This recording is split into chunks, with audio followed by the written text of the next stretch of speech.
is time. I could have done this game on release 2 days ago. I probably should have. But I had other priorities at the time, and, things just get busy sometimes. And I, of course, didn't stream at all on release day. So, that complicated that too. But here, we go with Soldiers. But first, you guys need to see this intro. This intro is pretty damn good. I'm gonna shut up and let it play.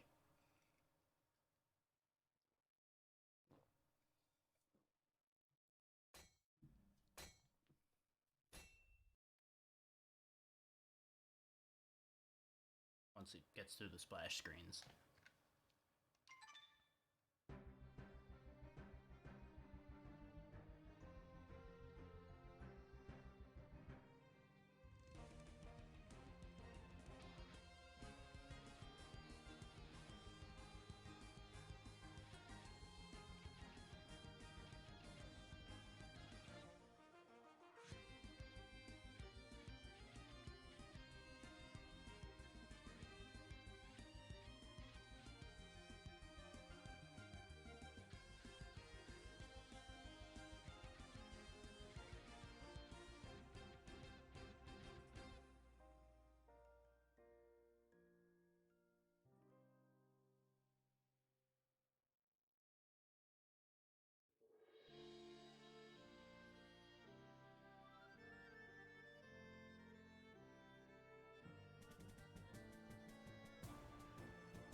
Now you see why I wanted to be absolutely sure that people got to see that intro.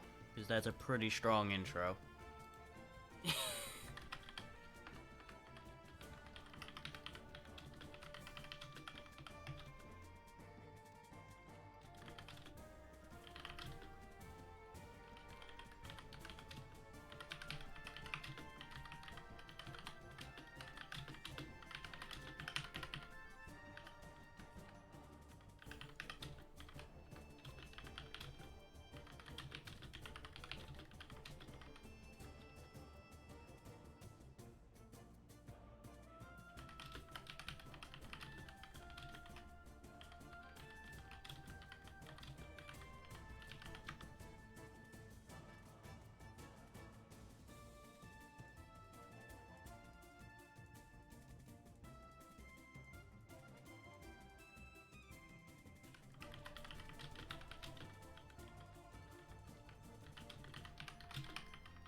Okay, so we're gonna do something a little odd here first, in that I'm actually going to go through and demonstrate each classes.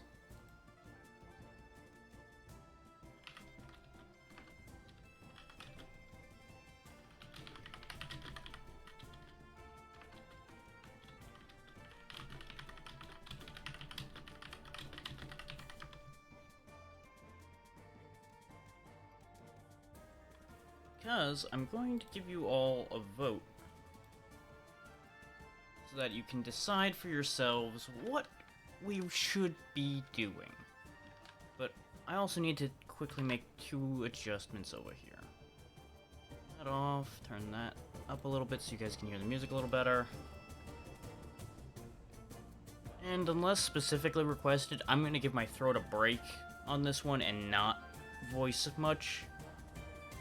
I may throw some voices around at certain points. I haven't decided entirely on that, but the poll's not up yet, Evo. Wait for the poll to get there. Then you can say that.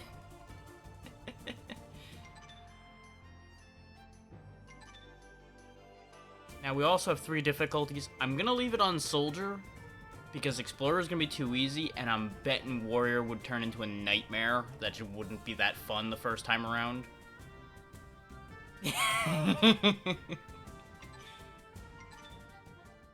I'm tempted to give you that because you've been a lot of help, but I'll think about it.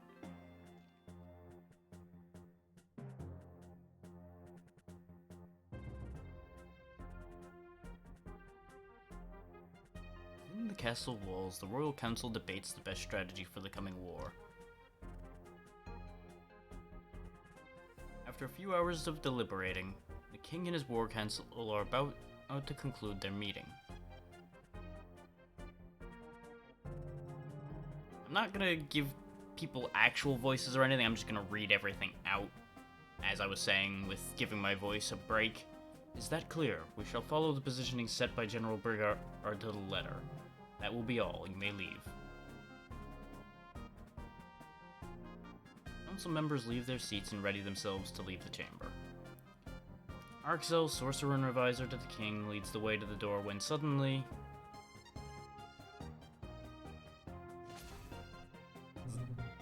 One moment, your majesty. Yes, something the matter with the plan? My eye has turned purple. Actually, I'd like to propose a change of strategy. Being in the grotto is so boring. I prefer General Brigard's initial strategy, taking part in the action alongside the others. Soldiers, stand firm. You should have more faith in Arxel's wisdom. His council has guaranteed Zarga's victory on multiple occasions. Now, to be sure they don't see you, Daud Elm's army will be marching down the hill any moment. Yes, General.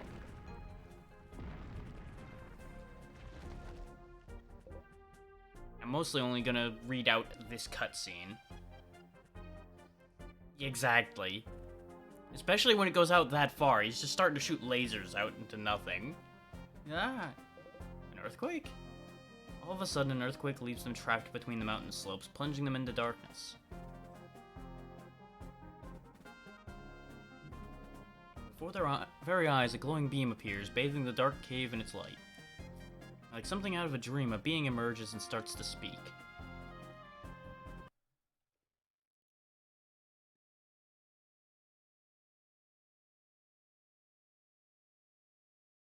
It said loading.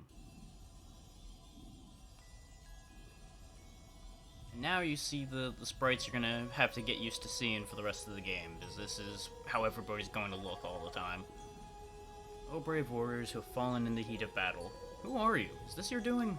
I'm a Valkyrie. We are the key of the fallen. We serve to perpetuate their existence beyond this world. You must accompany me.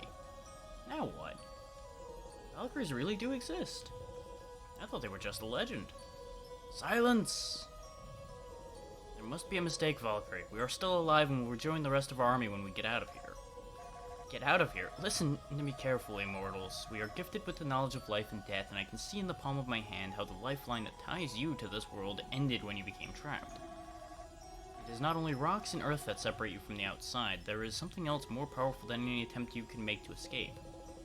Maybe you are unaware, but we have a grand sorcerer among our ranks who could... I see you still don't understand your situation. There is no one here with the power you suggest.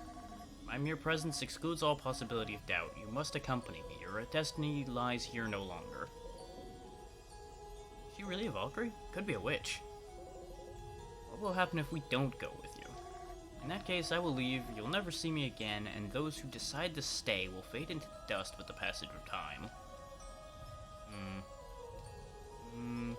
Fine. Alright, listen to me, everyone. No one expected it to end like this, but we have run out of options.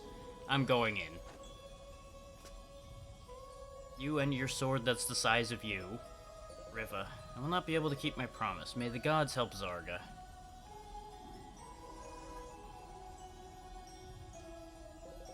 Our general has entered, I will follow him. Yes, he's never failed us. General Brigard, wait, we stand with you. You know, we're just all dead already. Before the game's even started, dead. So as you can see, the scout, the archer, and the caster. It gives you an idea there what they do to a degree.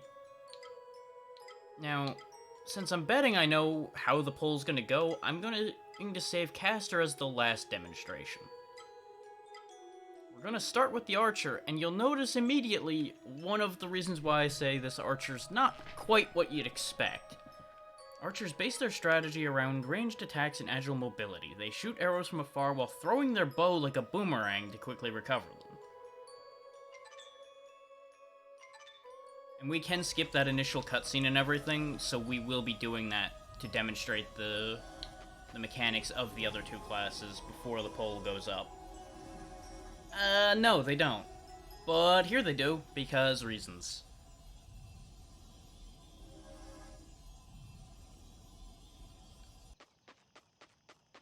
You get 3 shots, then you're out of arrows till they recharge. So you're pretty much locked to throwing the bow for the duration of that.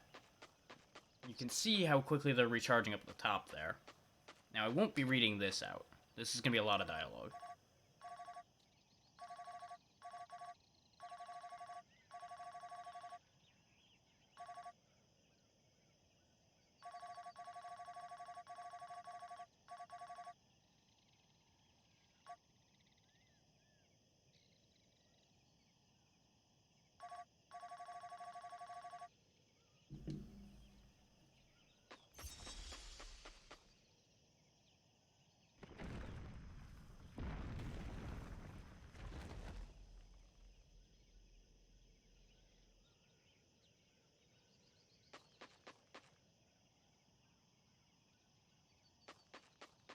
Now, the primary advantage that the archer has over the rest of the classes is they can shoot in any direction.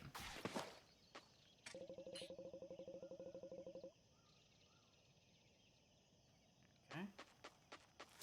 Well, almost any direction. So it's useful in that regard.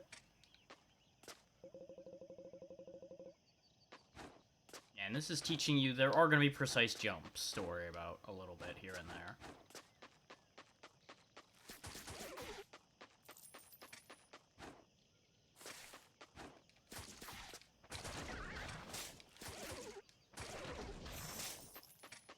But as you can see, reasonably effective in combat.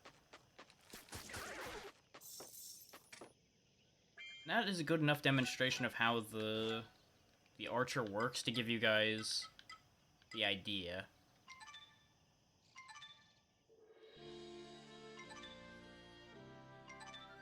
And we're gonna go back in, and I'm gonna demonstrate Scout, and then Caster, and then we will put up the poll, and you guys can decide for yourselves where we'll go from there.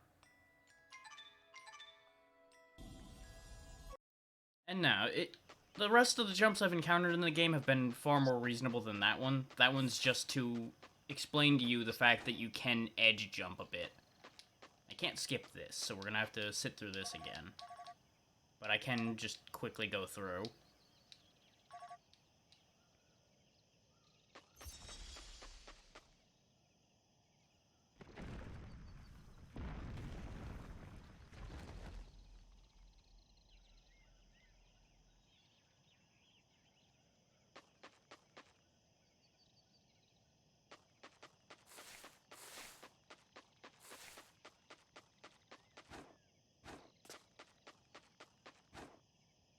As you can see, you can miss that jump, but it's not super particular. Scout hits a bit harder than the archer does, as you'd expect. Has a heavy attack they can do in the air or the ground. All classes can block. Their block works a little bit differently depending on each one, and every class has a roll. Or at the very least, a dodge. What the Scout will gain later is the ability to do a counterattack parry on the right bumper, as opposed to the block on the left bumper. The Scout just gains a like little skirmish jump, which probably has its uses, but I don't think it's the most compelling choice.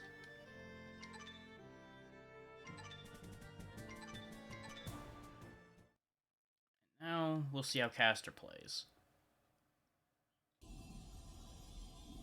When I was doing my testing for each of these, I took them far enough to get their first skill available, so I know how each of those work. But I wasn't going to do that here, because it was going to take entirely too long, and I don't want to waste everyone's time with that.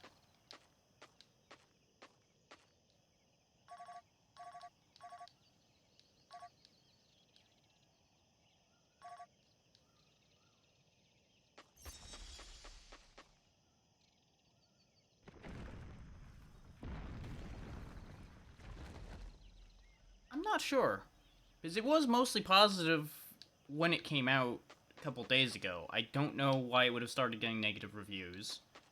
I hadn't looked.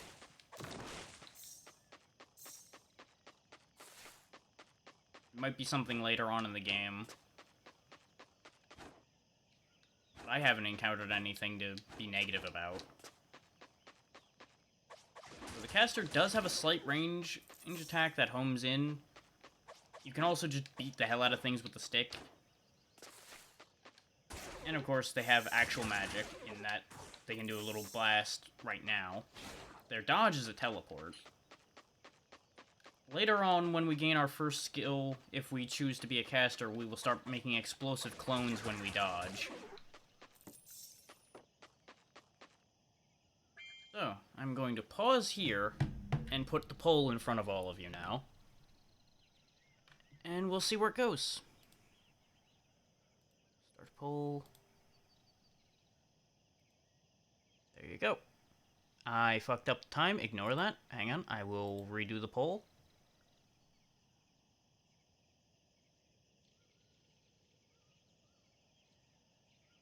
Let's reuse that. Oh, wait, no. I'm still not used to the fact that that's got a timer that goes up rather than down. Ignore that. Okay, do that again, because I fucked up. There you go. And I'll just give it a couple minutes, give people a chance to vote or not vote as they so choose. What do you mean? It literally just did. Relax. Instant gratification is not a thing for this Evo. That's not how that works.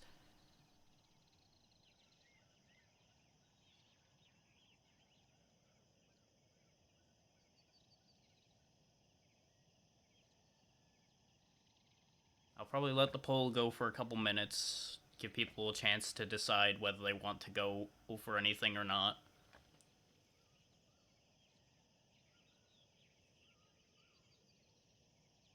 I could vote on this, but I will not, because I do not want to sway it.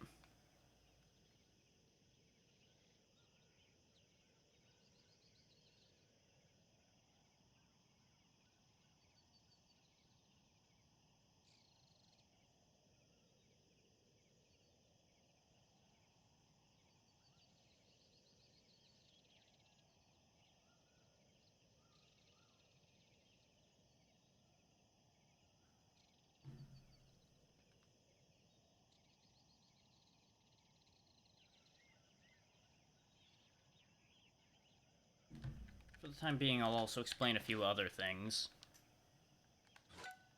Yeah, it's coming up soon, so we'll see before long. As you can see, we have a bestiary where we can check statistics, and I think there's drop rates and such. Well, at the very least, the slime doesn't drop anything, so that's not going to be of any use to us. Various statistics in here. Okay, we can be put to sleep. I didn't know that. I hadn't encountered that yet. Though I hadn't run into bleeding or poison or stun yet either. There's a lot of nasty status effects. That's concerning. Ooh, I don't like the sound of that death curse. That death curse is not going to be great.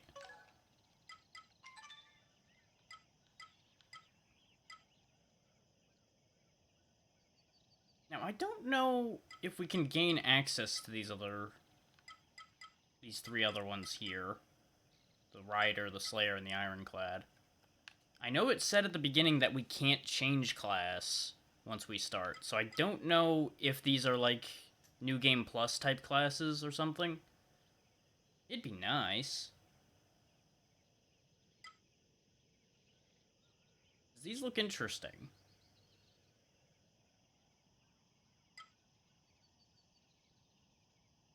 They certainly have a bit more character than the main three.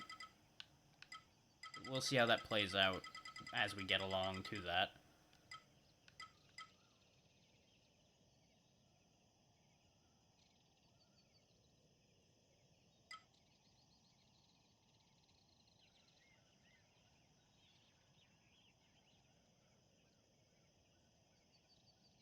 And, you know, this is a weird thought here, too. The fact that these archers wear helmets that obscure most of their vision. It's like, how exactly is an archer going to do their job if they can't see?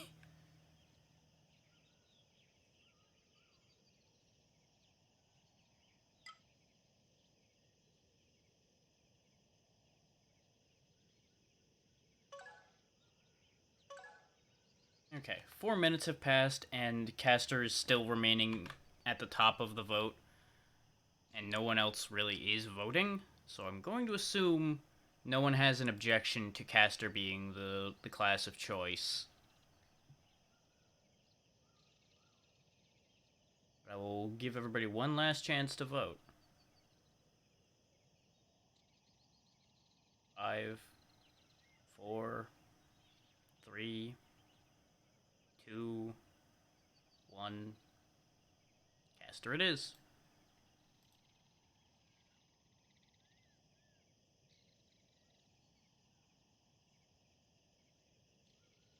That will be what it will be.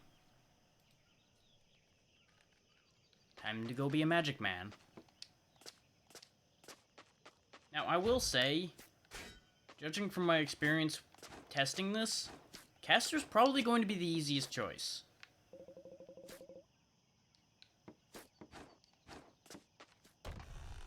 His Caster has versatility in terms of being able to attack things that are close and far reasonably equally.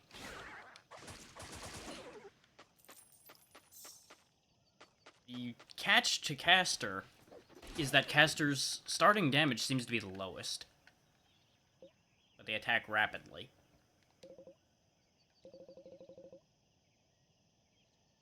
It might. We'll see how it actually plays out.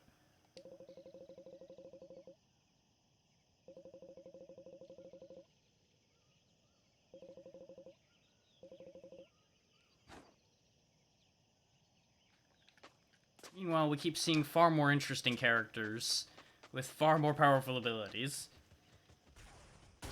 And then this thing shows up. This is gonna be our first boss fight. Such as it is. Doesn't matter, can't hit me.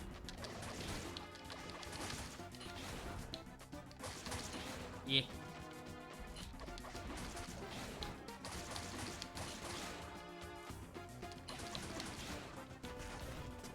I timed that all kinds of wrong.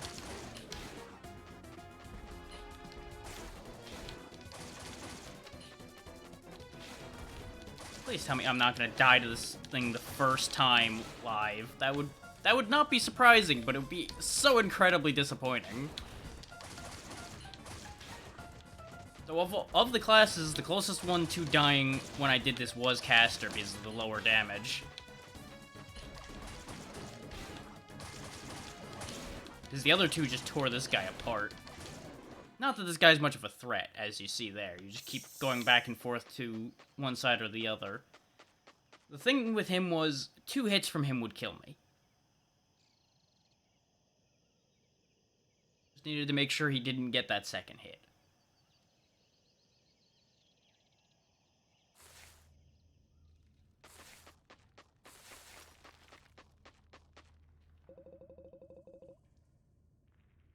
Yeah, pretty much. We went from one cave to another. That's kind of a problem. I mean, we're probably technically dead. This is probably some kind of limbo. Or it's all an elaborate trick. Good to know. Good for you. This is a checkpoint. I do like the design for these checkpoints. Nice little flare in the middle, pretty well designed statue, and the fact that the wings go up when you activate it is a good sign in post.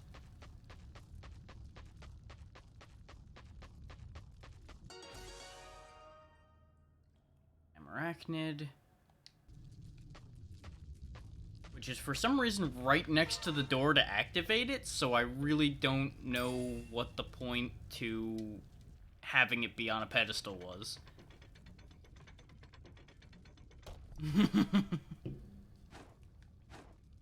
Maybe toward endgame. That guy was pretty old. He probably has been studying magic a really long time.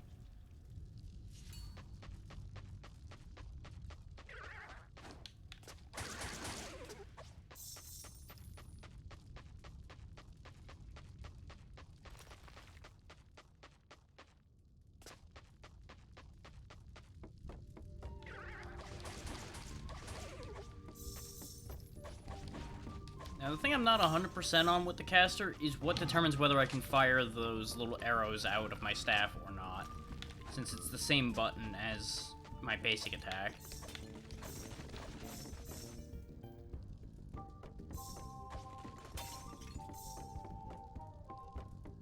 Yeah, that was the other thing. There's not many casters in this army, so it helps differentiate us a bit. Whereas from the look of most of them, the general soldier was a scout. Which makes sense. You tend to give your garden variety soldiers your standard sword and shield in most armies.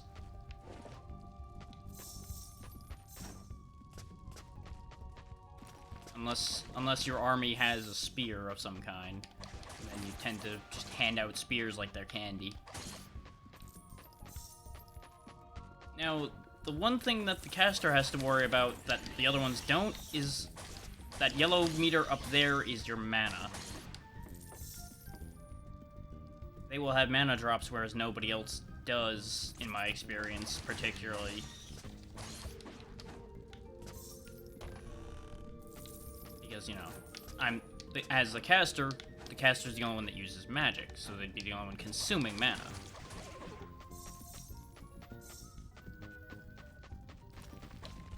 Unless that becomes a factor once they have their skills available. I didn't actually use the skills much, I just got the level to find out what the point does for each of them. Which we'll be getting our first point here in a minute. Yep, there it is.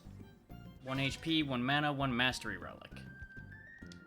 The Mastery Relics give us access to things on this table. Our first one we're locked to in our choice of, which is Reflection. Create a reflection at your position with your dodge button. Right bumper detonates it and damages nearby enemies. That will consume part of your mana bar. Now, the concerning thing is, you'll notice the other ones all cost 3. So it's going to be 3 levels before we can actually pick an upgrade, which seems a little excessive. And then it's 18 to reveal the other 4. Or the other 3, rather. 30 apparently reveals that one. So, it may be that stuff like that's drip-fed out a little too hard, and that might be one of the complaints.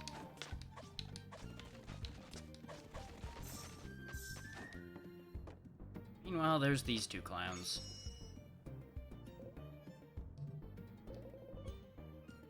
I think everything scares you, too.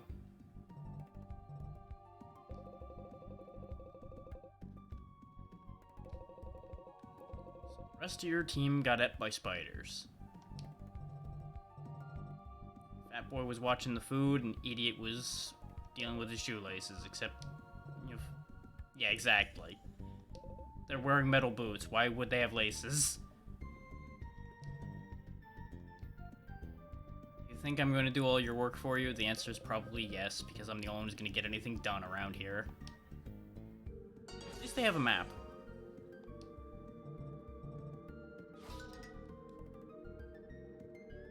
And it's a pretty detailed map.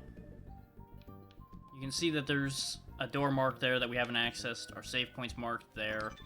There's a world map that shows each individual area, and as mentioned, pretty in-depth actual location map, which is nice to see.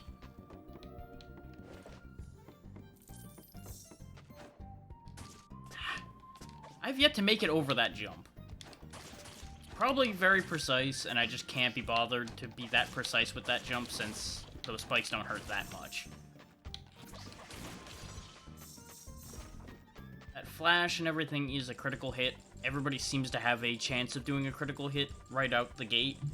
I would not be surprised if the archer has the highest critical chance by the end of the game.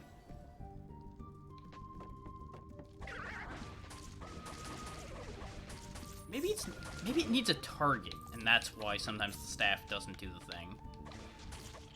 Maybe that's the problem. Maybe it's not at the right range, so it just doesn't decide that there's a target for the arrow to go to. That might be why I'm getting confused with that.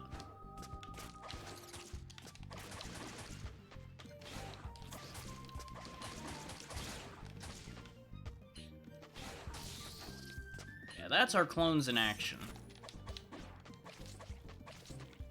We just leave a fancy holographic duplicate, and then it explodes when I tell it to.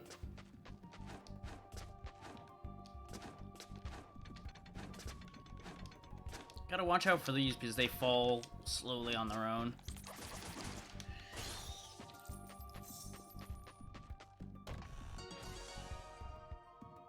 And now we get a section of map for here so we can actually see the outline of where we're going. And as you probably saw on the right as I clicked through it, there are 4 sections of map we can pick up for this area. And I do like the fact that that trap was on a slight delay, so you actually had a chance to respond to it, rather than just, aha, there's a trap, eat damage.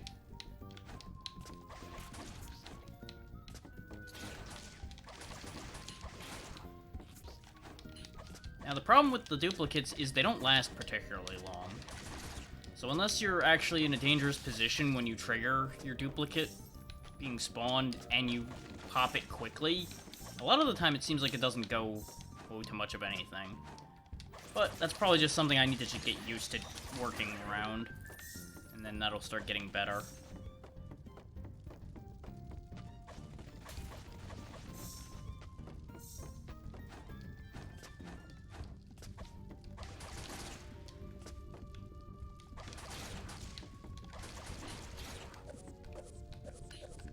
The other problem is the fact that it's very easy to not have enough magic to actually detonate the duplicates, because they take like a quarter of my current mana bar.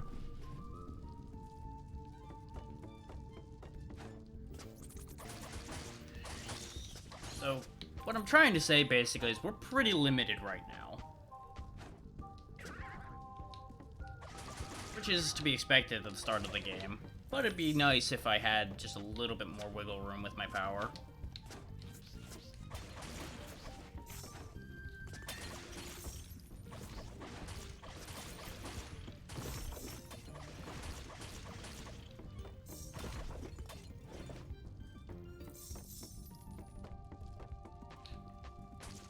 Can't walk through spikes, so that's unfortunate.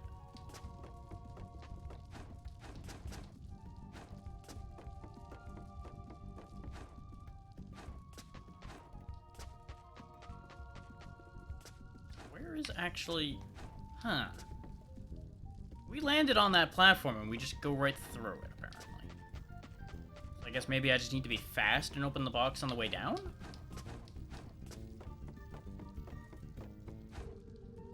I did see the prompt. No, we can't open that. Huh. I'll deal with that later. It's not a big box, so it's probably not important. Maybe that we'd like get an ability or an item that allows us to stand on fragile platforms like that, and we just can't do it yet.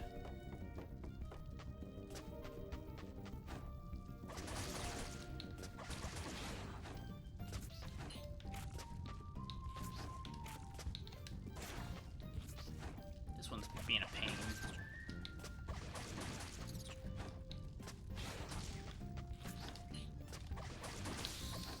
There we go. Hopefully there's a checkpoint over here to sort out my damage. The game's also pretty generous with health drops so far. So, not too much to worry about yet.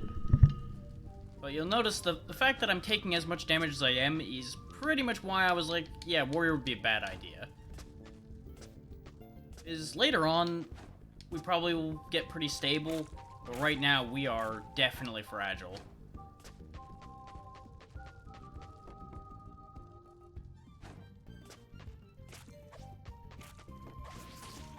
And something like the scout would probably be okay on warrior right out the gate.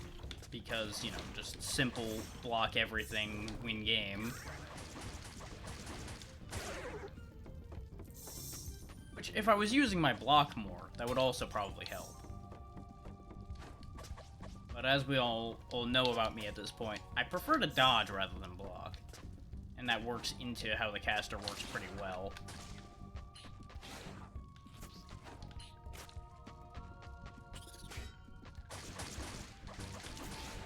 But you'll notice that purple meter is your block.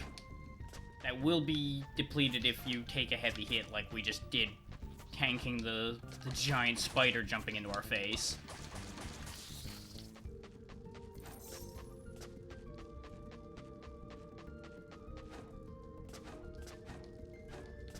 But it is nice to see that you can get that block up pretty quick, even though... well, there's a bit of an animation to it.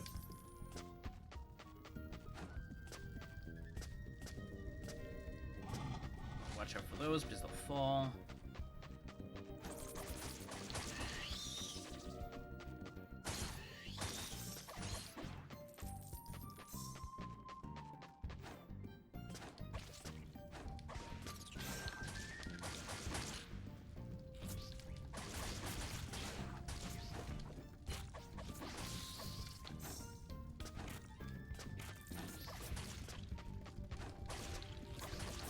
Now, something worth noting is it does not appear that enemies have contact damage, which makes me very happy.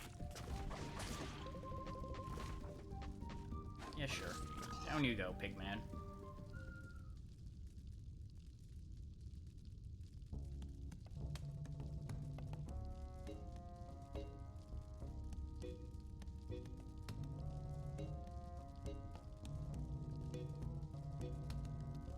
Merchant and friend of the person who saves me. That's fair. Aha! So bombs are gonna be how we break those walls open.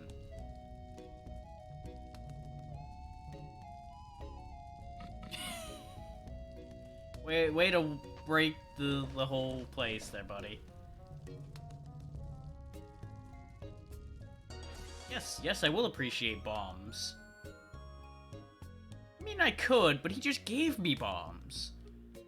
You know I like people who give me bombs.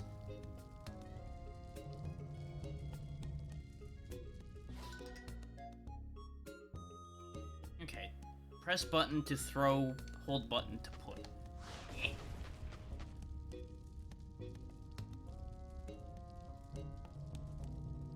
I mean, I think I already have infinite bombs, but we'll see in a moment once this cutscene ends whether I have a limited supply or not.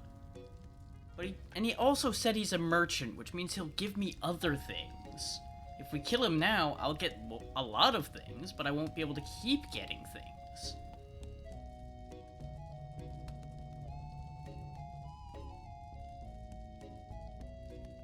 See, he's already saying he's gonna lead me to more goodies. You do not kill the goose that lays the golden eggs. You threaten it so it will keep laying those golden eggs. And yes, it does look like we have a limited quantity of bombs. That is unfortunate.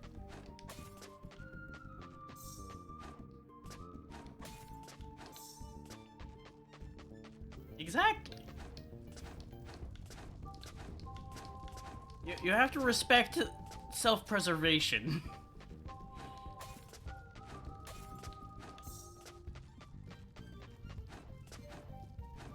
Now, if they ever make the mistake of saying they have nothing left, well, then the rules change.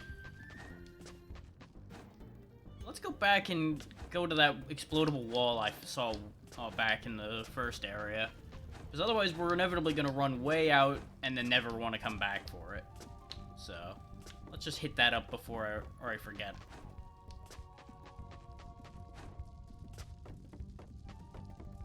I definitely remember seeing a wall that I was like, yeah, I can blow that open if I get something that blows things up.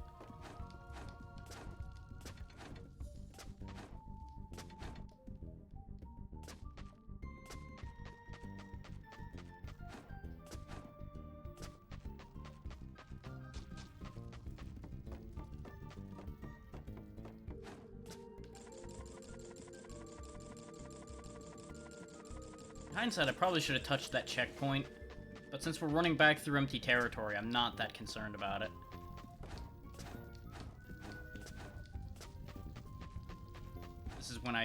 This is gonna be the one time I blow myself up with a bomb, and then I'm just gonna be really disappointed in myself.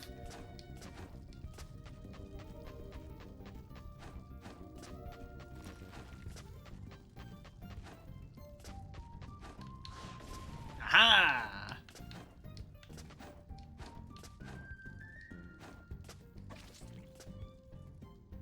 You get to live. I'm going to assume there's a reward for saving all of these idiots. Now, I don't remember seeing another breakable wall, but we may as well go back. Yeah.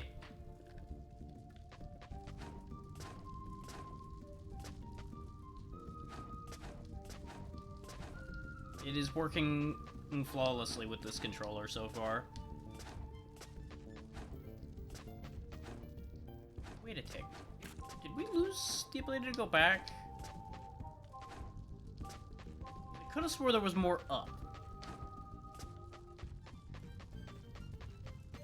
That wouldn't surprise me. Probably a case of it'll unlock something, but whether I'll care about it or not is a whole other question.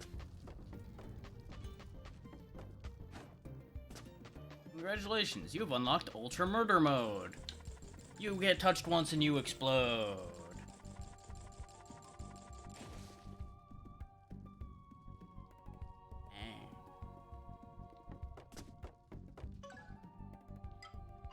Oh.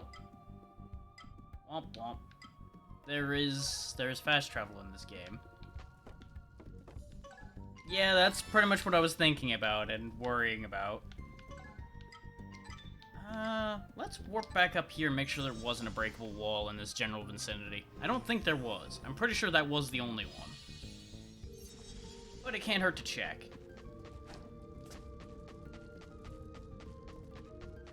What are you two idiots doing now?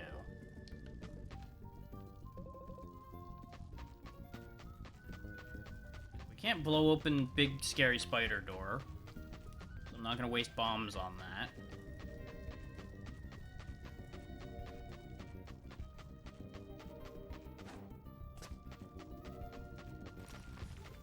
Sure that was the only one, yeah, because there wouldn't be one back in the tutorial section, because I know for a fact there wasn't anything there.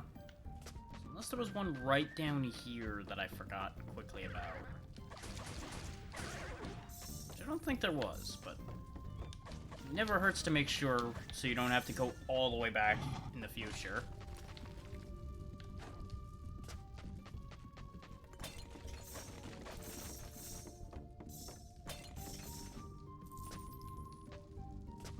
This counts. Nope, that is not breakable. Okay. I think that was what I was thinking of, is that that one looked close, but not quite the same spriting, so I couldn't be sure if that was gonna be breakable or not. Ah, okay, these red gems charge bombs. Okay. So it's not a one-to-one pickup, get the usable item back, but it seems to charge pretty quickly because we got a bomb back already.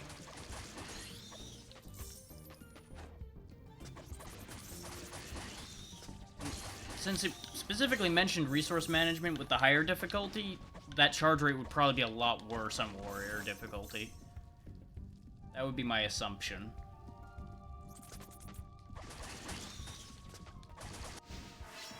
Yeah. It's probably so you don't just spam the hell out of it to win fights. Because there's more than likely some artifacts and such that'll be a lot more powerful in a fight. Yeah, now we got a mastery relic that we can do nothing with, so that's great.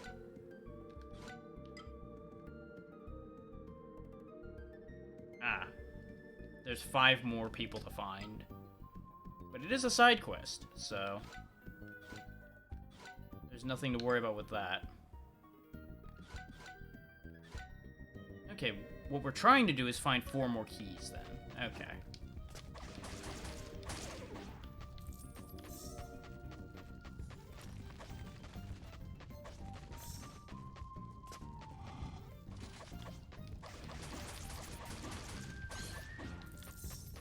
desperately need to get a stronger attack, though. The fact that these bats are living this long is upsetting. Like, I get that I'm intended to charge mana and then do that heavy attack, but it's a little unreliable at the moment. And doing my teleport bombs just for basic enemies like bats just seems a bit silly.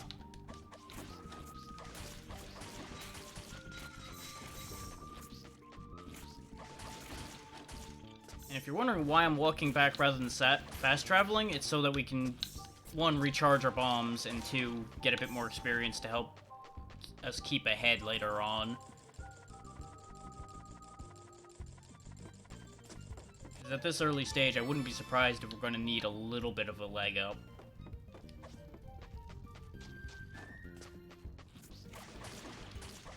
Ah! You can tell what they're going to drop. You can tell what each of those little spiders are going to drop based on their eye color.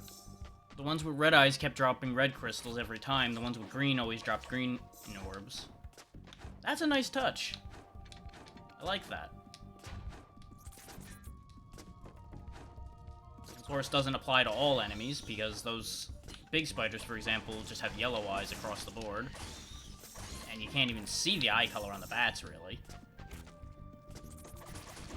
But since presumably the little spiders are there to be your resource grinders, that makes sense that you can see what they'll drop.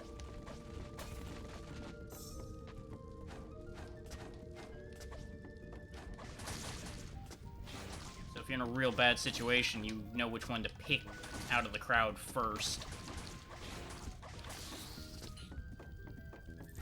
Speaking of a bad situation, things are not great right now.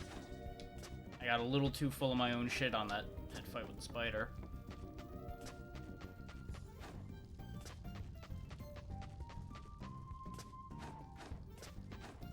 Let me just hit this checkpoint and go further up, though.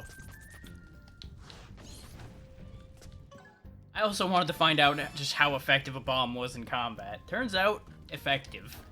The spider, catch. You son of a bitch.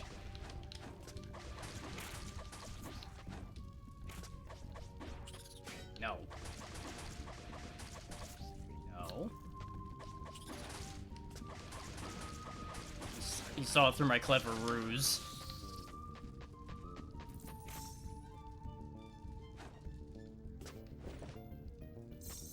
Yeah, more than likely that wall's the path to progress.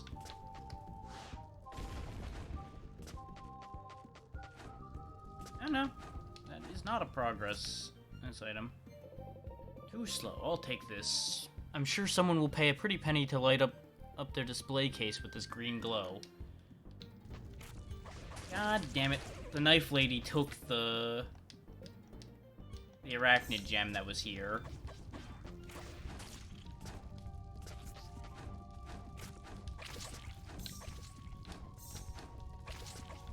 Yes, if we're all on the same side, why would she do that? Presumably she has her own agenda, or she's just being a pain in the ass. One or the other. Before we go too far that way, though, can I actually get anywhere over here? Now, that seems like it's a little too far a jump. Yeah, no, that's physically impossible right now.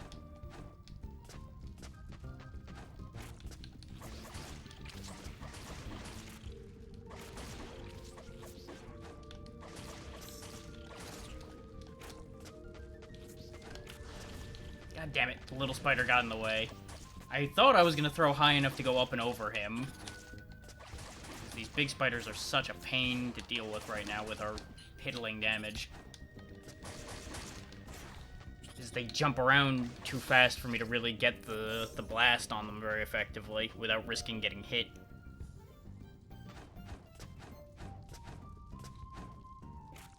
Yeah, that's what I wanted to do, but I wanted to get rid of the big spider before continuously attempting that. We have wasted a bunch of bombs, though, so hopefully we don't need them too badly right now. Oh, we need one here. Just place the bomb, don't be an idiot. Weapons and ammo. Your bombs are secondary weapons, consume ammo shards. You can gather these from materials by purchasing them, exploring, or defeating certain enemies. Okay. Explaining what we already figured out. Probably explaining that because we ran out. So it's good that I went ahead and actually used up all of them.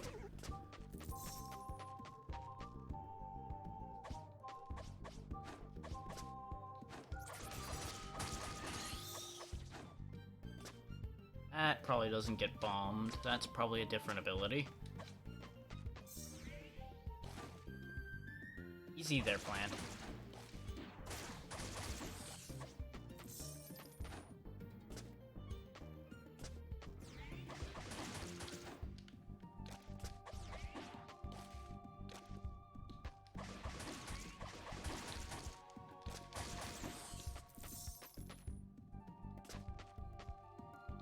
That's a tricky spot to get to. I can already see how accessing certain areas will be different for different characters, though, because the archer with their weird back jump probably could launch themselves over to that chest early.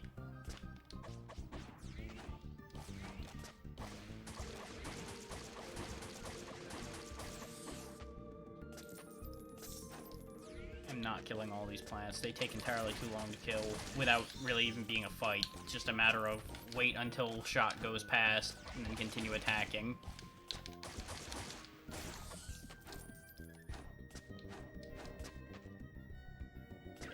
Hi.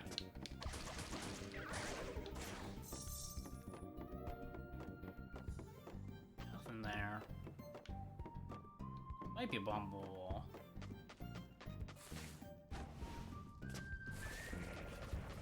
Oh, what the hell is this? I feel like we have encountered a boss by accident, and my arrows are stupid, so they keep targeting the plants instead of the boss. And I don't have any bombs.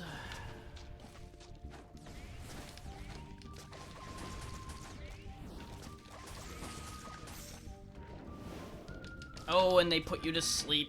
Great, great. Oh. Well, that's inconvenient.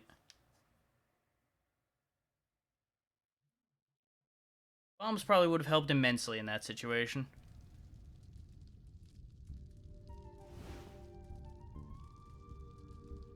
Oh good, it checkpointed us right here, right, okay. I'm not sure we want to fight that right now.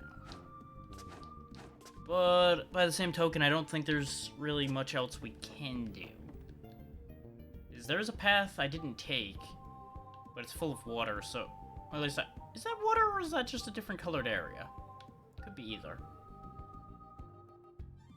I think that is actually just a different colored area. And there's the blocked off spot there, there's a spot there. I'm going to try the fight one more time, now that I'm not as confused by the situation that we were in.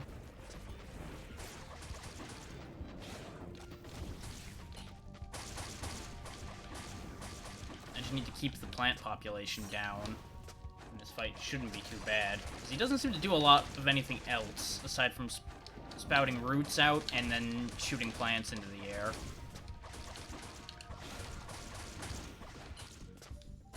So as long as he doesn't have a ton of health or anything... Oh, he does have an attack. Okay. Very good. Good for you.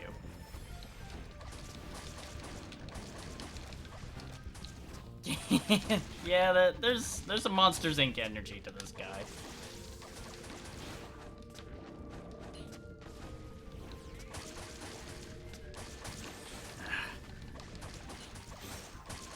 I'm really feeling how weak my attacks are right now.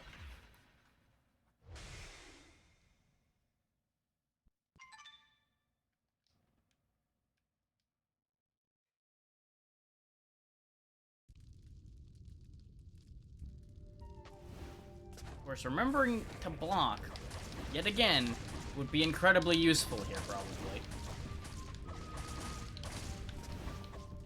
Does not help that I keep not noticing when those roots are going to come up under me, though. Because I'm focused on trying to get rid of the plants before they can sprout and start really ruining my day.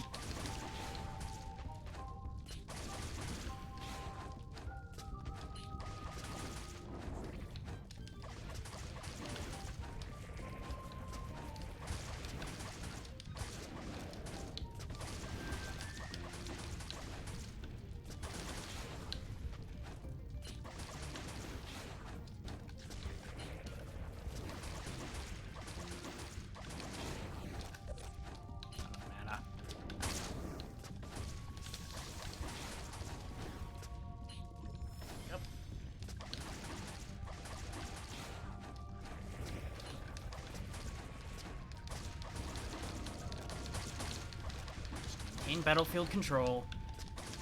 Don't need to rush, even though I want to rush.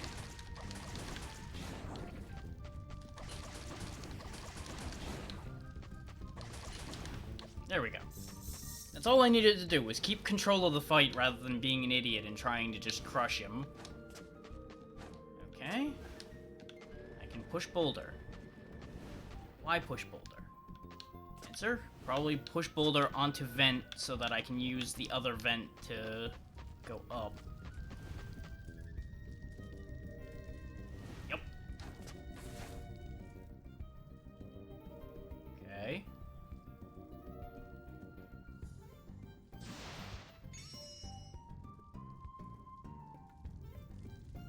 Okay, a bad thing happened to that spider, and now it's nasty looking. What does it mean? I mean, it is just a boulder. It's round, so it rolls reasonably well.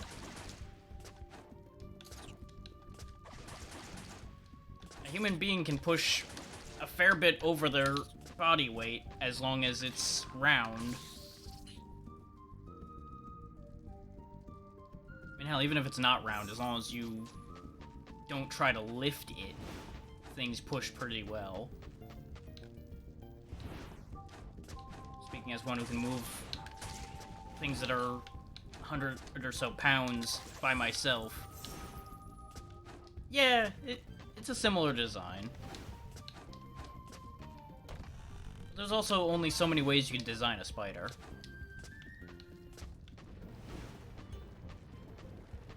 Okay, see, the fact that he's sliding it now, that one doesn't make any sense. Rolling it makes sense. Sliding it is questionable. Okay, need another boulder before we can go up there. Oh, there probably is. I would be very disappointed if there wasn't a mimic somewhere.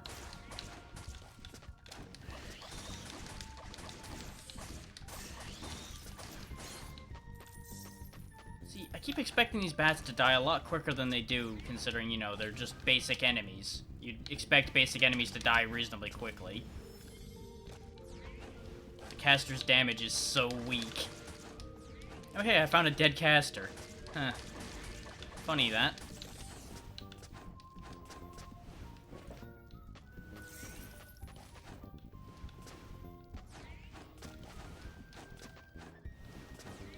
God damn it. Yeep. This is dangerous. Fucking hell. God damn it! I'm trying to use it to launch me to where I need— there we go. You have to get that exactly right or it just sends you to hell. Hell with these things. Oh, fuck you, I have a shield. Later, suckers.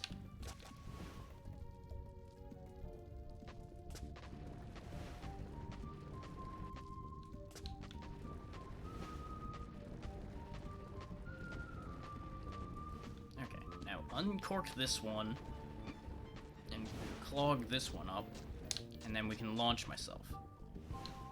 Oh, it absolutely will get worse than that at some point.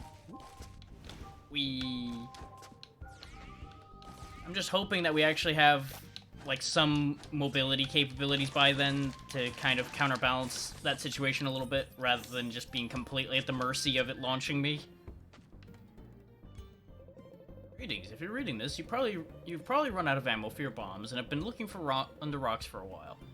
That's all over. I've enabled a series of dispensers so that you can get my merchandise whenever and however you want. Not for free, of course. I have a family to feed. It doesn't come cheap either. You don't know how risky it is going back up for your tip.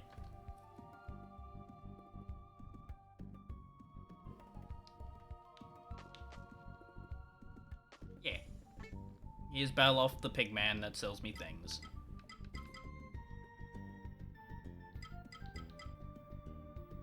I don't know how many...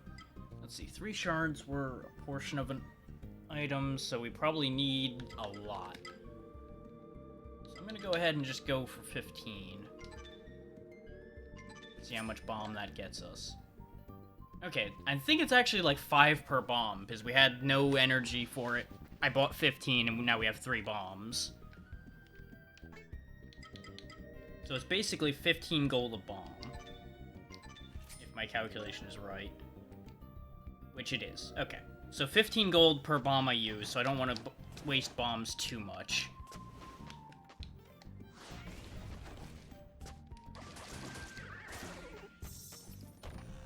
Fell off the bacon, man.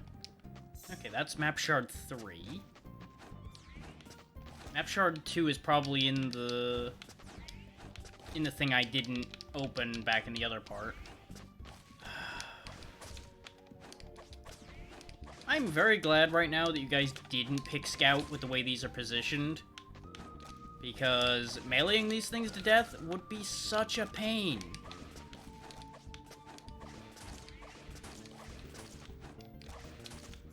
Archer, however, probably be easier in this situation, since it has much higher range damage. I'm going to assume we can't bomb webs. I'm not going to waste my resources figuring that one out right now. Considering there's this obvious other path that you're clearly intended to be taking right now.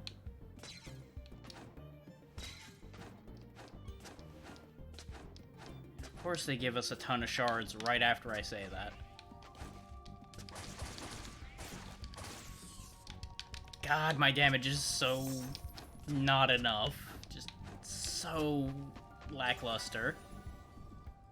We desperately need a better attack.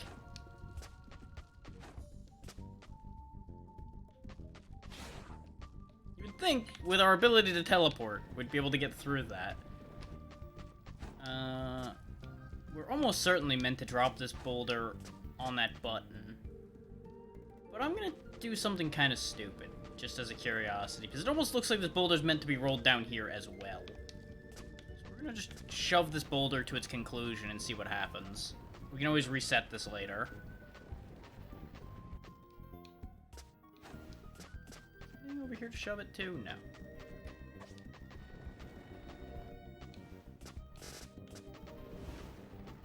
I'm curious, will this break a web? Nope. Doesn't do shit. Okay. Very good.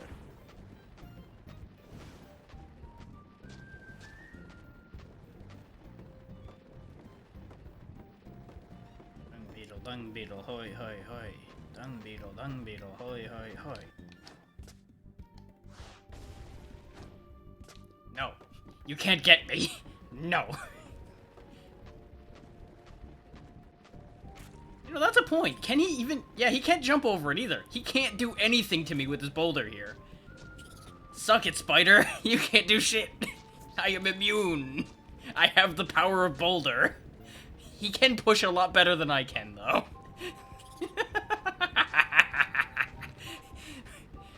The impenetrable boulder shield. Come here, you. Fight me, coward.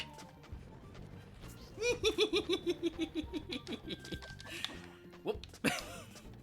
He's adapting.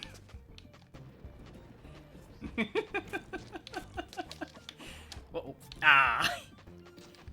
He figured it out. Okay, he can hit me through the... He can hit me through the boulder if he really figures it out. Okay. I deserved that. I deserve to die for that. But that was too good. I had to. Okay, where are we? Oh. Okay. Yeah, we went this way. We went down there after playing with the boulder.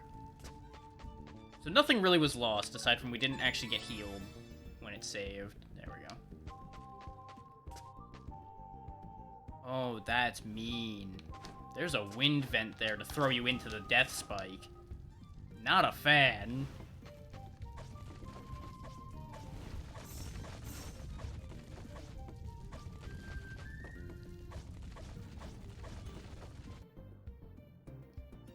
I don't think we can expand our domain into the depths of this mountain. So much heat cannot be good for our beloved spiders.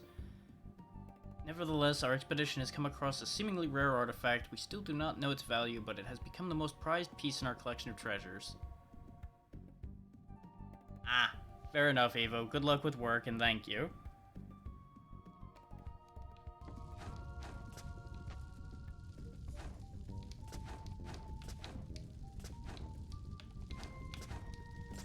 Okay, that's how this is gonna work out. So we're gonna lower this one so we can get to that box, and then we'll lower the other one.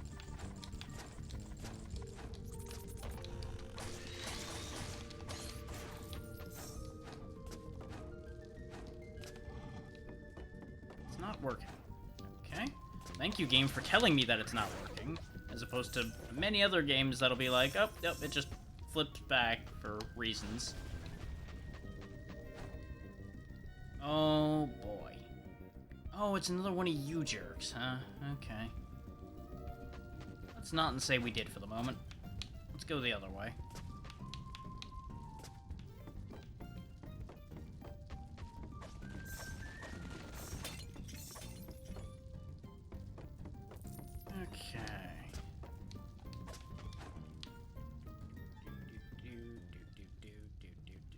It is really fucking dark down here.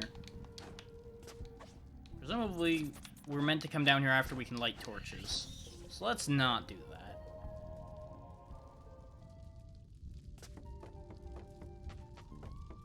Let us instead go this way. So this appears to be the bottom of that area where the other guy was anyway.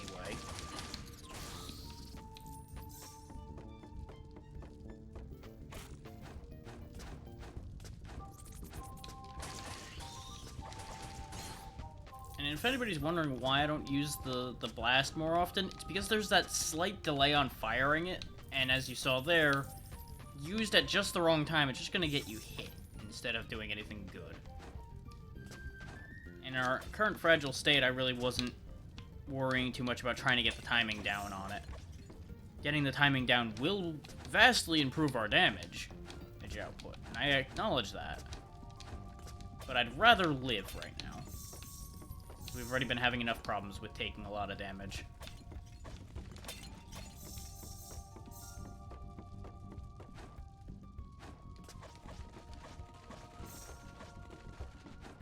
Can I move this? I can. Okay, so this is gonna be meant to do something. Oh! I'm a fool. I just realized what we needed to do with that other chest.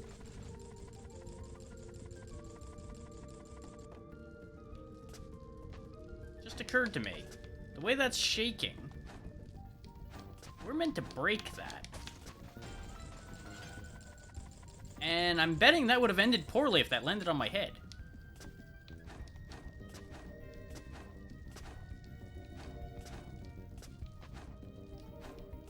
That gets us up to this jerk, where we have to do this fight again. This time I've come prepared with bombs that I will waste by throwing the wrong way.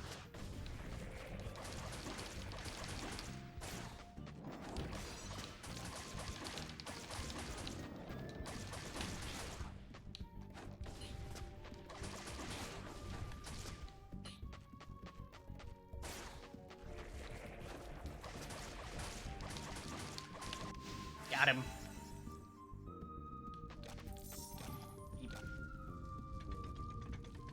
Ooh.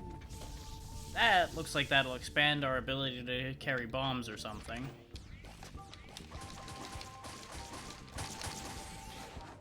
I say that based on the fact that it's the same color as our bomb gems.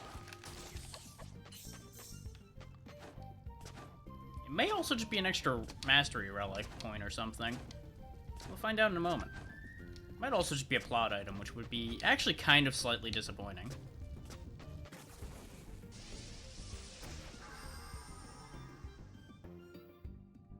You got Igneous Orb. While active, you can perform fire attacks. It allows you to burn or set fire to some elements. Aha! Never mind, it's even better. We have also changed color. Okay. Use right stick to equip or unequip the orb. Okay, that's fantastic, actually. Okay, I'm into it. I'm in on this idea. I like having elemental effects that I can switch between at will.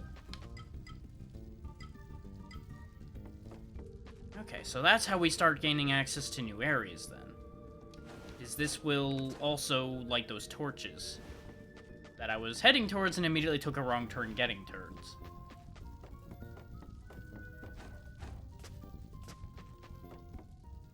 We can also undo that web that's near that launch pad, but I think we're better off going this way first. Doesn't look like it actually changed our move, though. It just gave us a red effect on it. It definitely changed our damage as far as these spiders go, though. So, kind of wish granted for me, at least, because I now do more damage. At least to some things. The bats don't seem to care. Better be spikes down there.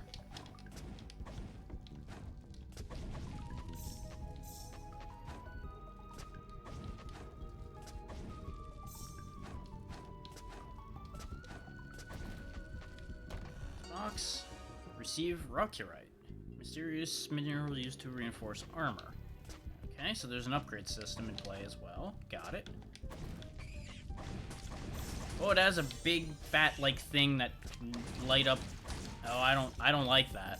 No, sir, I don't like that.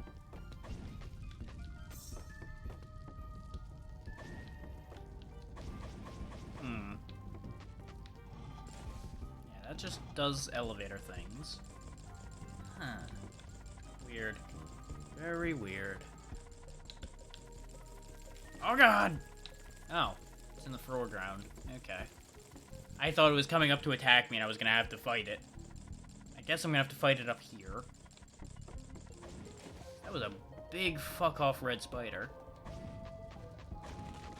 Which I guess is what all these spider banners are about, huh? And they did mention something about precious spiders, so I guess there's some kind of spider-worshipping empire down here or something. Okay, so we can purchase additional bombs here, which I probably should do since we're down to one bomb. Probably wouldn't be the worst idea to purchase some health potions as well.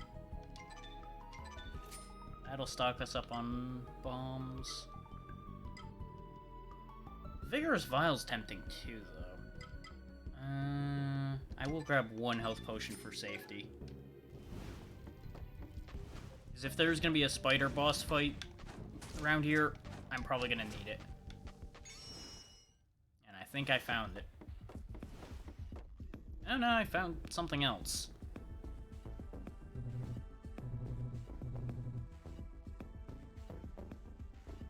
Huh. This, I think, was one of the guys from the intro, the spearman that was chasing the scout around.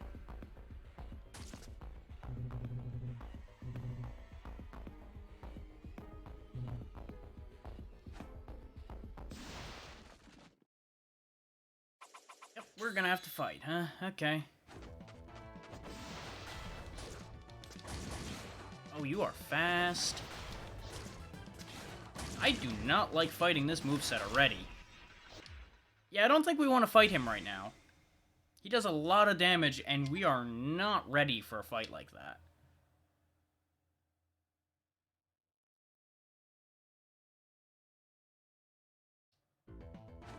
Oh, and we're stuck for it, huh? Okay, never mind. Because I can't just jump his attack, and trying to dodge it the wrong way leads to disaster. So what I have to do is jump and then quickly dodge, it seems. Which makes it really hard to get a word in edgewise, I gotta tell ya. Yep, that's what I was afraid of. If I tried to just block him, I'd end up running out of stamina. Apparently I can't use potions while I'm vulnerable? That kinda sucks. Have a bomb, you jerk-off. Okay, he doesn't... He's immune to bombs. Oh no, he's not immune, just doesn't do a lot of damage. Can I just not use a potion here? I was trying to use my potion and it wasn't doing anything. That would be a real big problem if you can't use healing potions or anything like that in boss fights. Wait, actually no, because we used a healing potion in the other boss fight. Okay, there we go. I guess maybe I was right the first time where being vulnerable meant you can't potion. Which, that at least makes sense. It's to punish you for overblocking.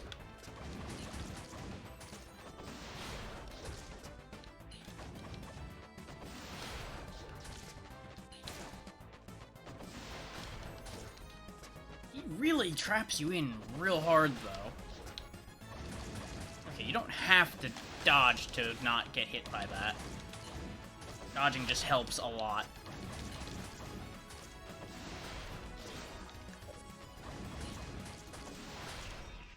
At the wrong angle, though, that attack is really hard to avoid.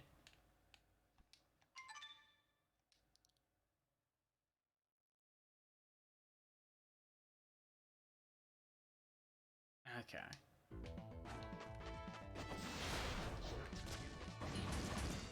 I think dashing to avoid the landing is the correct choice. Is we can jump away from the stab instead.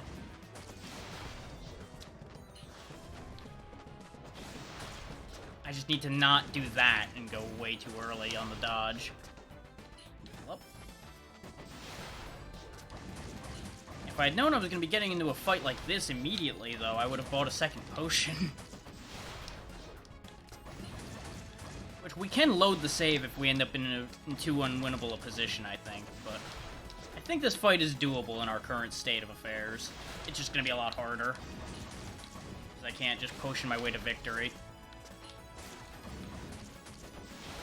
As long as I'm patient and just sit here and hit him a few times each time he jumps. Oh, now he's going to start doing different shit, huh? Oh, yeah, I was wondering why he had so many spears on his back and he wasn't throwing any. Oh, God. This fight's gonna take a few tries.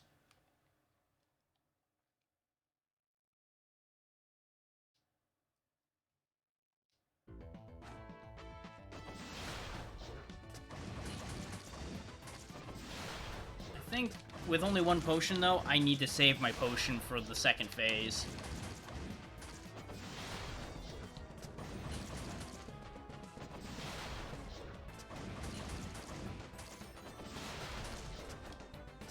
In terms of getting damage in, that's how I do it. I trigger the clone when he hits the ground. At least till I can't charge the clone anymore.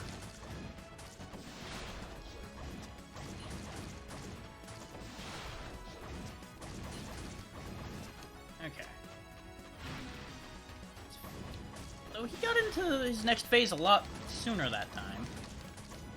Apparently he's not in spear throw mode yet. There we go. Okay, it's just a matter of timing on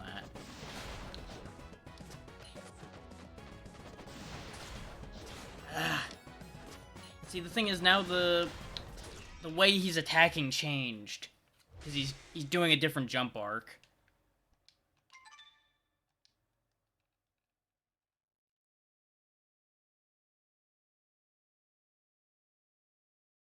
I expected him to just continue to aim for above me and then dive in. But he changed the characteristic of how his attack pattern worked. And I just did not account for it fast enough.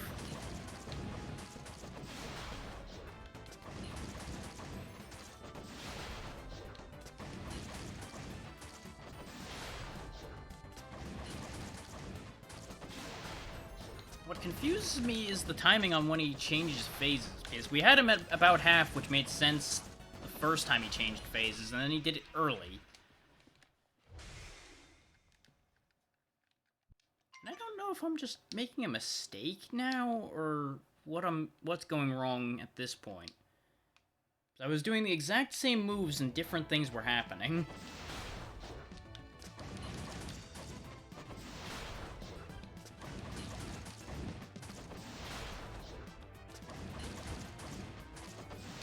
That one I know was dicey, because I had to get out of the corner.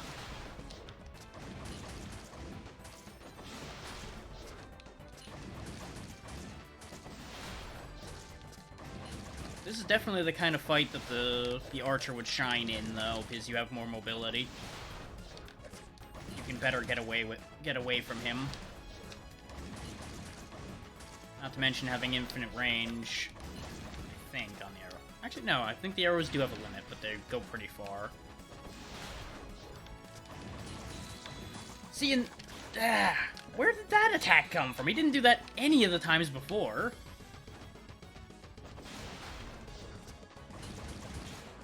Can't just have him pull new shit out randomly like that, game. That's not fair. Now he's not doing the spear throw at all. Like, I see the tell for that attack, I just still don't know if he's got more shit he does now.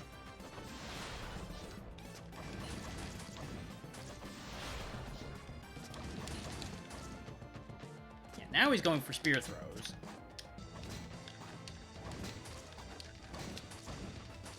I have to get pretty close in order to be able to do any counterattacking on that.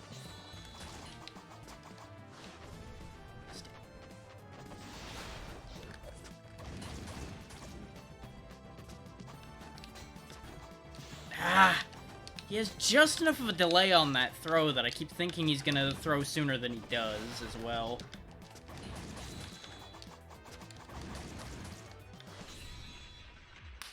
I got myself with the bomb because I thought I was far enough away. I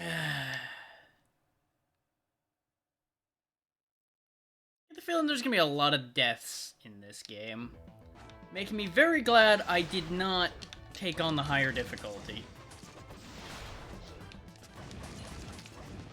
The thing is, this is a case very similar to the first parts of Can I Really Be the Hero, where I know I'm making mistakes. I can't blame the game for me dying. Hang on, these are fair kills. Aside from when they catch me out with a move I hadn't seen them do yet. Those can be a little bit of a cheap shot, but at the same time, I should have expected more moves out of him. Though for such an early boss, you would expect him not to have that many moves. But he has only shown 3 moves. The spear throw, the dive, and the multi-stab, which keeps catching me out because it comes out so quickly. He does have a tell to it when he goes to do it, but if you're doing anything at the time, it's gonna come out faster than you can recover from anything you're doing. Because you also don't have a fast dodge, at least not as a caster. There is a delay between you being able to dodge, so I can't just, like, double dodge out of a situation. Which is why you see me dodging and then jumping on that attack, for example.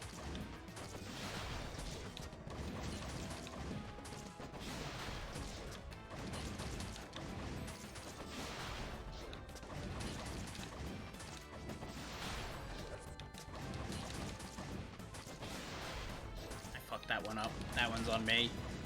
I timed all of that wrong, thinking I could make that work and get a better shot at him.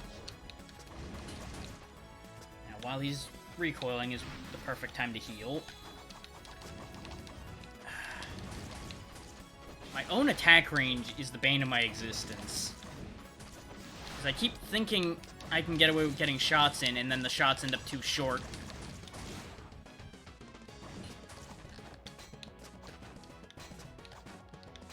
This attack phase is the best time to get shots in, but you gotta be willing to actually risk getting hit for it.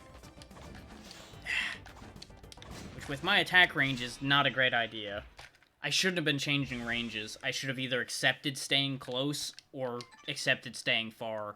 Changing distances fucked up my timing so bad.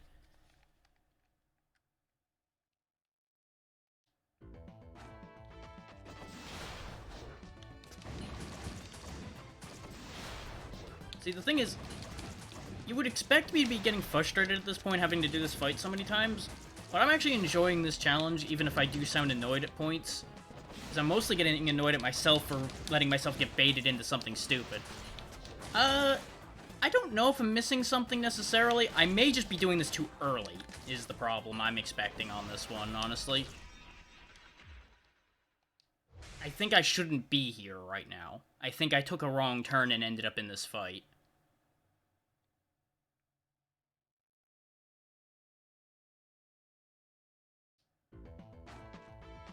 Which I can back out. I absolutely can back out. But this is 100% doable. And I can mix in the blasts when he's in a vulnerable spot to speed this fight along as well. I've just not been risking that.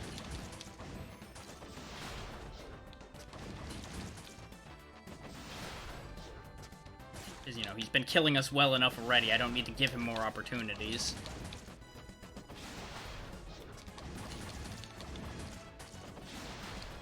Though I think I just realized a better way of dealing with his charge when he goes to do the glowing eye charge on the ground.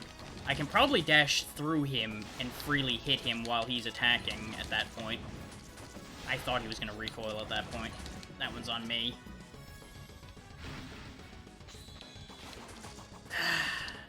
Of course, that very thought backfired on me immediately. Yeah, that gives me a lot of free hits on him. So that's probably the key to winning this for the caster, is to get on the other side of him and just pummel him. But we can also just back up and do it, which is probably safer, arguably. We just gotta watch out for if he does a double charge. Now he's gonna start throwing. I'm just gonna play it safe on these, because these are what bite me in the ass. Either that or I do something like that. Jump and throw a bomb at him.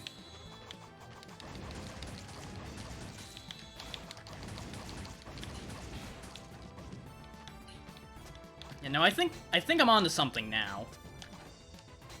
I just need to be a lot more careful, rather than being as greedy as I've been, trying to get this fight done fast. That's, like, 9 times out of 10 what my issue is. I'm in too much of a rush to get a fight over. So I end up taking a lot of needless damage. Because in a lot of games, I can get away with it. So I've been taught to play that way, more or less. Because it's been proven that it works. But in a game like this, it doesn't. So I need to start actually accounting for that. That was out of range.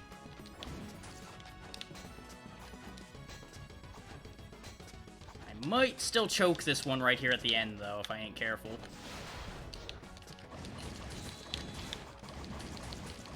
It also depends on what pattern he decides to follow, though.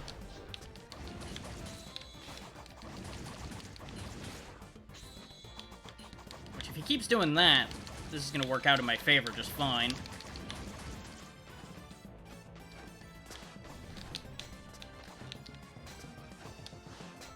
Gotcha, bitch! See? Everything's fine. I just needed to get the pattern under control.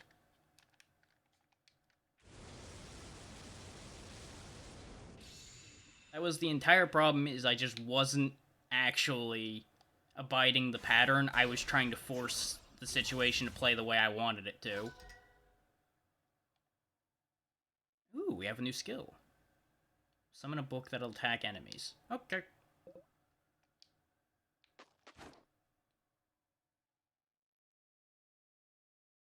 Oh, look at you being useful rather than being a pain in my ass.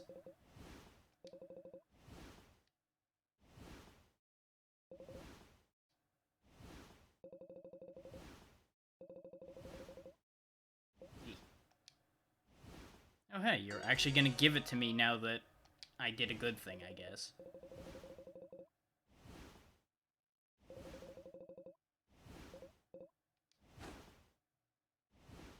Okay, I'm curious as to where she went that time. Her jumping off the cliff made sense. Her jumping into the floor and disappearing is a bit of a thing. I don't know how to feel about that one. And I'm going to assume we can't... Oh, we can make that jump. Okay. That's the body pile. Oh, hey, we can actually... Oh. Aha! Oh! We got his weapon. I'm glad I kicked the body pile. Okay.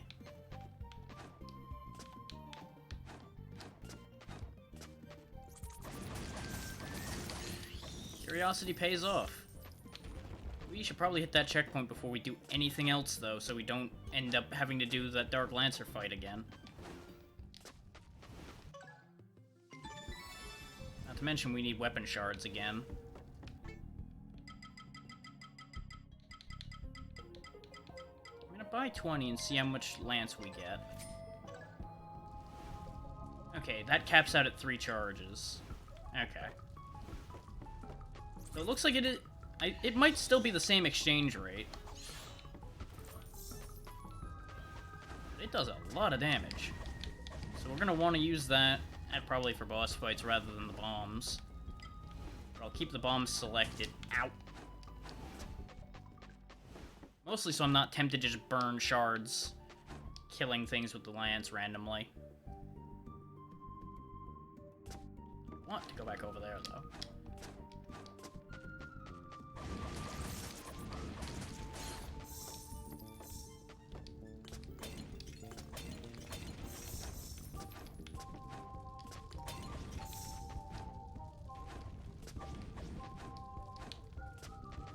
Okay, boxes like this can be moved. We just can't move this one because there's nowhere for it to go. Yet. No? Huh. That really looked like a bombable wall. Game faked me out on that one. Feels like there's something in my eye, but there doesn't... When I put my finger there, it doesn't feel like there's something physically there. It was just painful for a second.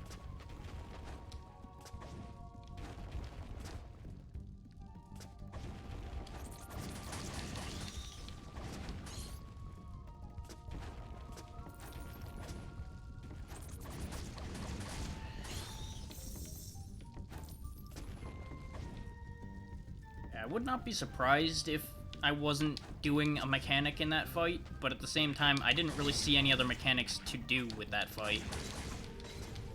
And it may also just be that that fight takes a while for the caster, because the caster's basic damage is pretty low with this stage of the game. So it looks like it'll get better now that we have this Arcanum thing. Which apparently doesn't... There we go. It doesn't attack very often. But it does do decent damage. At least it does more than our basic attack does. Wow, this seems really unpleasant. Huh. Everything is burning. That's upsetting. Speaking of upsetting...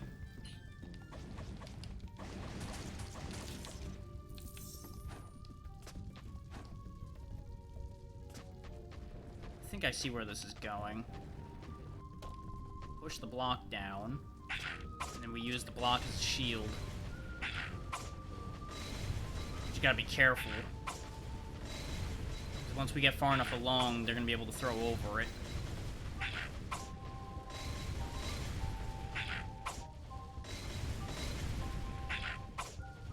Might be in our best interest at this point to run from here.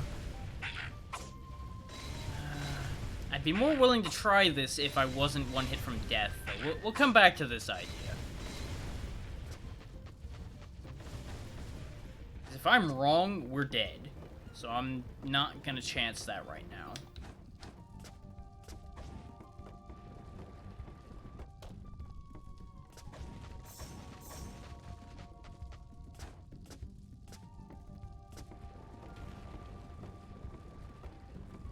Ignoring the fact that if I chance anything down here, I may very well die, too.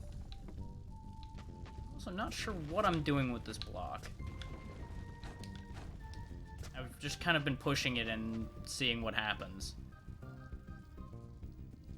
Huh. I see a potential here. I just don't know if it's actually a good thing. Because we can fill in this hole, but all that does is send one of these balls across... then rolls down there. Oh, and breaks the box. Okay. I don't know if that's a good thing either, but I guess we have that now.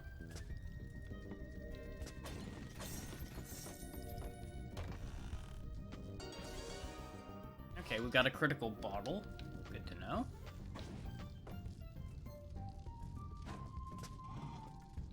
switch doesn't do anything yet either. Okay. So, mental note, I have found now 2 switches that don't do anything yet, presumably.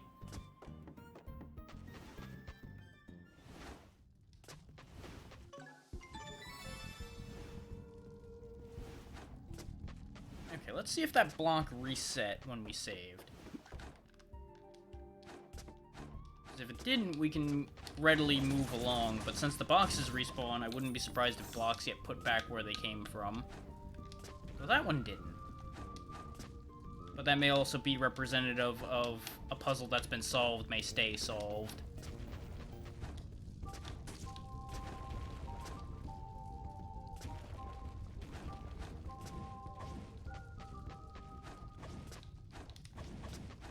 Okay, these are not the kind of gears you can hit to spin, so we need to do something else to make that open.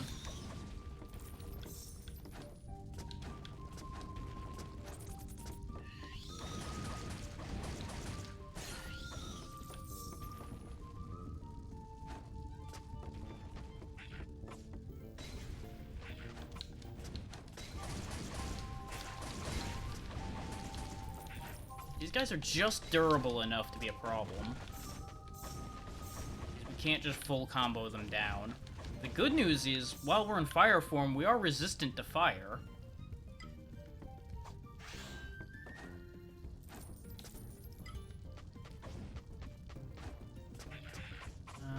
Okay, our block did stay here. I'm gonna push it just a little bit more. Give us a little bit more room to move. And we're gonna run for our fucking life. No, this was a terrible life choice. This was the wrong move. It worked out, but that was not the way to do that, I don't think. Because we need to move the block the rest of the way over in order to be able to get up. That's what I was afraid of.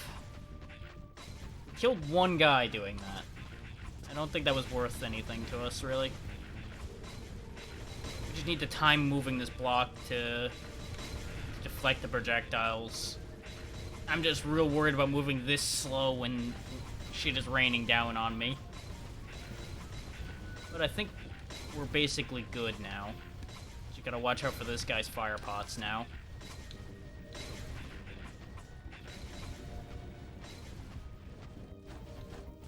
Okay, now from here we can just fireball him to death.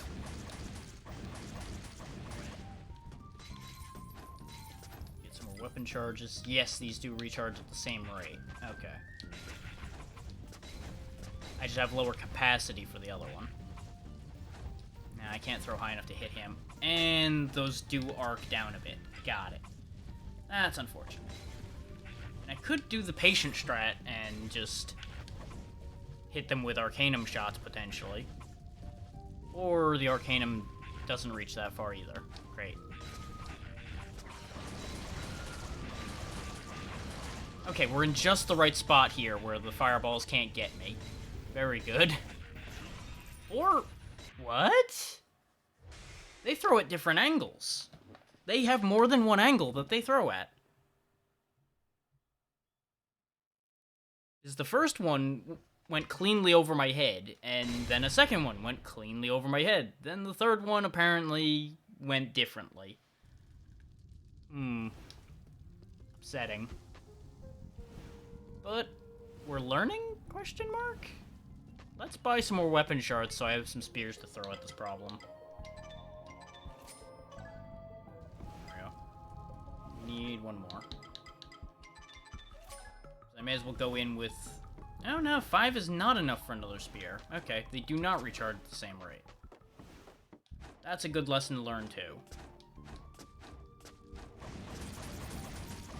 But since those bombers drop weapon shards, we should be able to recoup the rest of that by killing with a little luck. On the ladder. Now go. Jump this one. Keep going. Crunched.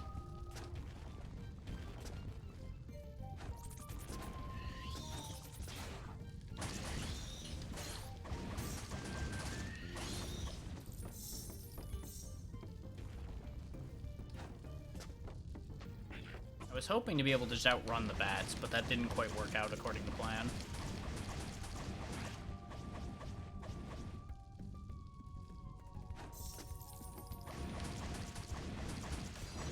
Well, that'll save resources. I didn't think I was going to be able to reach that high. Of course, learning my own attack range really will help my cause greatly.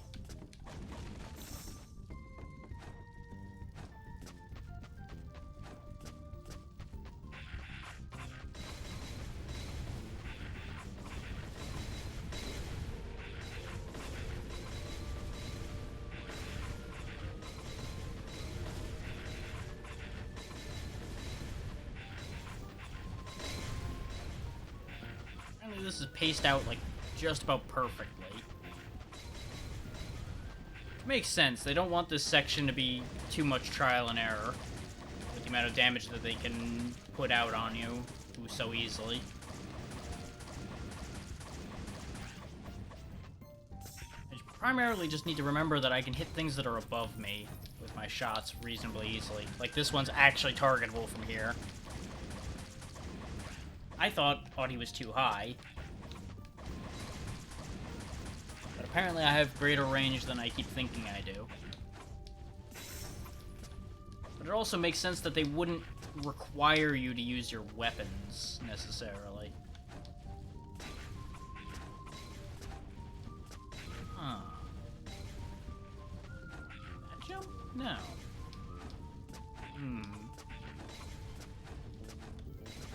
Ah, I can climb the ropes, okay.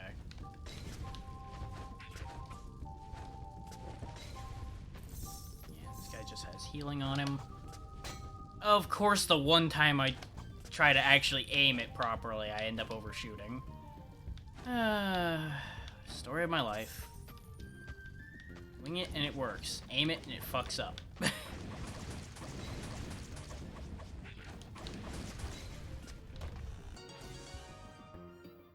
Okay, now we can carry more ammo. That's probably going to be huge. Come here, you.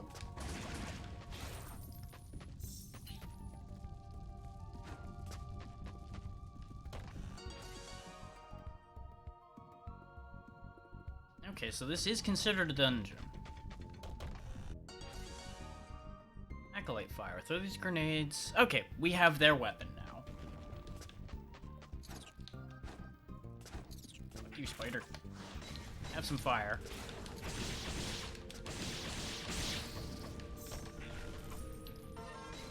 The chest opening iframes are really helpful.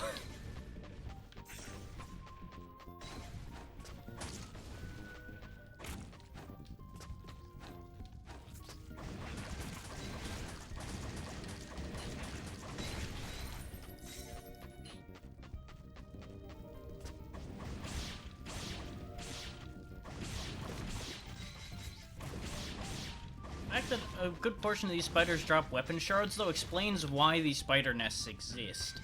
Because having them just be a health source didn't make too much sense to me. That seemed excessive with the amount that spawned in them. Now that we know that that's how you get your weapon shards back, though, that makes perfect sense. Okay, and you can carry a lot of alchemist fire. You cannot carry as much of anything else. Nearly died, so best to just heal up first.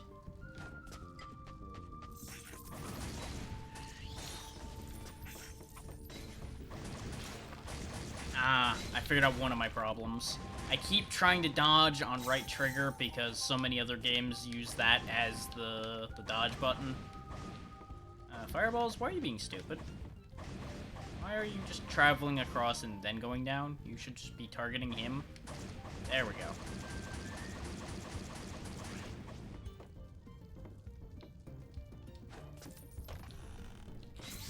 Weapon shards.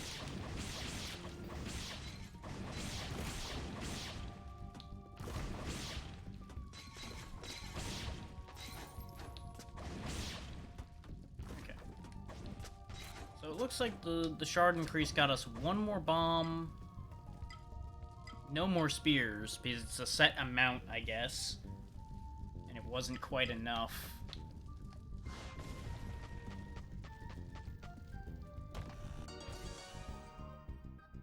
I think that might actually be the last section of the map. No, there's one more.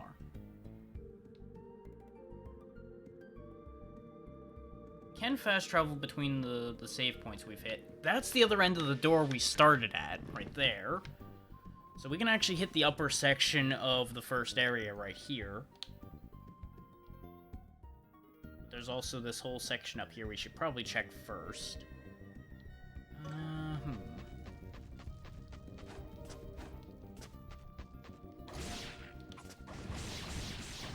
It's a pity there isn't monster infighting, because these bombers would destroy spiders for me real well. Okay, get rid of the bomber, because now I can use this platform to my advantage. Or, you know, just kill myself, because I'm a fool. That's also a thing I can do.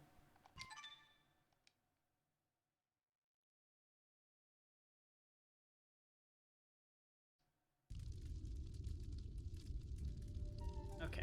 Before I continue fighting in this area, there is a spot I'm thinking of that I just need to remember where. There was a web we saw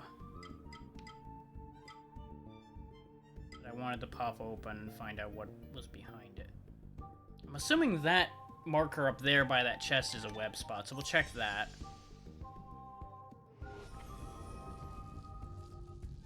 So we can fast travel around. It's a good idea to clean up while that's fresh in our brains.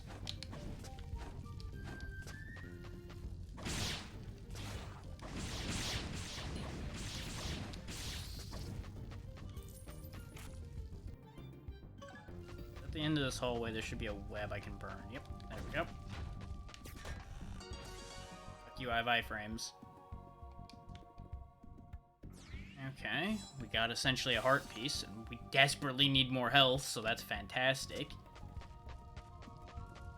Okay, so we definitely want to go back for any chests that we can access now, then. And I think...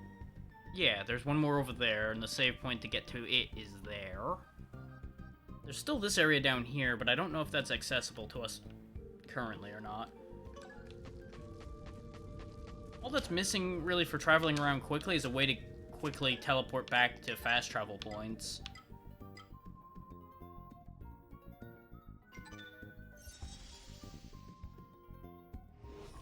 I get, like, a checkpoint item or something. I think that might be too much to ask for.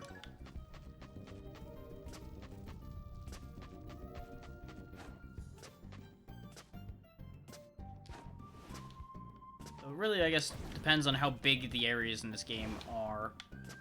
Okay, we need to go plug up some of the holes in order to make that work, I think. But where are the holes I need to jam to make that one go better?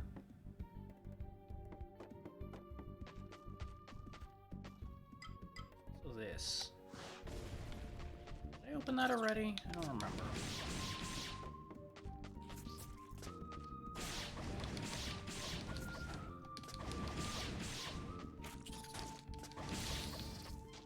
We did go here already. Yeah. No, we didn't.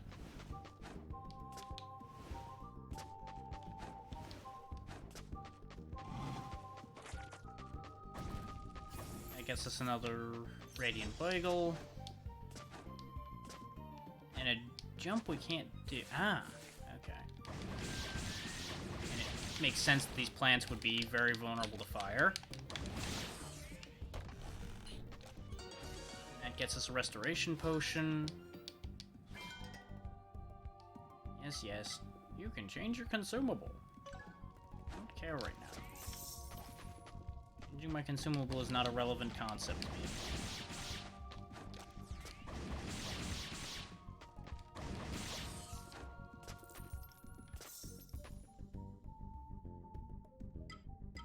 Especially since we can also just cycle them on this screen, so going into the menu to do it just doesn't make any sense.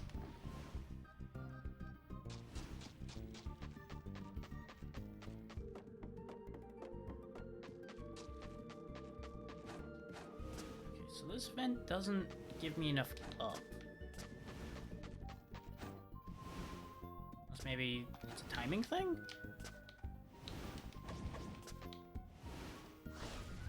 No, that doesn't work either. Huh. Because if you look...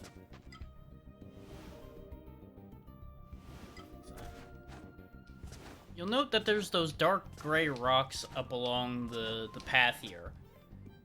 I can only assume we'll gain an ability that lets us cling to those or something. Because bombing them to break them open didn't work. Because that was my first guess. Maybe I need to break open vents on them and then that would launch me the rest of the way up. Since that didn't work, I'm assuming those are probably like the indications for like a wall jump or something. So we probably can't do anything with that still yet. Which means that chest up there is still not accessible. Unless we can do something with this boulder.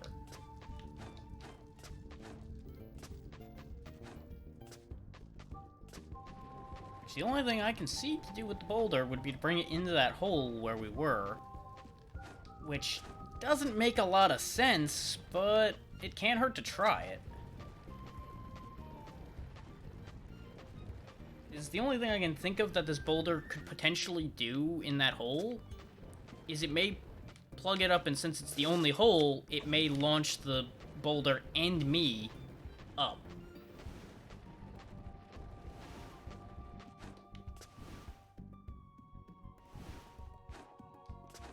The answer to that is a no.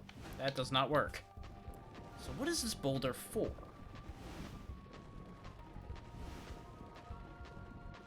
The only other thing I can think to do is just keep pushing this boulder along for a bit and see if the boulder goes anywhere. But we know what's over here, so I don't even know if... Unless the vent all the way over here is connected to the vent on the left there, and that covering this vent up will allow us to get launched better on the other side. Because there is a lip here to keep this in place. That might work. That might actually work.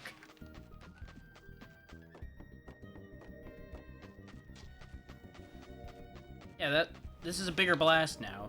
That might be all I needed. Yep, there we go. Overthinking.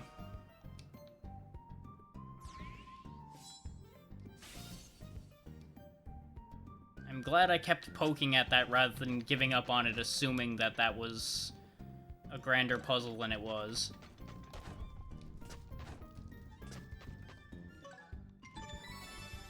Save that bit of progress. Even though it checkpointed either way, I would rather have it be a more permanent save in case the game crashed. Now we can also push this block out, which opens up a shortcut through here, giving us access to potentially getting that chest. This block is locked in there now.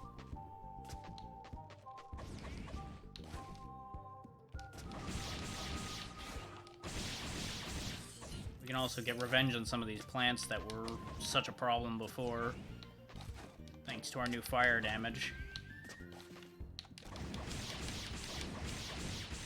There was also another path we didn't take somewhere along the way. I don't think we can do that jump, actually. I think that might still be beyond us.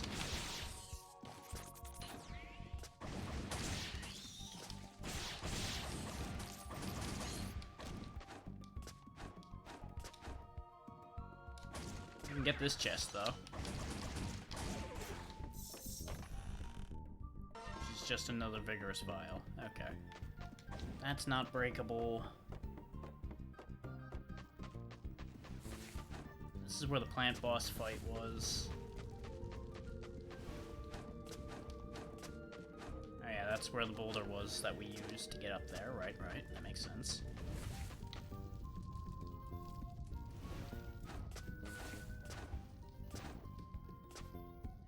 This to get back up. Except I missed my jump. Back in plant hell. There we go.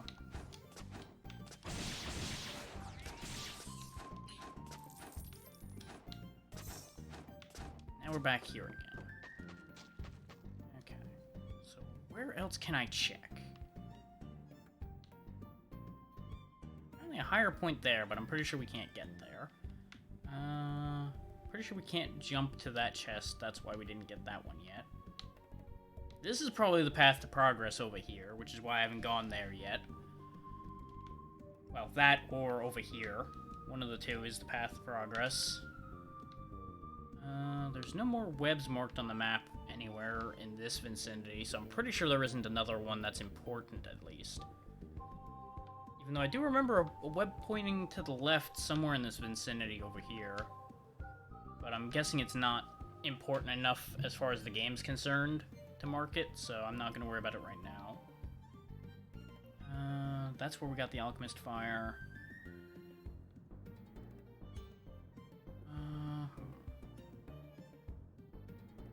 There's also this drop-down over here, but I don't know if that drop-down is meaningful either. That might just be like a newbie trap type drop-down that'll just send us backwards and not do anything productive.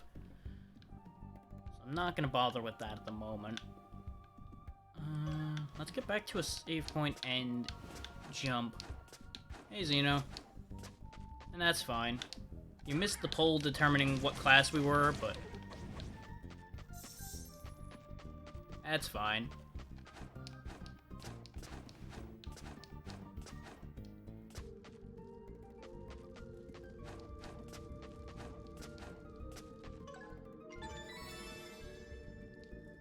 You got here, and that's what matters.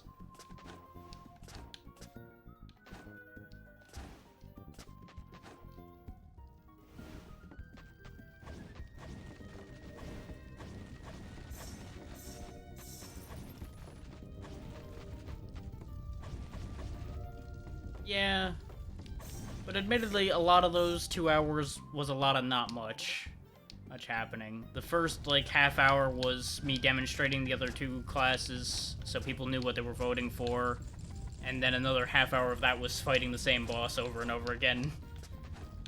Not particularly getting anywhere.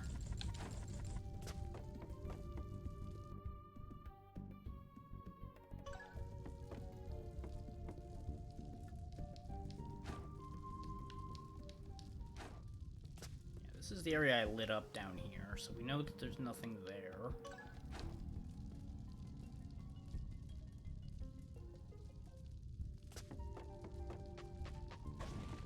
So pretty much the only thing of any real value you missed at the beginning was just the poll determining that I was going to be the caster for the entire game instead of the scout or the archer.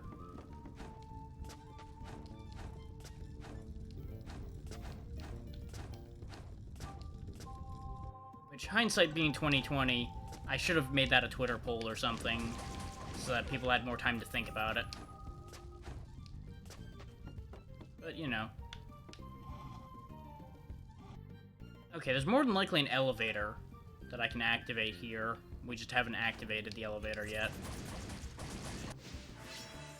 There we go, we gained another level. I think we actually have enough mastery relics finally to do something.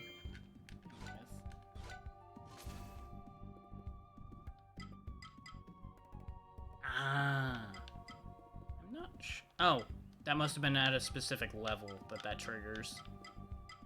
Yeah, because there's one at 12 over there.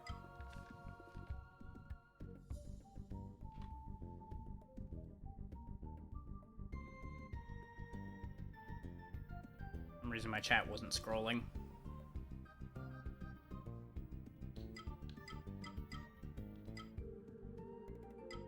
Yeah, to catch you up on what has happened so far, our army was sent into a canyon and by the premonition of a mage. A cave-in happened. We ended up getting sent through a magic portal that was put in front of us by a Valkyrie who was saying we were dead. And now we're trying to figure out what the hell's going on in this cave that we got dropped in as a result of that portal. We know that there's a guardian we are meant to go fight in order to be able to participate in this universe's Ragnarok eventually.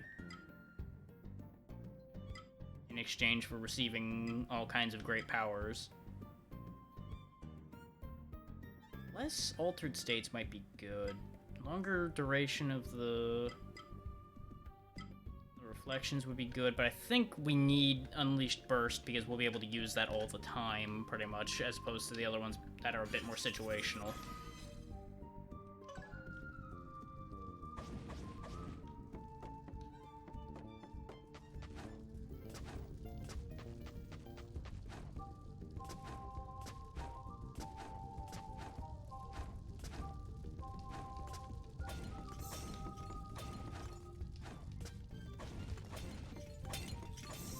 Basically, the short version is we may or may not be dead. Jury's still out on whether we're actually dead or not.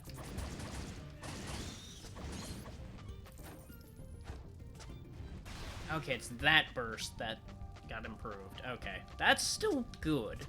That is still a useful improvement.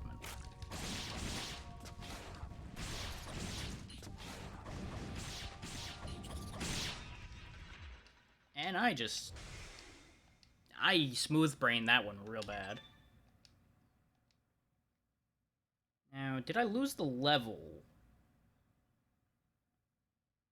That's gonna be an important question we're gonna want answers to.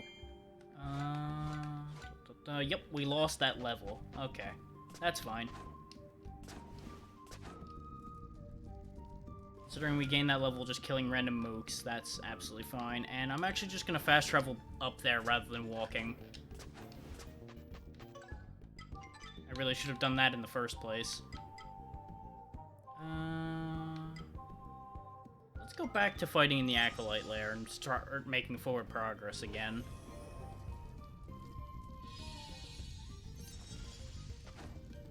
But to bring you and anybody else who came in a little later on up to date on our abilities, we have a homing shot on our basic attack. We can also just hit things with our staff. We have a set of weapons we've picked up over our adventure so far. Hey, Jukebox. This is pretty good so far. It's not the best. It's got a few iffy bits here and there, but no game is perfect. Bad. As far as the recap of what we have so far, I have found an Alchemist Fire Bottle. We defeated a boss for this lance we can throw. A shopkeeper gave us these bombs that are actually used for puzzle solving as well as combat. We have a dodge, which places a reflection we can detonate on command. And, of course, the burst that was demonstrated earlier. Right now, these Alchemist fire-throwing little bastards are our biggest concern. Because they've got a lot of ground coverage, and they do a lot of damage.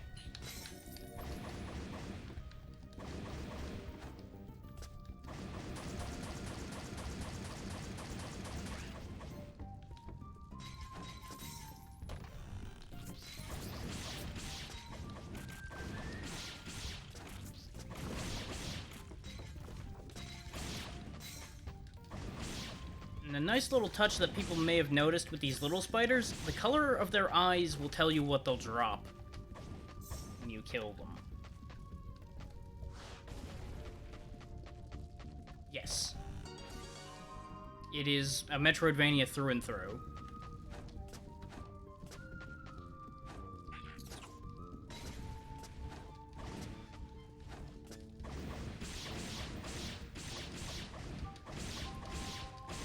Which I will, once I deal with the spider, I'll explain another mechanic that we have gained access to.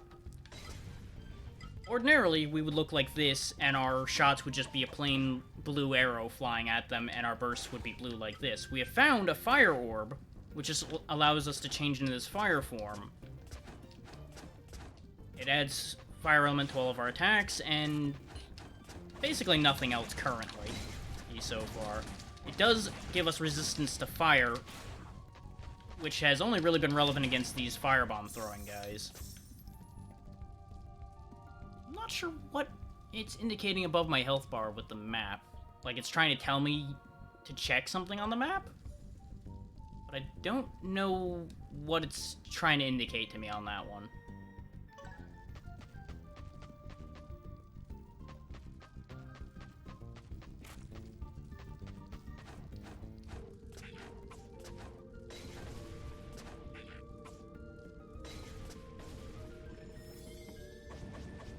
We have an array of consumables at the moment. Primarily, we have health potions that I've been using.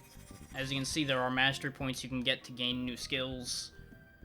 The biggest complaint I've had with this game so far is the fact that mastery points take a while to get, and as you can see, everything takes a fair amount of points. So you're going to be progressing through this pretty slowly. Which is not inherently a bad thing, but it's not a great thing.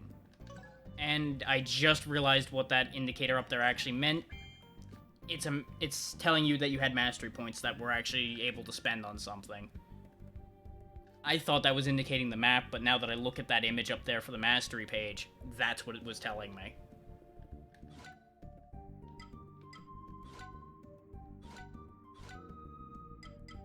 Yeah. As you can see, you've got your typical heart piece equivalent. You need 4 of them to increase your max health. We still haven't found enough of those. Yeah, we've got restoration potions. I don't know what happened to... Ah, there we go. We've got these vigorous vials as well that give us critical attacks the whole time it's active, which are probably going to be pretty strong.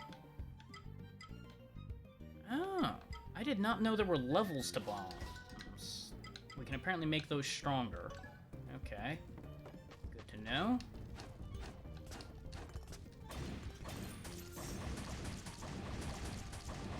You have 2 other class choices. The pole ended up swinging such that we are playing caster the entire game. But you have a sword-wielding scout with a shield, and you also have an archer who will either shoot arrows or throw their bow at enemies, are their 2 primary attacks. The first ability that you unlock for the archer is like a skirmish jump you can do, and the first ability for the scout is a counterattack. I do not know anything else about them because I did not test any further than that with those. I just did the initial bit of the game with each one, so I knew what I was getting into depending on where the pole went.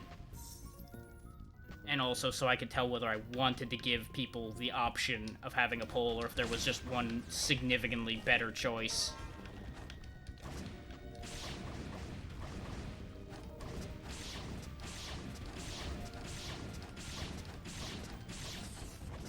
In the end, all of them felt pretty enjoyable, so I don't think you'd have a problem no matter what class you pick. You're just going to have issues in different areas depending on which one you choose to be, pretty much.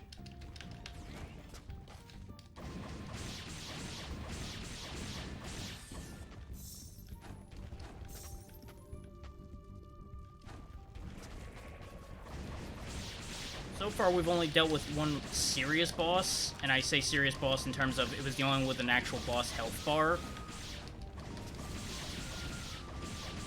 And it took a fair few tries. Mostly just because it did so much damage, and I could not see the root come up underneath me there. There was too much going on with that screen. And for me to be explaining and noticing a dark root coming up through the ground on a dark background.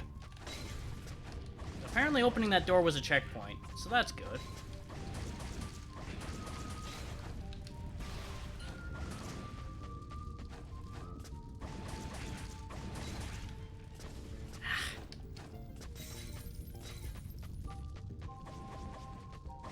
Now there is a block button that I really should be using, but I keep not using it because habit for me is to dodge rather than blocking in most games, because dodging usually is a better choice.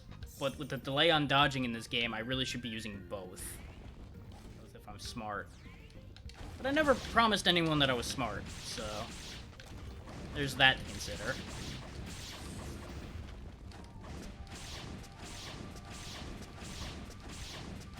So take the way some of this goes with a bit of a grain of salt, because it will probably go better for anybody who actually pays full attention to their entire equipment set and all of that. Because I don't have any healing potions. Okay, so we're just kind of stuck with that idea at the moment.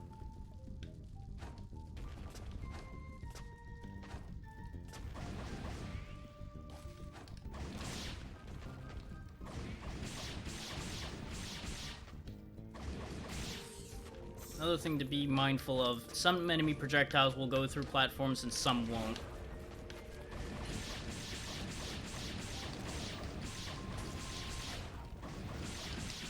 Ah!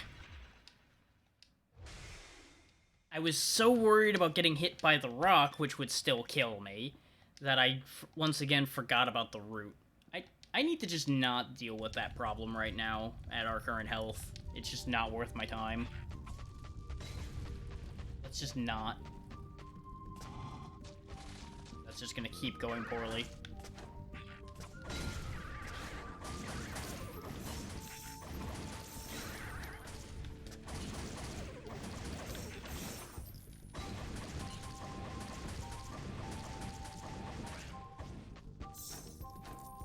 The biggest problem I'm running into with the dodging is there are so many other games that allow you to repeatedly dodge, like based on a stamina meter or something like that. This has just a hard cooldown on your dodge.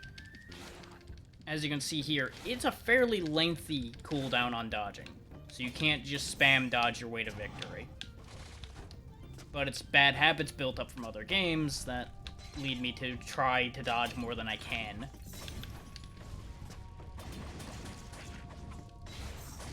So I have to relearn, essentially, on that one.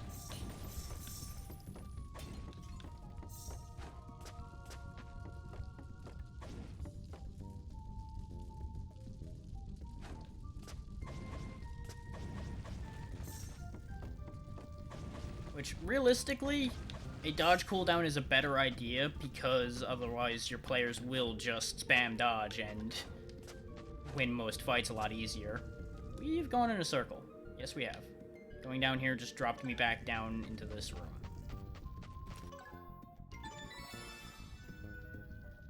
More than likely, there's something we'll find along the way that will lower those, giving us a shortcut. Let's put in the other arachnid gem we have and see if that triggers anything. Because our main goal right now is finding enough gems to fill this up and open the door. First one triggered a door to open down below, which is why I was willing to see if that actually would open anything. As it turns out, no. And fast travel's available from the start, which is very helpful. We're gonna see if there's any way to go to the right now, since there is a section on the map we haven't seen. Rather than bash my head against whatever, or that situation on the left is. Through a mix of things being just reasonably dangerous and me just not being as mindful as I should be, it's not been going great over there. So rather than be bullheaded, we're just gonna change direction.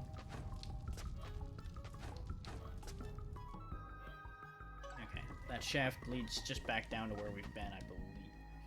Yeah, that's how we got up here in the first place.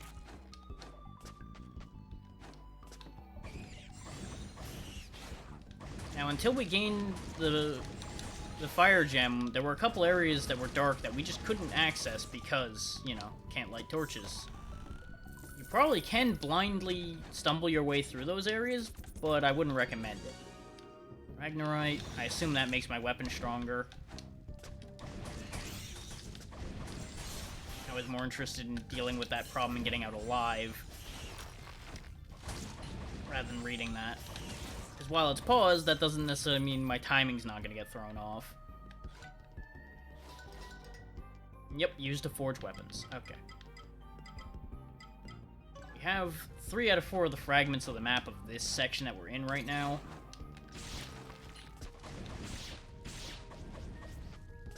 And in case I forgot to mention in the other skill we have exploding duplicates, as has been made pretty clear, but that is the first skill for the caster. What the other skills are, I don't know yet.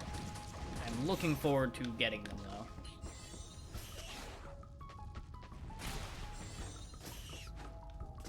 Biggest problem I've been running into is my mana bar is not long enough for me to really use any of these things that much, because that's what that yellow meter up there is.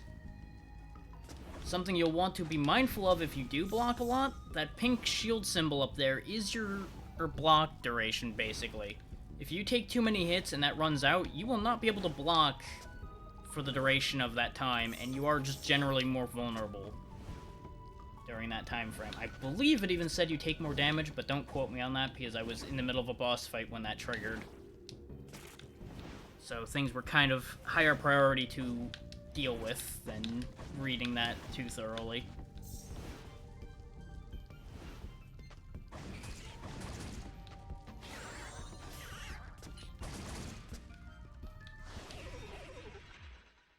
I forgot I had bombs equipped, because your own bombs can hurt you. I just reflexively threw my weapon to try to get out of that situation, and, well, we got out of that situation. We're definitely not in that situation anymore. Somewhere along the way, my brain has stopped being anywhere near as good at things today, and I'm upset with myself over that. Okay, that's what this little nook down here was for.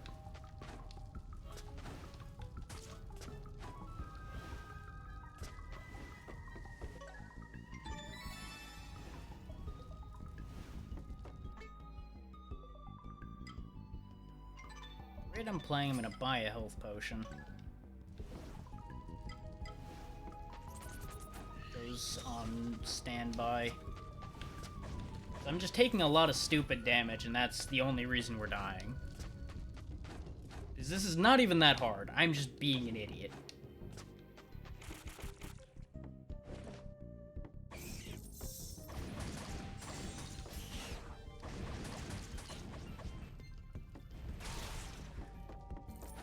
would also help if I actually use the burst we bothered to improve.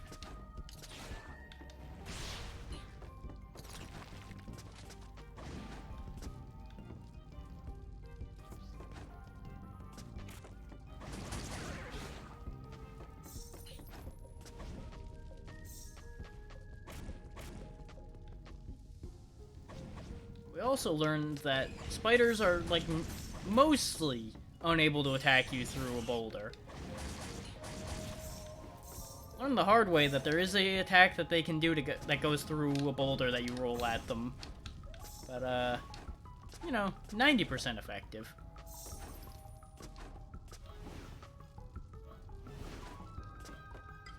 Let's not have bombs equipped right now, so I don't end up blowing myself up again. Is it invariably the situation down here is going to get just as bad as it did last time?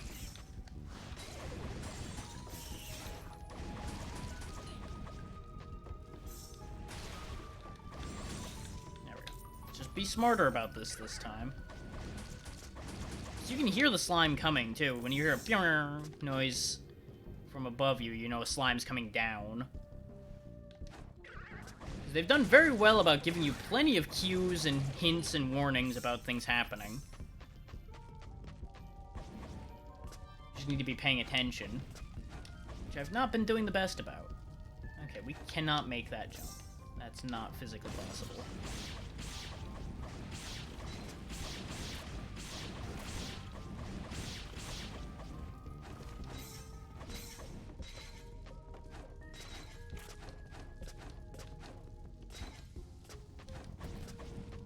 Now, for all that the caster's starting damage is the weakest, I would say, even now, with the issues we've been having, I still think that the caster's probably the easiest class to start with in this game. Because you have these on-call homing attacks that cost you nothing. You can just throw them all the time. So it gives you so much more access to hitting enemies that the other classes can't get at. The Scout can angle their shots to hit most things, but you actually have to take the time to aim, which puts you at greater risk. But the trade-off is you do a lot more damage. So that's worth bearing in mind.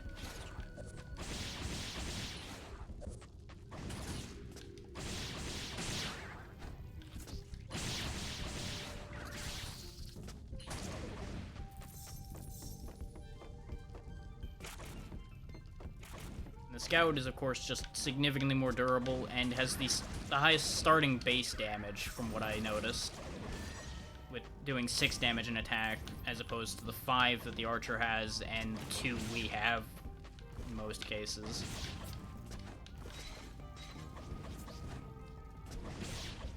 I would say probably in terms of overall combat effectiveness, the scout, the archer is probably the best boss killer at the start of the game, because of the fact that they have good range, but they still have decent damage.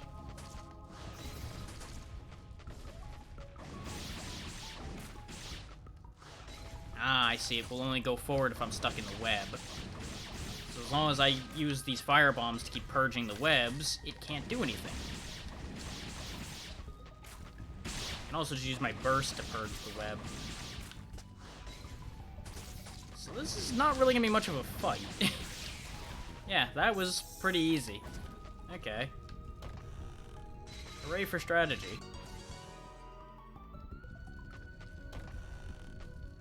I suspect that the scout would have had a lot more of a problem with that fight, because they would not have had a ready way to get rid of the web. Because they would have to get through the webbing to cut the centerpiece. They did not appear to gain a ranged attack. They would still be able to use the bombs to deal with a lot of it, but they wouldn't be able to just have a free shot at dealing with it, more or less. Okay. Fire heals that, so we need to switch. That does no damage to it, though. Okay. Does the lance work? Yes. Okay. So we can kill them. They're not indestructible.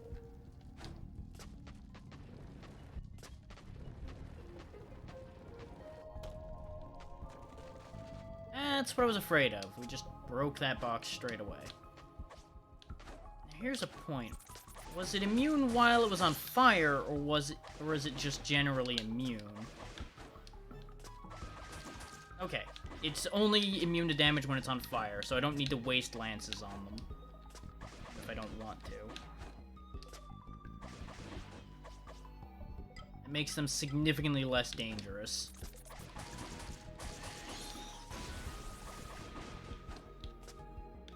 They are still problematic, though, because they are on fire for a long time.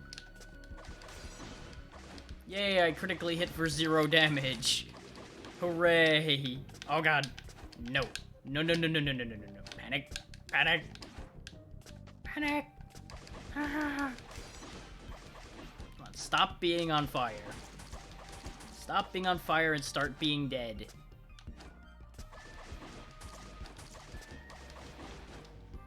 Okay, this is getting annoying. The other option is I just go around them, but I don't trust myself today to not fuck up a jump and get roasted for it. They are patterned just right, though, to cover each other, or to a degree. Yep, I overjumped, and now it's not grabbing the ledge. Okay, there we go. They have a lot of health. So the fact that they drop weapon shards does tell me you're intended to kill them with weapons. Yeah, heck with that one. Let's just get out of here alive, shall we? Bat. Uh-oh. I disagree. Interesting. I'm 2 for 2 on dodging and it's still hurting me. I don't know if I just barely mistimed that, or if those don't actually get dodged.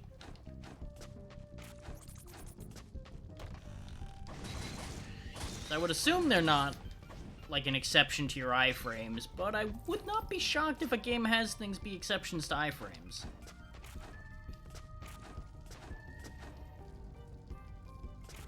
Ignoring the fact that I'm pretty sure I've dodged those before.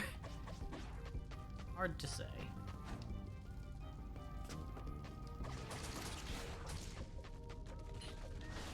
Oh, you son of a bitch. He just ran up on me just fast enough to be a problem on that one. Okay, we need to switch to fire, like, now. Expedite getting rid of these spiders.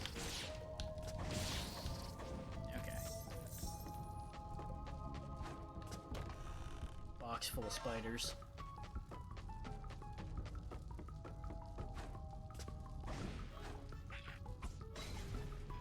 Go through.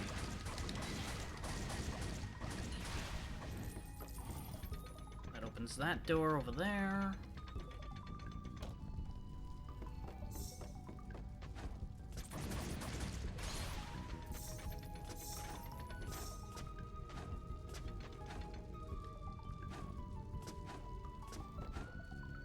Okay, good, we found a checkpoint. And I'm gonna assume that's either a new area or a proper boss door that we're about to walk towards. We can't go across that just yet, because that's definitely longer a jump than we can make. But now that we have gotten a checkpoint, let's go back and check that spot on the side. Go this way. Ah, this switch might be exactly what we need, actually, to hit the other thing. What we do is we hit this to drop the rock, to get up here, to hit the button. Yeah, that extends a bridge, okay. Now the question is, does this boulder have other uses? Because, considering it's a boulder we can move, logic would denote that it has another purpose. Except it doesn't have any room to go anywhere. So they just kind of decided they wanted a round boulder there, I guess.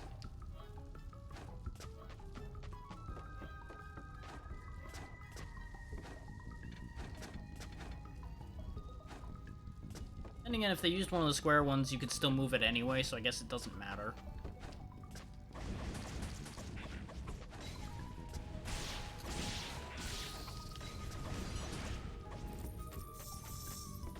When I actually use my whole kit, I do a lot more damage. Shocking, I know. Oh, you have to hit this one from both sides, okay. And the other side of that is past that key door over there. So let's go hit that door before I forget I have this key.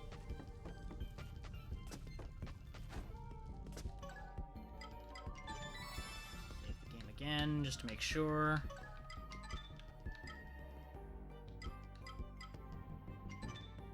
The fact that this area is called Torture Chambers is concerning.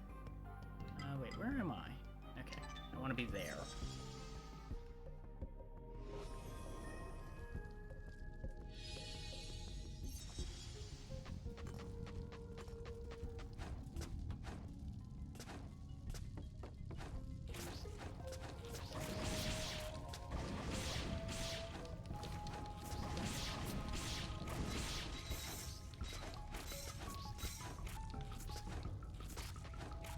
Need to deal with the rest of those. Getting real tired of the surprise spider in face game. It's getting old.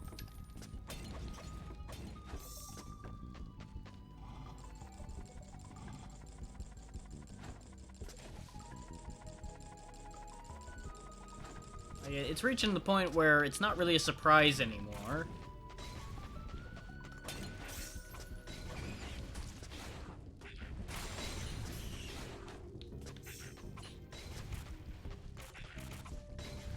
Man, those bombs go far. Fuck you. There's a big old fireball up there. I don't like that. And ordinarily, I like fire, but that fire clearly ain't gonna like me. You fucker.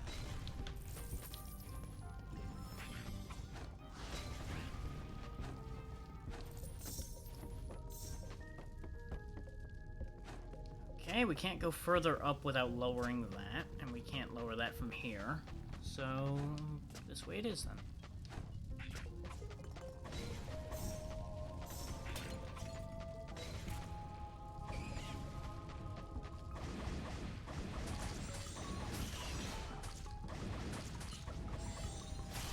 Oh. His loot fell through the floor, but that's fine. I mostly just wanted him gone. Gone he was.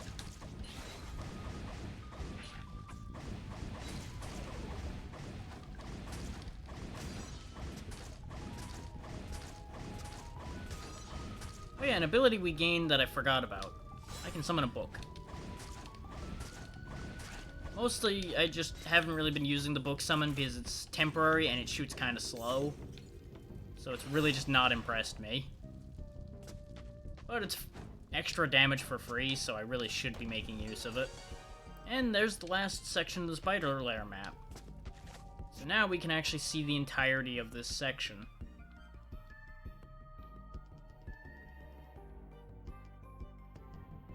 Which also tells me that that is a new area over there, since it's not marked on the spider lair map.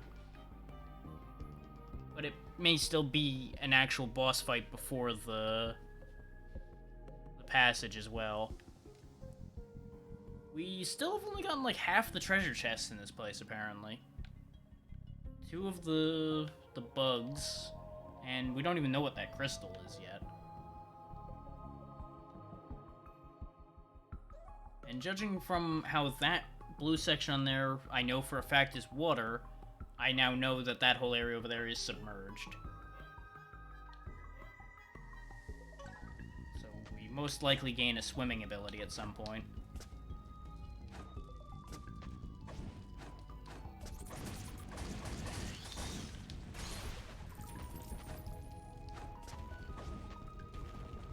Ah, those go out automatically, but these guys will relight it.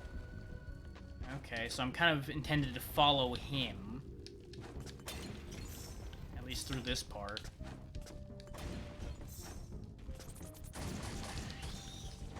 Ah. The fact that these bats are still just durable enough to not die to one basic combo remains upsetting to me.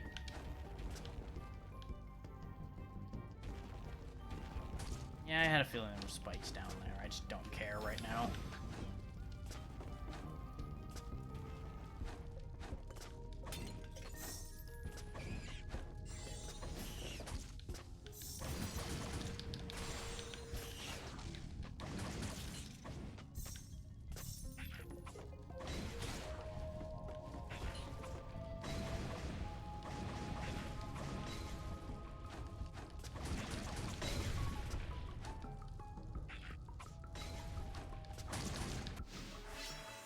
Another level. Oh, thank God, we finally got a point of attack out of that level as well. That will help a lot.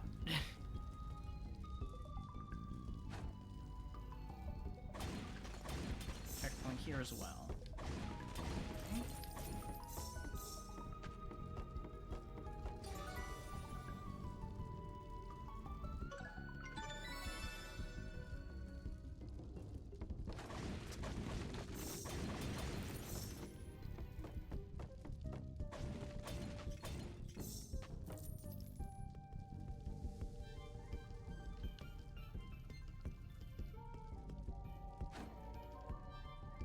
I do not like this. No, I do not. No, I do not like this. It's decidedly uncomfortable.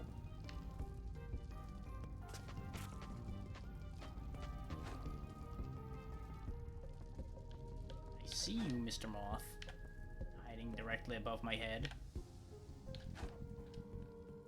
Okay, got through that clean, which was surprising. I'm not actually gonna light that lamp. God damn it. Except my goddamn homing attack decided it was a great idea to hit the lamp anyway. Oh, wait. Aha! Goddamn spiders!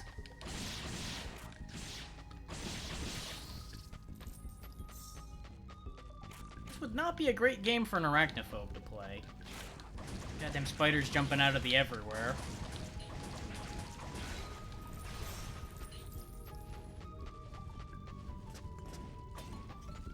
Okay, so that connects back to this. Okay.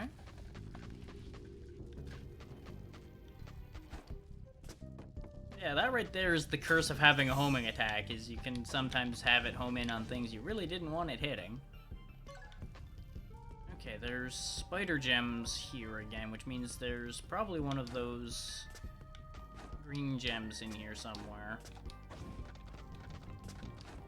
Oh, these are timers. need to hit all of them to do whatever this is going to do. And I fucked it up.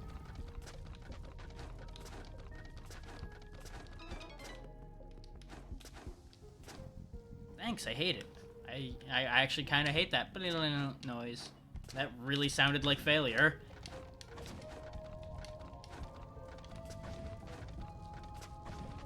This is definitely going to be a case if you have to hit these in the right order, you're fucked. On. Yep, the homing attack failed me. God damn it. Okay, I think I see the pattern I need to hit these in. I say as I fuck it up again. So just hit him on the way down like that. Hit the one on the floor here,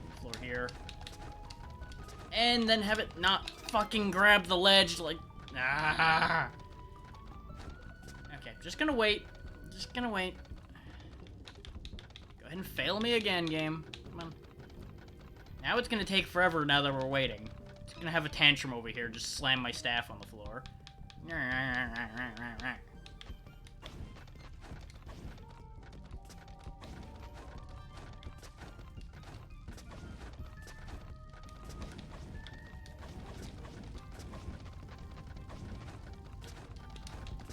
Got it. Are you kidding me? I hit that before the timer played. Come on now.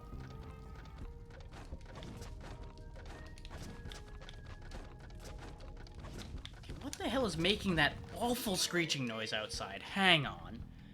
There's something every few seconds just going... and it's driving me insane. Give me a minute.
Somebody's out there weed whacking their lawn with a shitty motor, so it's just screeching constantly when they're running it. I'm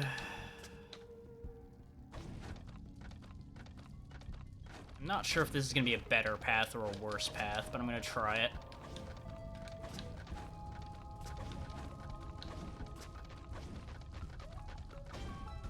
Okay, apparently that was good enough. Good.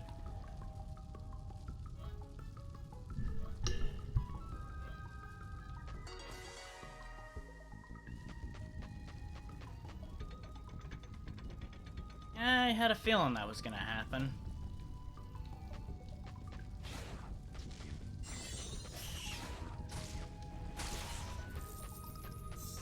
What else you got?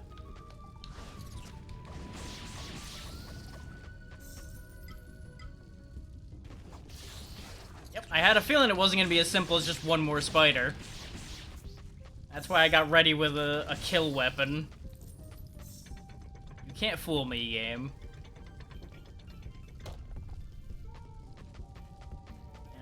Okay, there's nothing else where he came from. We are out of weapon shards now, though. Okay, this connects back to this room. Okay. So we've cleared all this out. We got more of those green gems that we need to dispose of. I don't know what I was thinking about that one. We do want to get back to that checkpoint.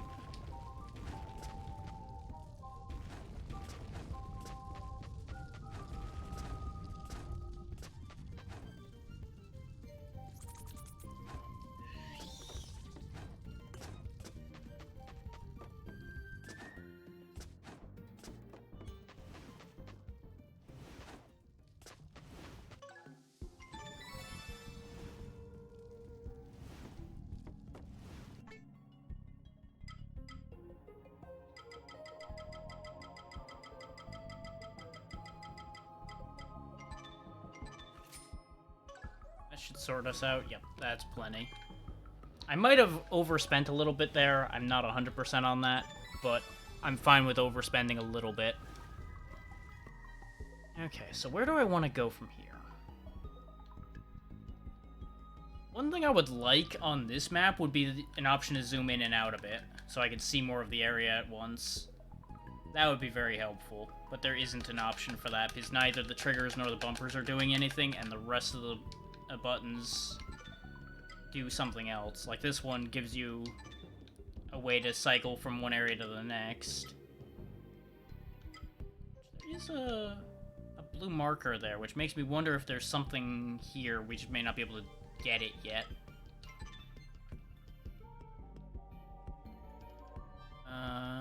But in terms of things to do around here, we probably can't get up to that grayed out area there, so we can't do anything with that information.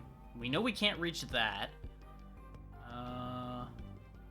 We can turn in the 2 gems we've got, but that's not going to be enough. That leaves proceeding to the right or checking out up here.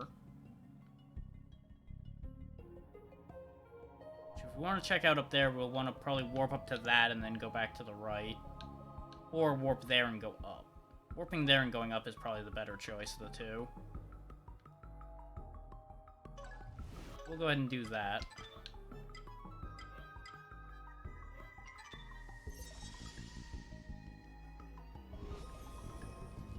That is, of course, provided we can go up from here, but I'm pretty sure that's how we got there in the first place. So, this should work fine. Of course, if I was smarter, I could have saved money and just went back over to the spider lair here and killed spiders till we got the requisite weapon shards. But we have plenty of money, and spending money to save time is more than worthwhile to me.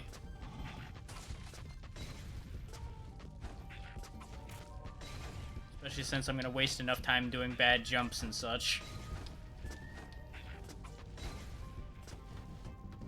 Once again, I appreciate the lack of contact damage in this game. I also appreciate the fact that enemies can light torches too.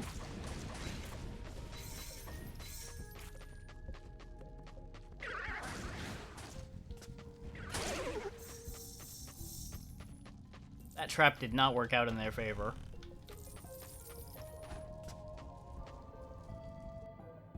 Okay, we're almost there. We just gotta get past these guys.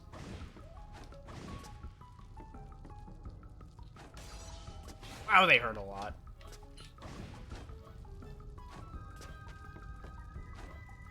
You guys ever stop being on fire in this area? You do. Last a really long time on fire, though. I need that one over there to go out, but he's not going to. Looks like some of them never go out. Interesting.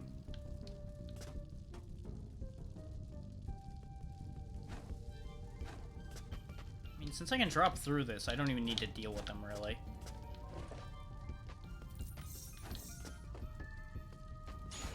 You cannot dash through them, though. Good to know. Those are another one that's immune to your iframes.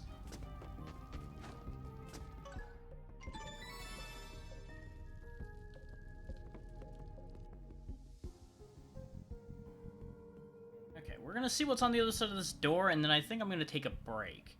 I'm gonna try out taking a decent length break midstream now, but not actually, like, end early anymore. And see how that plays in terms of everything. Like, and by a lengthy break, I mean take, like, a 15-minute break or something.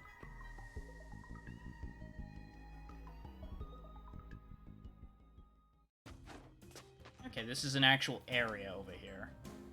Okay. Take a peek in here then, and then I'll take that break. That'll get us nicely to the 3-hour mark.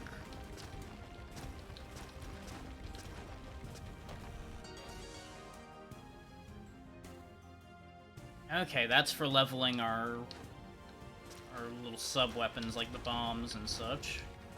Okay, okay. Now that's an issue. We can't jump that high. Are we just hooped as far as getting in here already? Huh. Yeah, I think we might just not be able to access part of this place yet. Because it looks like we're supposed to interact with that thing up there, which will then extend the ladder, allowing us to get up there.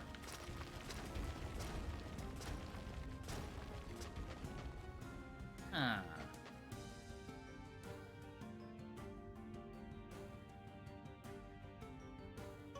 Yeah, I guess we need to finish the Emeracnid thing first, before we can do anything in the Fire Temple. Which begs the question where the last Emeracnid is. Or have I counted wrong and I have all of them already? That's an important check. I may genuinely have just miscounted.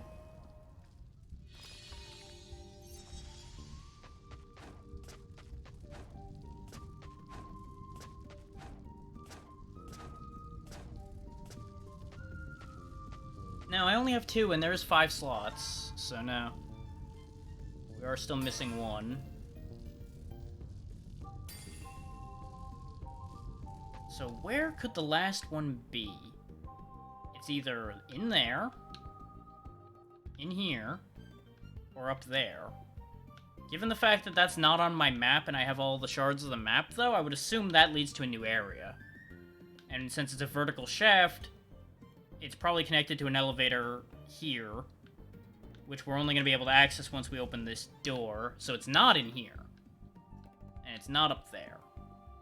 Which leaves the underwater section that was over here, but we can't really access that, so it's probably not there. It's in this nook here, or the ones I've already indicated. So we'll start by going to that warp here, so we can cross that higher section and see if we have access to that right now or not.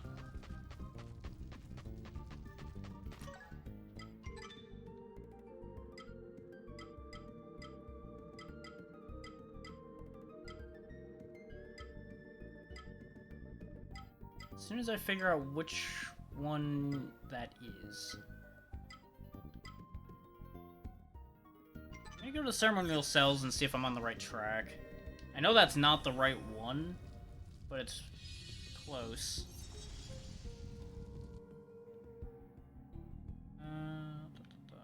Yeah, I need to go further left from this location.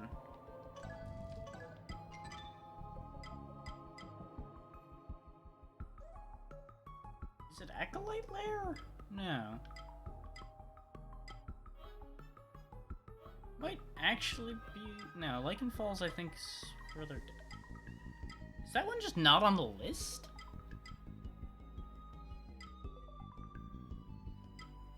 Is Torture Chambers back at that end? Acolyte Lair is where... Actually, yeah, I can use that shaft as a reference point. No, Acolyte Lair is the right one. I'm just being an idiot.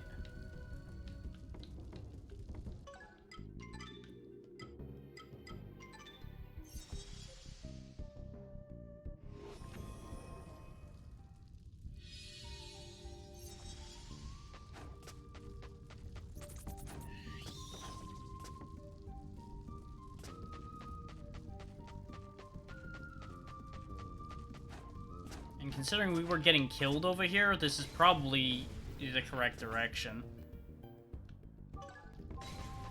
That's why we didn't end up going all the way over here, if I remember right. We were starting to have trouble with the enemies. Yeah, because now we're in this tunnel here. Yeah, because we kept dying to the pink guy down at the bottom of this hole. Now we're coming in a bit better prepared.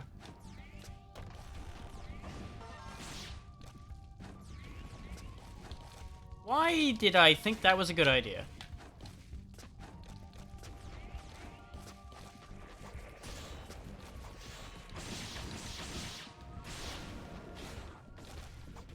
There we go. I'm just gonna spam spear him to death because dealing with him in this area is just a recipe for disaster.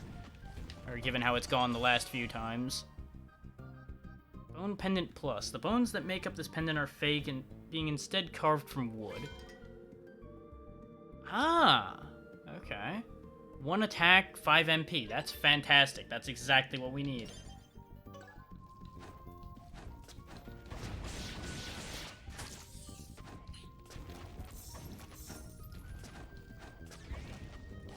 That is admittedly not a progress solution. But more attack is good because it means we'll actually be able to get rid of things. But the progress solution is right here, so that's fine. We now have the rest of the Emerachnid key. We can now go open the door. I just need to get out of here alive. Which, since I'm not bothering to fight every single one of these stooges, is not that big a problem.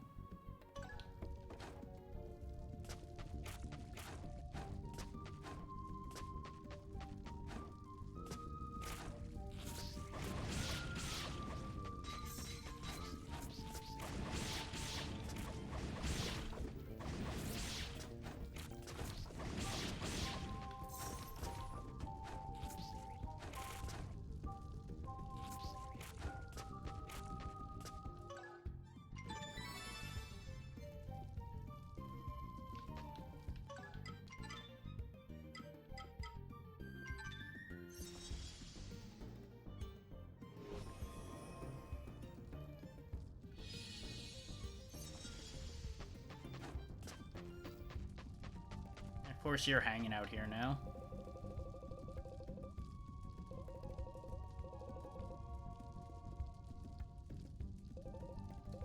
No, I'm not a fan of this door either, but it's necessary.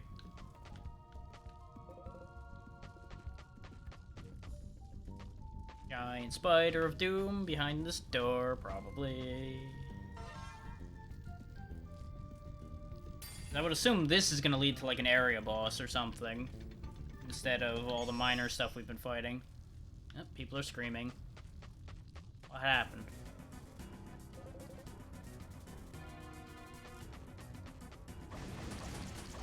Some kind of dark version of the Scout?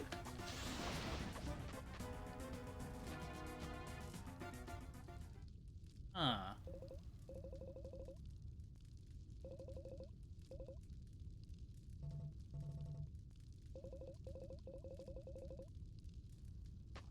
This does not seem good.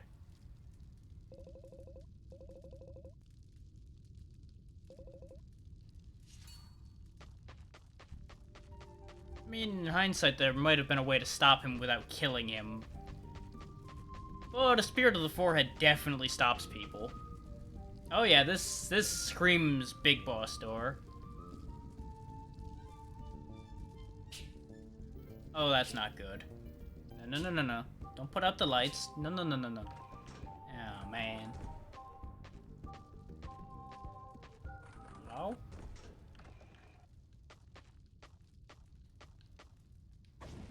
Yep. Real big spider. With a real big egg. Okay. So it's got a charge move, a stomp, a spin.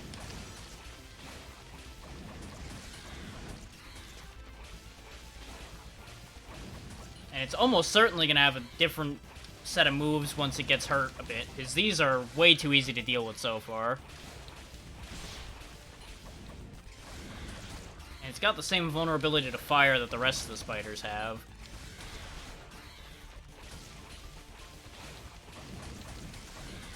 It has a lot of health, though. I don't have any healing potions. I'm also really low on weapon material, so we are most likely gonna go back Yeah. Let's see if it checkpointed at the fight, or if we are back at the save point. I would assume it checkpointed at the fight like the Dark Lancer did. Yep, okay. I'll give this one more go. Then I think I'll take my break, and then we'll do this fight properly.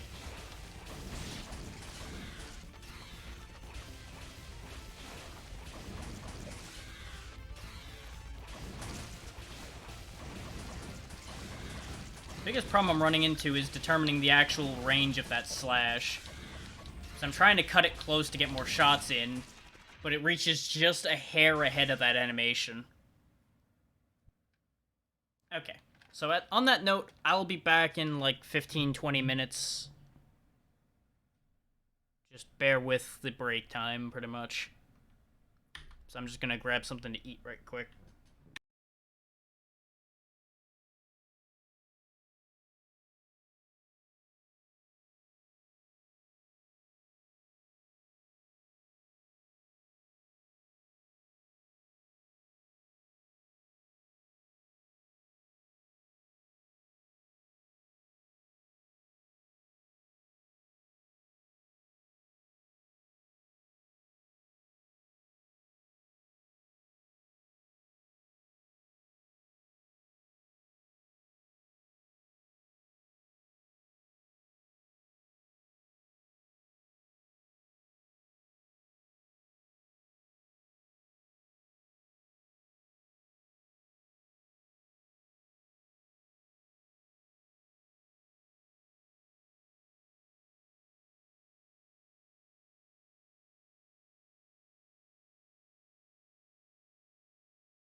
And we're back.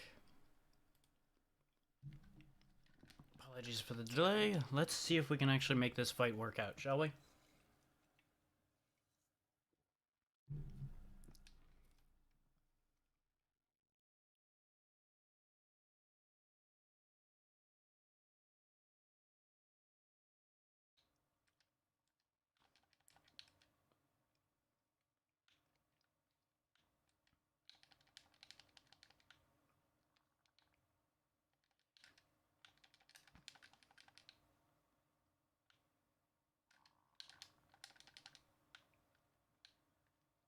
Clone just does not quite last long enough for me to blast first.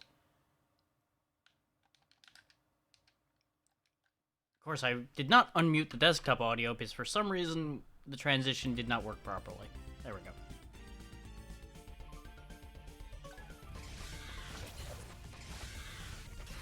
Not that there's much of an actual transition there yet anyway, it just kind of immediately flicks from screen to screen, but the idea is there. I could try going for the crit potion against him, but I don't... Well, him or her, I'm not sure. I should not misgender the Death Spider. It will kill me for it.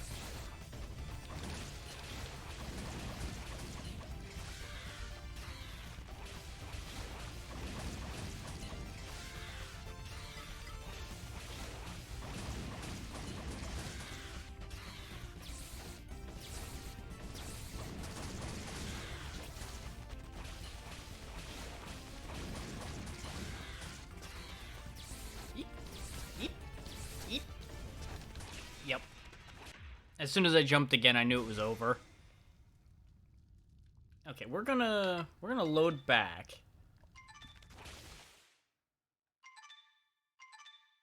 And we're gonna restock. So we actually have resources for this fight instead of just flying by the seat of our pants through this, like we've done with the most of the other fights. Because this one, pardon me, that's gonna happen a bit since I rushed through eating. But since we really seem to have a serious fight here, it makes more sense to stock up.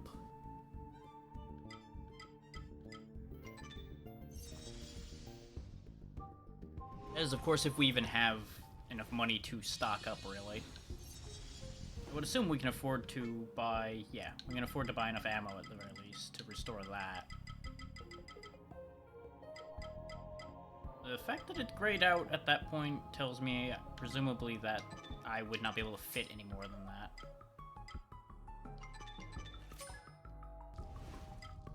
Yeah, everything's full.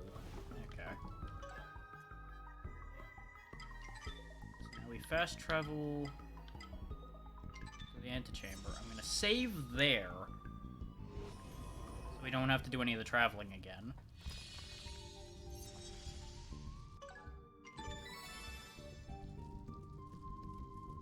Now, I'm going to try not to use any items to get rid of the guy that's going to show up here.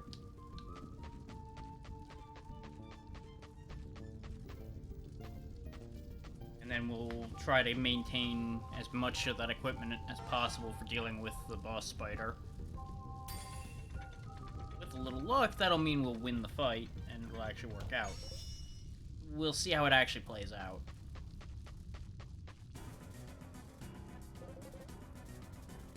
Keep possessed, man. Okay, yeah, a simple blast just puts him on the floor anyway.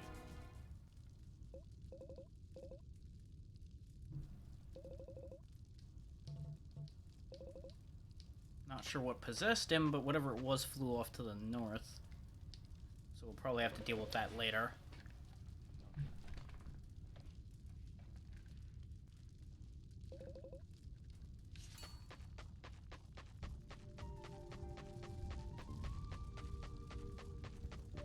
Realistically, I probably should have more than one healing potion for this fight, given the amount of health that thing has.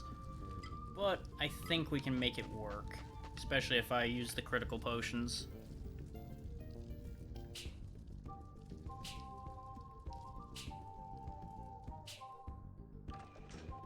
But we shall see how this plays out.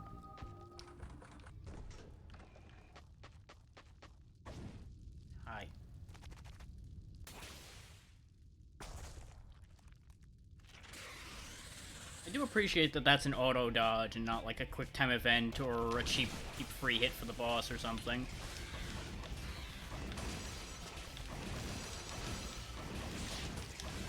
Okay, that's one problem with using the critical potion is that is a bit of flashing. It also does not last particularly long. I wonder. Does it work on weapons? No, it doesn't. Okay. Apologies to those who might be negatively affected by that flashing.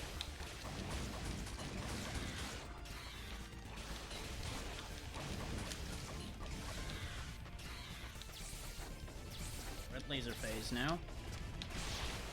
I dashed the wrong way.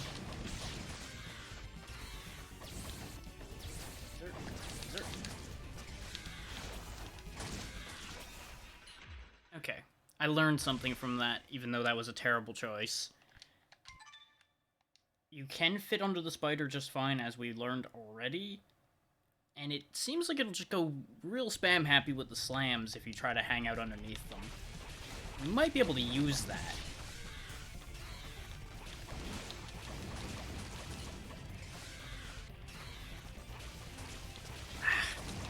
I thought I timed that right, but turns out I was way wrong.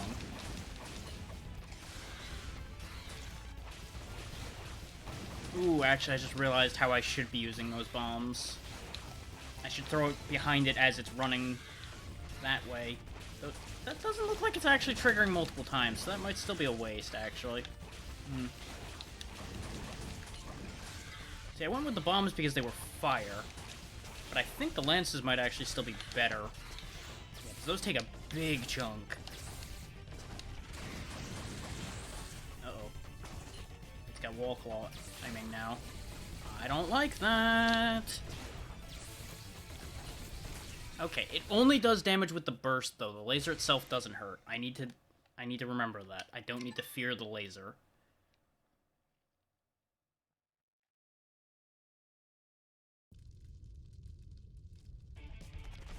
There's gonna be a lot of learning to winning this fight, I think. Just because it has so much health. Well, it has a lot of health, and we do minimal damage.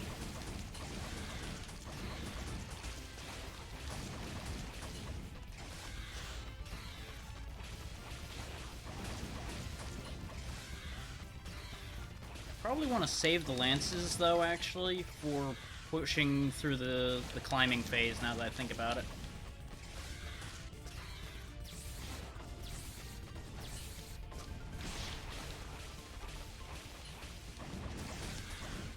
Okay, there's actually a certain range where you don't have to dodge to avoid the cut.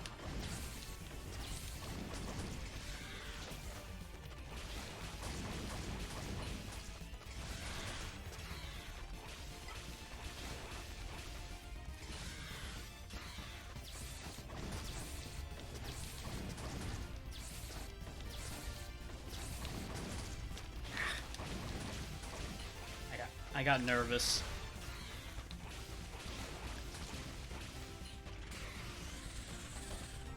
Oh, it's climbing. Now we do some spear throws to clock major damage.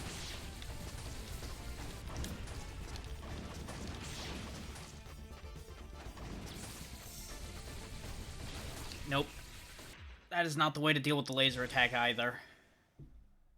I'm not really sure what to do with the timing on that laser. Aside from I probably just need to wait just another frame or two and then it'll work.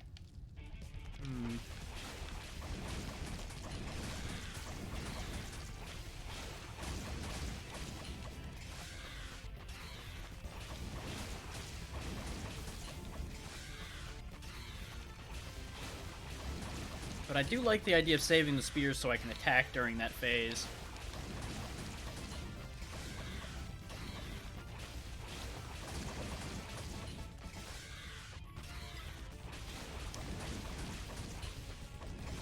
While we can do decent damage with our attacks overall, I think it's a much better method of dealing damage to throw those spears on that phase. It leaves my regular attacks free to keep the little spiders at bay.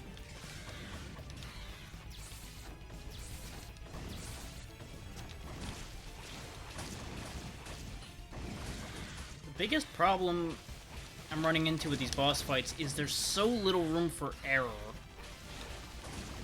So with how long it takes for me to manage to kill these bosses, given my damage output, we end up having a lot of problems.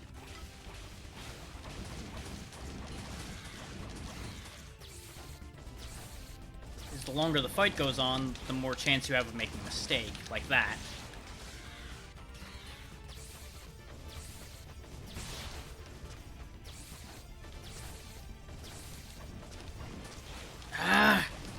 My reflex is to run away from it when it's doing that, and of course, the reflex combines with the fact that I know I need to dodge that attack, so I end up doing something stupid.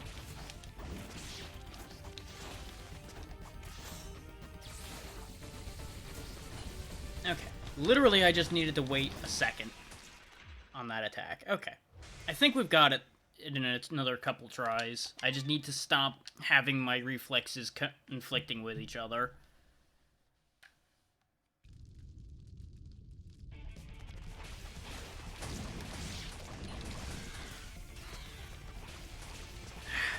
And, you know, actually have my reflexes do their job properly would also help.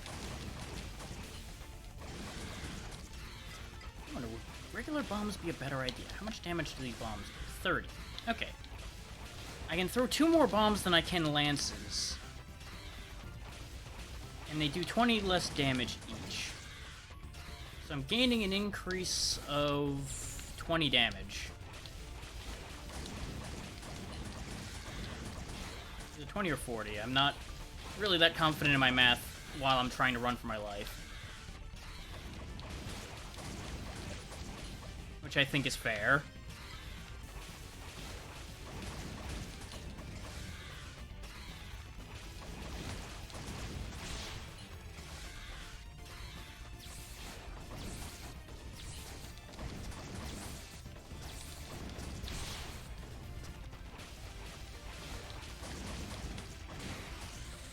Now she's gonna go up on the wall. Bomb away. That's gonna be the big problem with bombs, though, is I can't throw them when they're high.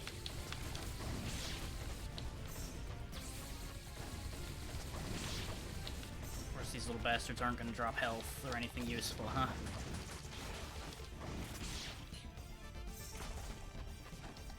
Okay, that phase isn't a long-lasting thing. Okay. So I can always just wait out that phase, too, then. Not that I'm very good at waiting things out, as we all know, but push comes to shove, that might be the winning move. Of course, I happen to time that all wrong. No, but they do that a lot. And again, my regular attack does hit from the ground reasonably on that. So maybe I'm just being a fool in general. Biggest issue, though, is my regular attack doesn't do a whole lot of damage per hit.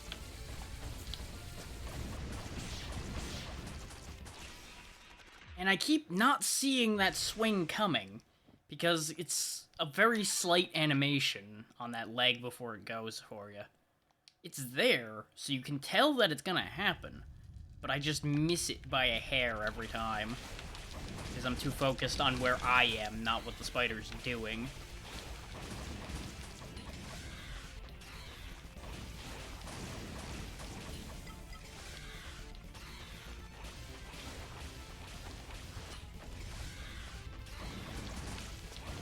I did hit the dodge button game, but okay, sure. You do you.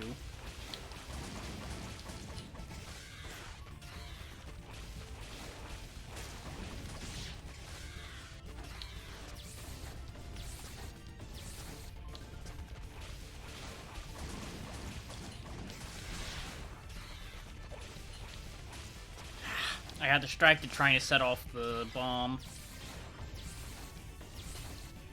So that's gonna be the other problem, is attempting to use the decoy bombs is gonna get me hurt a fair few times. Right, there we go. You can't be moving at all to try to use your potion. I think that's what was fucking me up on trying to use the potion before. Because it was still registering just like the slight slide and such, so it wasn't counting me as being completely still in order to be able to drink the potion.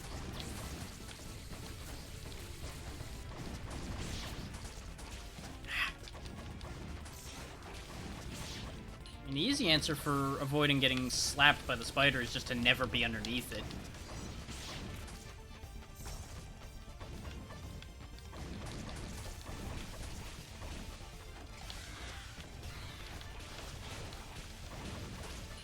Can't believe I got away with that one.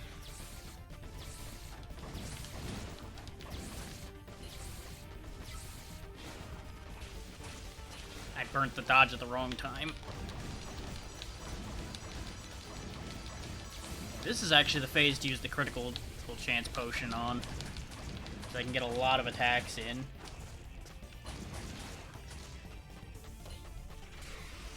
She's advancing to another phase.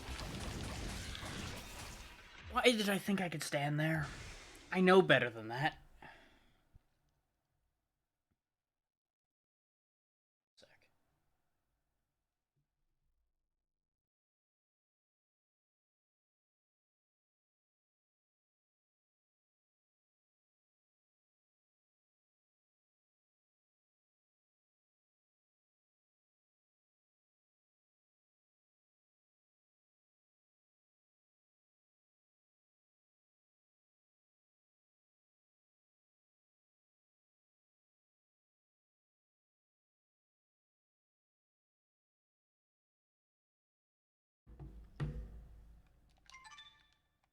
It was either respond to that or they were going to keep asking questions until I said literally anything to get them to understand that no, now is not a good time. Bother me later.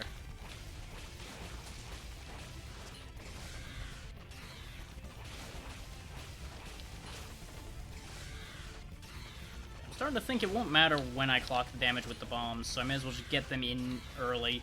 Save myself some of the early on chip damage I take. Because if I can get them to start doing the lasering like this, I'm safer. I can get a lot of free shots in when they're firing the laser. As long as I don't dash the wrong way when they go to charge, like that.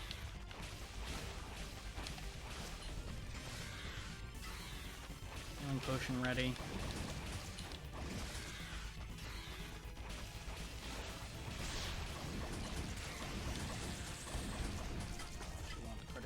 Back since we're at this phase now.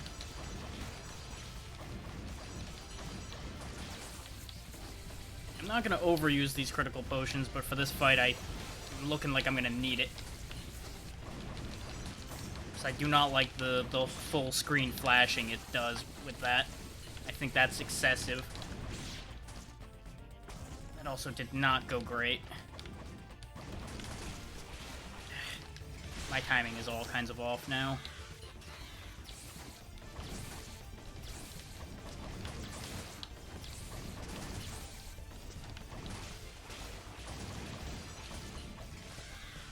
Okay, she's changing phase again.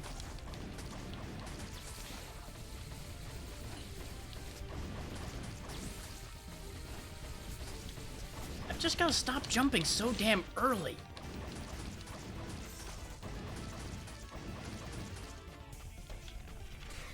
Charge after that. Yep. Yeah. The thing is, I've basically got the pattern in my head now. I just need to actually, like, pay attention to what I know. And use that information rather than just going, oh, I could just win. I don't like where that goes.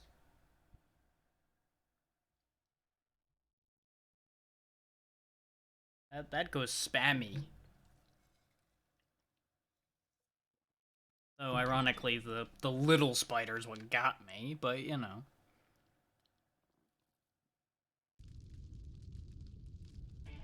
Okay. So let's not fuck around with potion switching.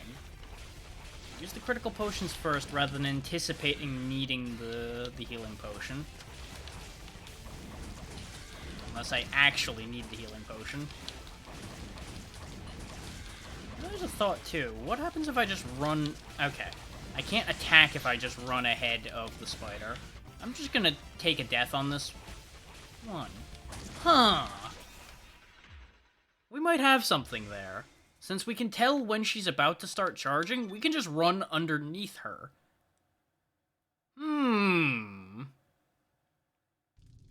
I think I thought. I think I got a thought.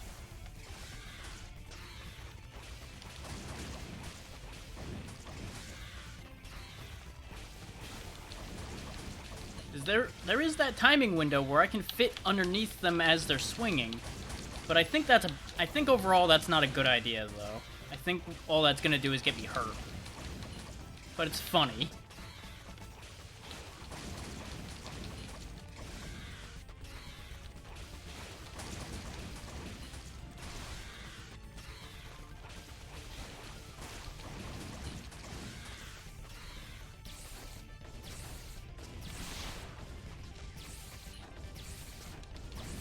I also really should be using my blast a lot more often, because with the time between opportunities to hit them, I can actually charge up a blast just fine. That'll probably improve my output significantly, as long as I don't do something stupid like that and throw the whole pattern out the window.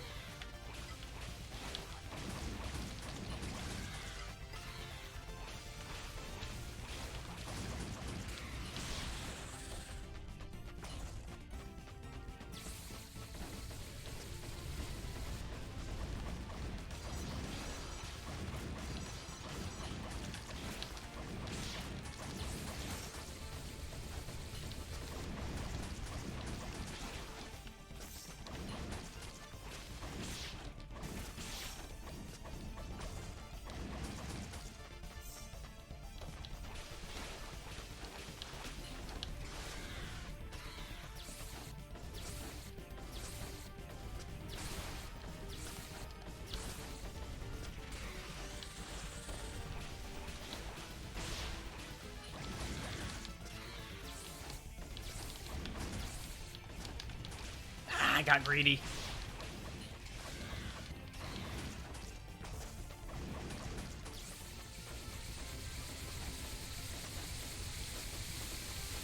I can't drink the potion. Ah! The second I thought I could, of course, it just happened to land underneath me. Because the thing is, that's not a targeted attack. That just goes all over the room in a pattern. So I literally just happened to choose the wrong time to drink that potion. The other option is I try to drink it during the charging phase to push damage early. But I don't think that's a good idea, since I need to stand still to use the potion.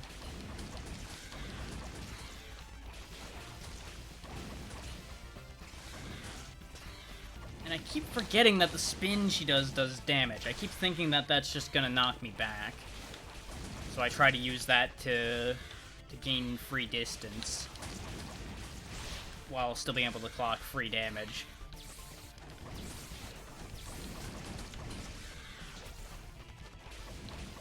That's another thing. If I can just get the spacing right on forcing her to slam down instead of charging immediately, that would work out well too.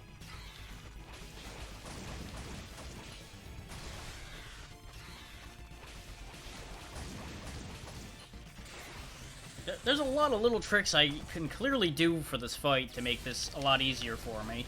I'm just not managing to get those tricks down right. I jumped too early.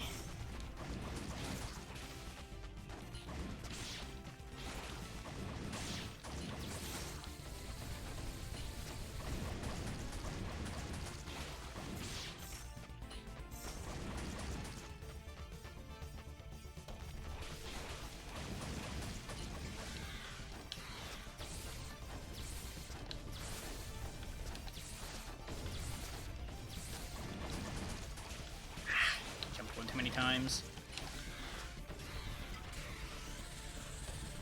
Top up on health. One time.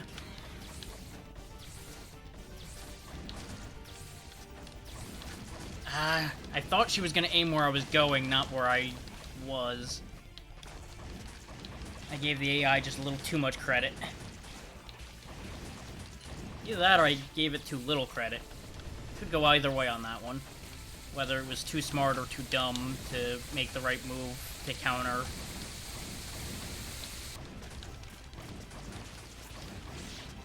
Gonna be close.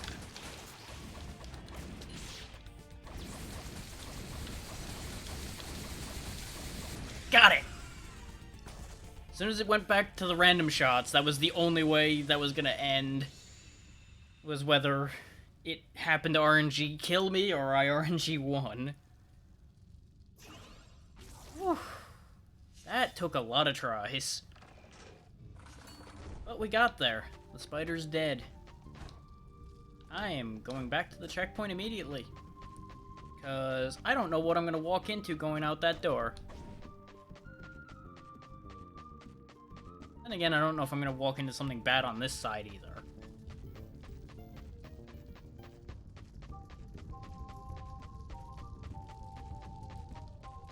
Everybody left.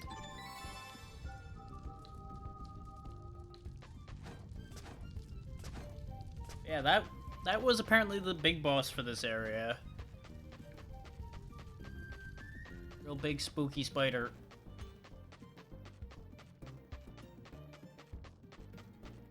Did I actually get something for that, or...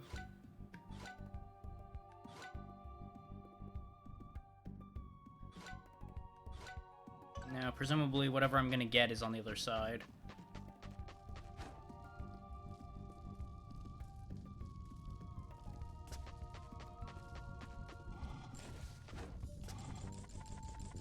This presumably is the lift we saw that passes the other area. Yep, there we go. And this should take us to a new area then.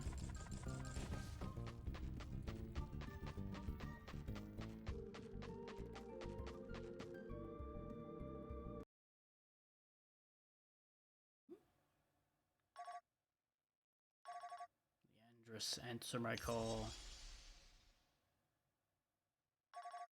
I am here, my lady. Andrus, we have been made aware of some unusual beings recently appearing across Terra Gaia. Do you mean the humans? Humans?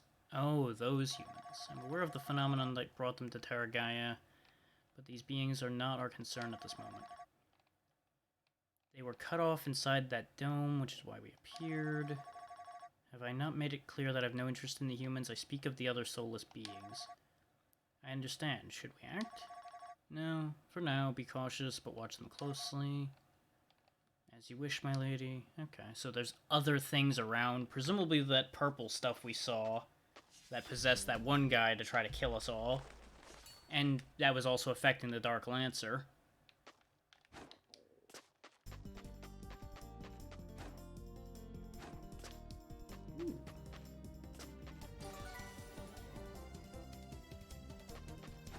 I like this track.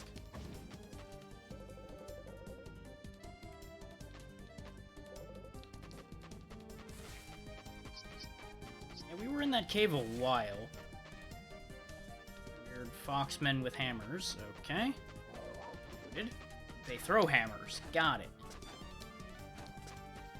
Weird, like, garlic bulb things. Which are not hostile? Okay. Ah, okay, that's my resource thing for the area. Okay, you're not particularly fussed about fire. Also a really durable little bastard. There you go.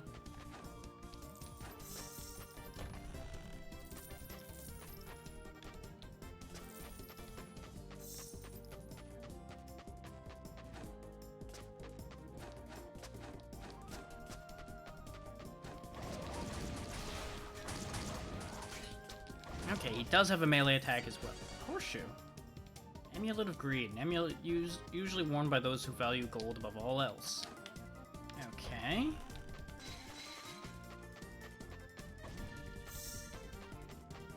So I guess those little hammer guys are greedy.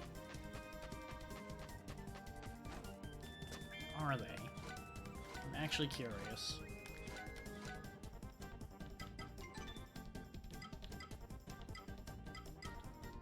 Lion plant, lion tree, spider acolyte, Mothana, killer widow, carball, empty soldier.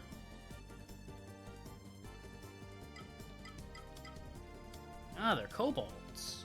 Okay.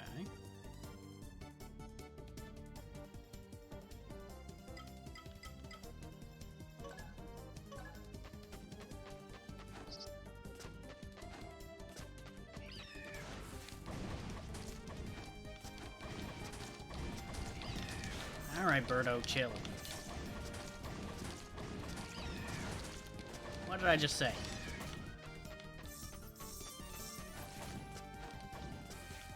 The fact that that fruit lays there makes me feel like it's supposed to do something.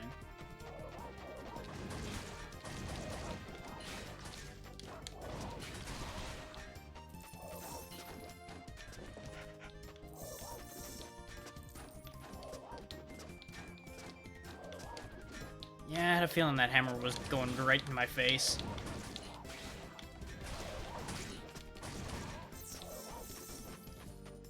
I was trying to be mindful of that one up there, too. You know what? Heck with you. This is different. What does it do? I'm gonna die trying to figure this out, aren't I? Oh, what the hell? I do not like it here. This place is bad for my health. Oh, he throws that real far, too. I do not like it, Sam, I am. No. Come here, you. Okay, he's immune to fire. Bombs don't do a whole hell of a lot to him. Magic hurts him slightly. Inescapable hit. Stay alert, or if you see an enemy attack flashing yellow, you can't avoid it by dodging. You should block it or run away quickly. Ah, he has a quake move, he does. Okay. Wow, that hurts! Okay. The difficulty has made a bit of a jump. Let's not fuck with the golem. We can't get through him, we can only go over him, and we cannot really kill him very well. Oh, we're starting to encounter possessed enemies now, huh? Okay. 15 damage on that hit. Okay, they do like 50% extra damage. Got it. We've learned a thing. I also realized yet again that the game didn't heal me when I loaded. Is sometimes it triggers the save before the heal actually kicks in. Which that's a minor issue they may need to look into fixing. So he hits hard enough that it doesn't matter if I'm at full health. He hits really goddamn hard. Hi. Okay, spooky darkness crab.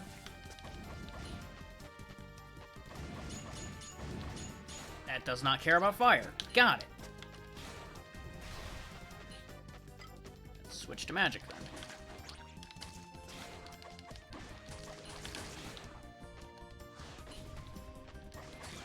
Okay, we got him.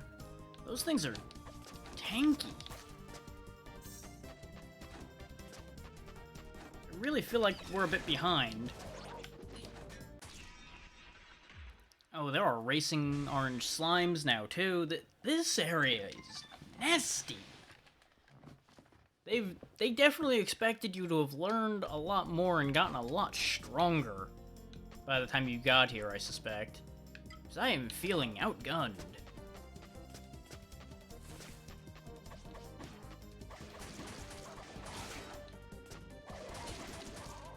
Okay, we dealt with him a lot better this time, though.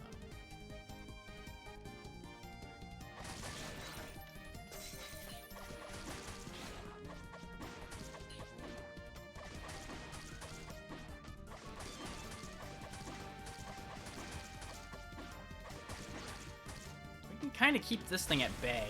There we go. So that's not as bad as I thought either. Just first reaction to some of those things, it was enough of a shock to the system encountering that threw me a bit. Of course, you know, actually using my kit fully helps a lot. I do not like these racing spike slimes. They're sneaky little bastards. Wait a minute, he can't hit me here. He can jump in there to get at me, but he couldn't throw anything at me when I was in that hole. That's much needed at this point. Now, is this breakable for this area? Nope, okay. Wanted to make sure they didn't have a different model for the breakable walls out here. Alright, listen here, you little bastard. Die.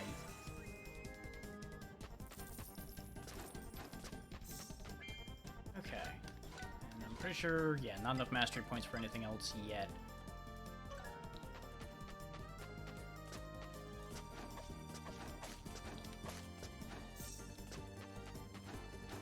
This place does look really nice, yeah.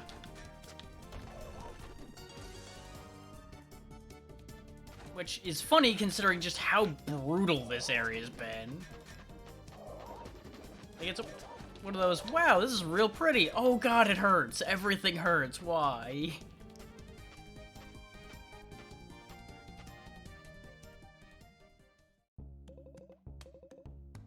Can't quite make out this path. The other one leads to... Yes, how can I help? Oh, I knew you'd return. Yet, Ulad always... He's returned after putting me aside. Though, I could have sworn you went the other way. Anyway, the important thing is you reconsidered and returned for my maps. This old dog can still be useful, yes. As I've already told you, I'd love to hand them out for free, but if I wanted to keep helping stray travelers like you, I can't afford it.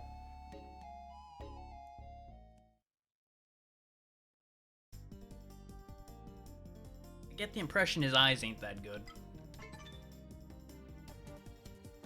You charge a pretty hefty price.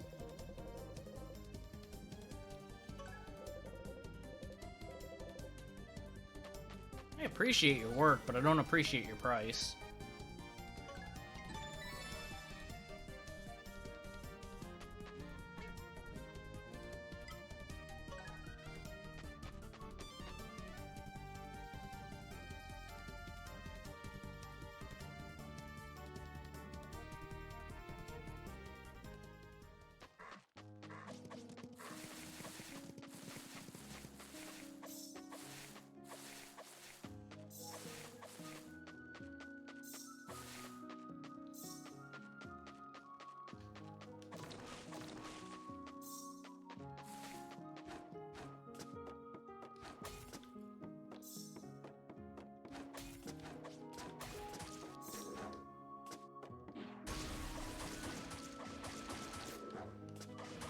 Got archers.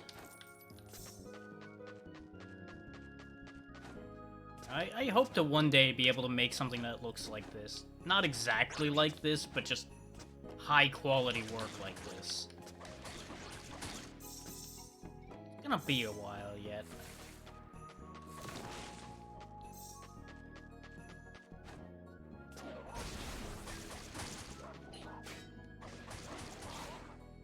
But I haven't seen anything so far in this game that I can point to and go, I don't, you know, it's not a matter of, well, I like all of it. It's like, no, objectively, I can't point at anything that doesn't look decent at the very least in this. Most of it, honestly, looks good. A couple things look a little bland by comparison to the rest of it, but some of this stuff's also probably meant to be a little bland by comparison. Like, the chests don't have a lot going on, but they're just chests. They don't need to be, like, outstanding works of art. They get across the meaning that they're supposed to, and they do that pretty clearly. So they succeeded in what they're doing.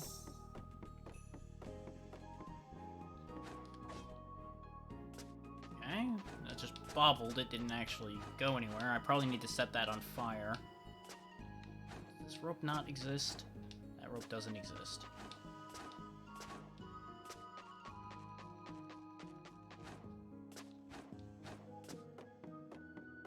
Just like, look at that background. Sure, they're just trees, but there's a lot of detail put even into just the trees.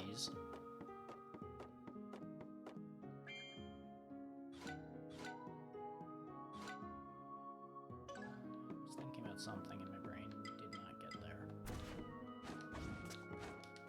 Yep, there we go. We have released the box and gotten a restorative potion. Right. Not really what I wanted or needed, but I guess I have another one of those now. Okay, you guys are not particularly fussed about fire. Got it.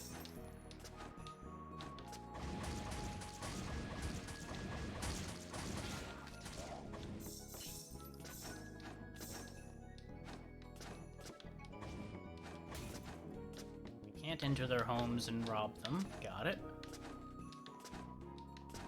Nope, I can't get a grip on that. I'm gonna have to climb this way.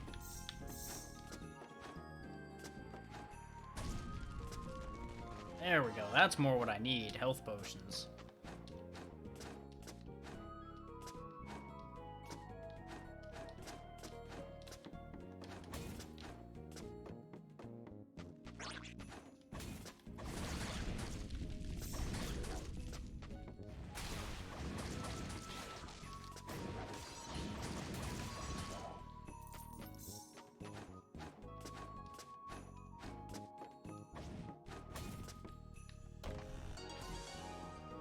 Go right?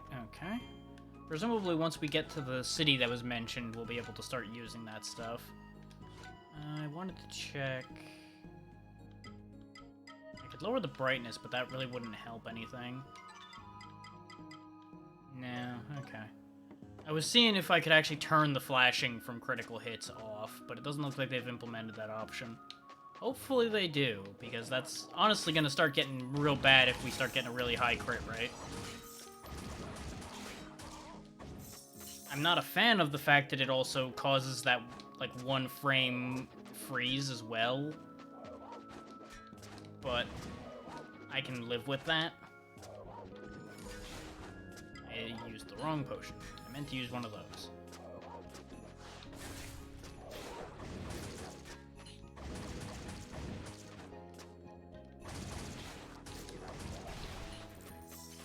Okay, those do consistently release a crab. Got it. Learned that.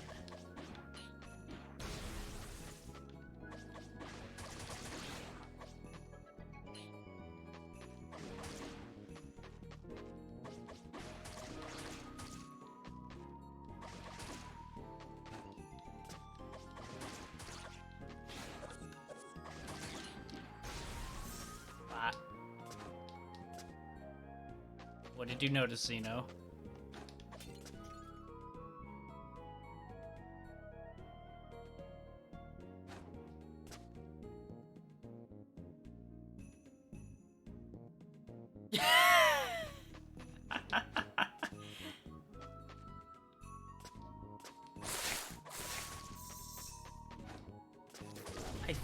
I think I see where you got that idea from, but I also think you might just be very tired, Zeno.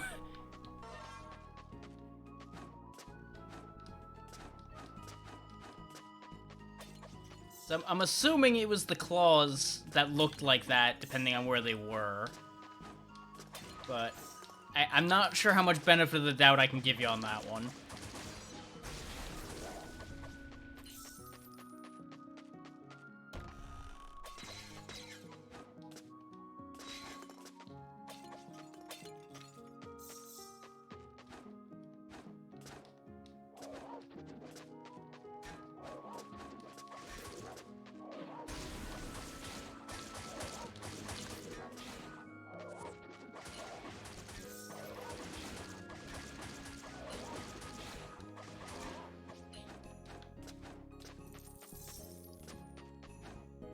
I'm assuming you were talking about the flying crab. Okay, we got a soul ring. What does the soul ring do? Hey, we also have the pendant that gives stamina. Oh, the Amulet of Greed's also a thing I can actually equip. This definitely has to have some kind... Oh, we gain passive skill Hope. Hope protects the user from death before disintegrating. Okay, so we got a get out of death free card once. This gives extra healing effects. Oh, nope. Definitely putting on the Amulet of Greed. It gives more money. And it gives more attack, so it's basically the two things I want most. So yeah, we're good. Amulet of Greed all day, every day. Until we get something better. This is how we get the item that's behind this guy. Taking this. Good day, sir.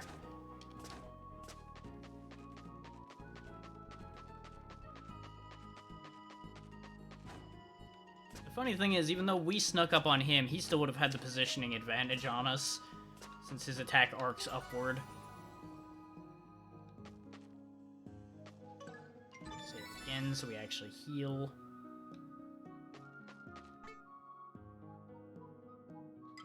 We're full up on ammo shards, apparently, so... actually, no. Be smart. You have money right now. This is the only checkpoint we've gotten here, god damn it. Going back for that map. I don't care if all the enemies are back, it's fine. They're not smart enough to keep up with me.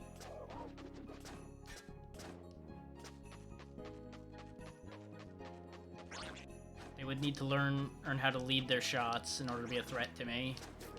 As long as I'm not actually fighting them, they're not much of a problem. It's when you actually engage with them that they become a problem. Much like a lot of annoying people. If you don't engage with them, they're not your problem, really. They just kind of exist.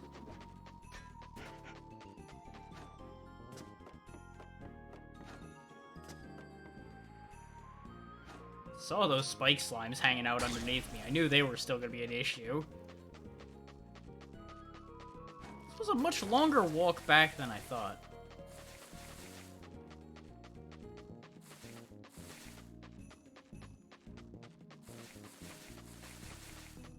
Also, not sure why we couldn't fast travel back, because I could have swore there was a save point next to him. Yeah, there's the save point right there. Why couldn't we use that?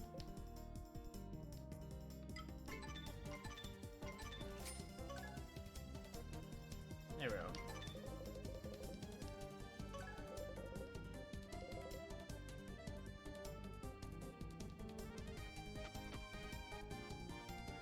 Now we've got this area's map.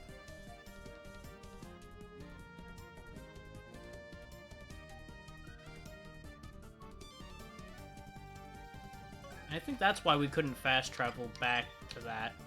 Because I was on the wrong area, and it doesn't look like we can fast travel between areas.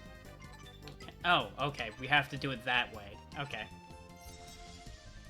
Never mind, we can fast travel from one area to the next, I just didn't understand how. What we got there?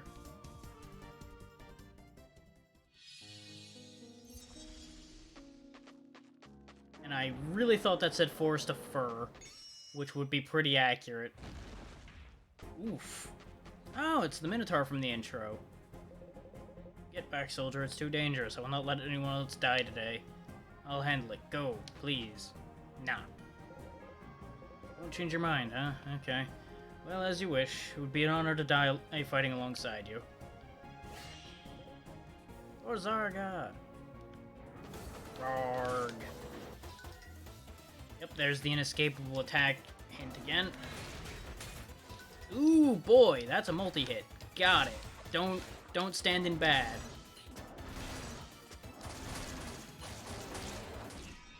Jesus. Okay. We've learned some things. Mostly Minotaur scary. Nothing we didn't already know, to be fair. Ow. Ow. Jesus.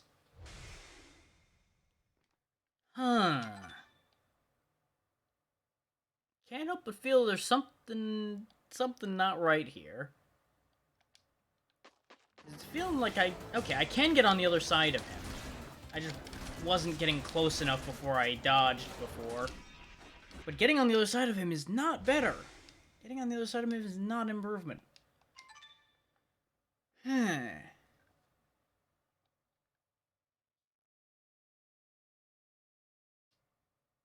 think I might be starting to understand why this game got a lot of negative reviews now. Because this is a bit unnecessarily brutal, honestly.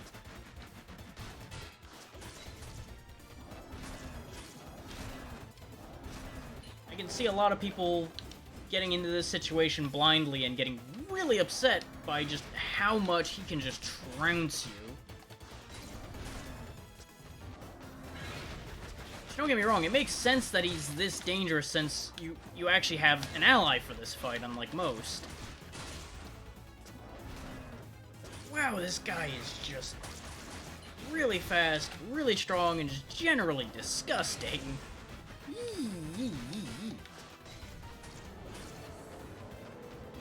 We're not even at phase 2 yet. Oh, fuck me, fuck me, fuck me. Hi. Goodbye. I go now. Oh, he throws that high now, huh? Okay. I don't have any healing potions left. Ah, I fell for it. I fell right into it. Because I reacted according to how he originally was doing it, where he would throw it low and tried to jump over it. Spanky, you're just in time for me to be dying to a Minotaur.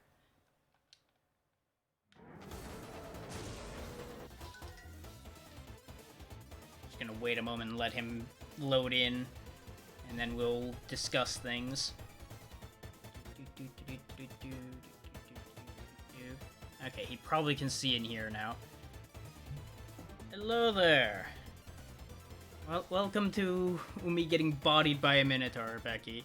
And thank you, Spanky, for the raid, because I'm assuming you can hear me by now. How's everybody doing? What happened over on your side? Excellent. Most of this has been going great. This Minotaur fight, less so. Ow, God, that hurts. Everything is pain. Didn't make it through him. We're in trouble.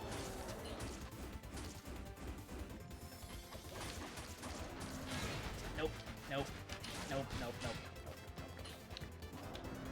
nope, nope, nope, nope, nope, nope, nope. Bad Minotaur. I should switch to fire. That does not do more damage. Sad. Okay. Learning. Learning a lot.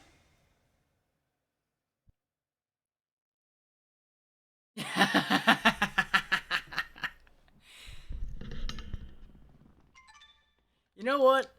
I'm actually not displeased by being a lantern. That is absolutely fine. I know many people who would not be happy to be a lantern, but I am fine with that.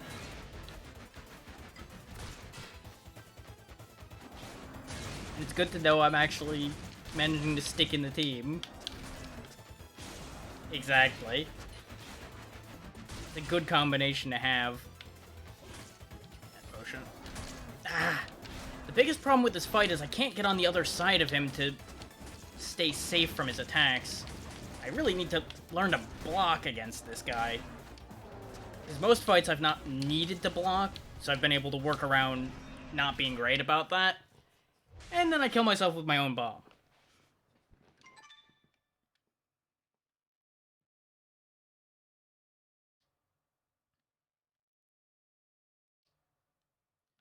Yeah, the poll decided we were going to be a caster, so here we are.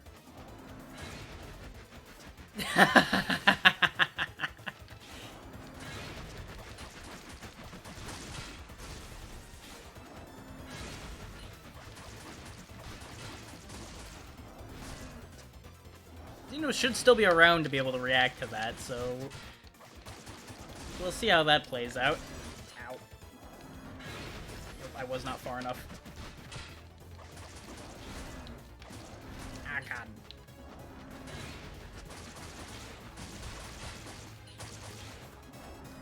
Okay. I can imagine. God damn it, he got me with that again. I keep forgetting in the second phase he jumps and throws it. The game's quite good. The only complaint I have is even on the medium difficulty, some of these boss fights are a real bastard. Ah, okay. Fair enough.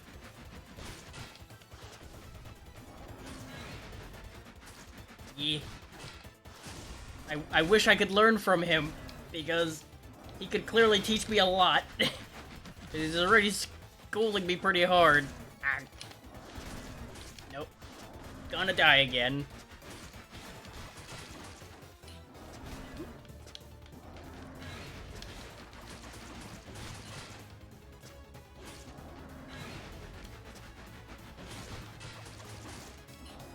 Problem is, that axe swing comes out real fast and reaches further than I think it does. And for those wondering why I'm not dodging more, there is a cooldown on that dodge.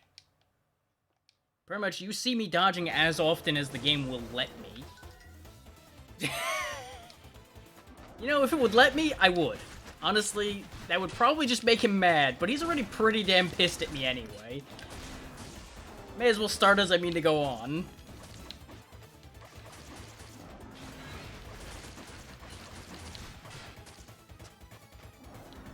Jump. Have a bomb. Have another bomb. I did not make it through him. That's a problem. Our little friend here is also doing a terrible job of accomplishing much in this fight. 0 out of 10, worst tank ever. Pulling 0 aggro.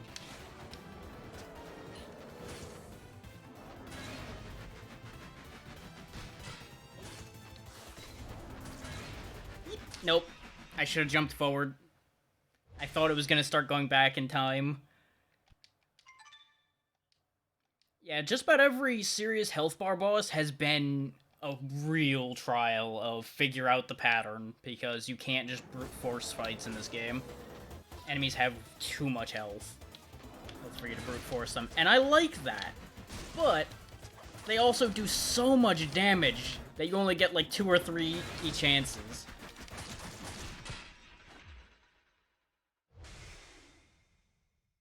Oh, absolutely. There's gotta be some mold breaker out there that has gone out of their way not to have any.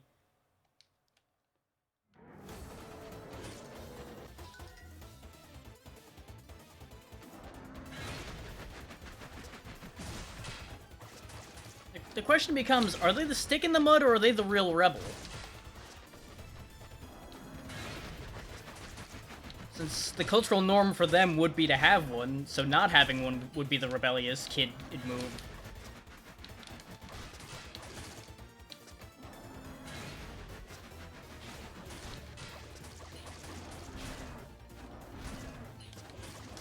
It's probably assigned at birth.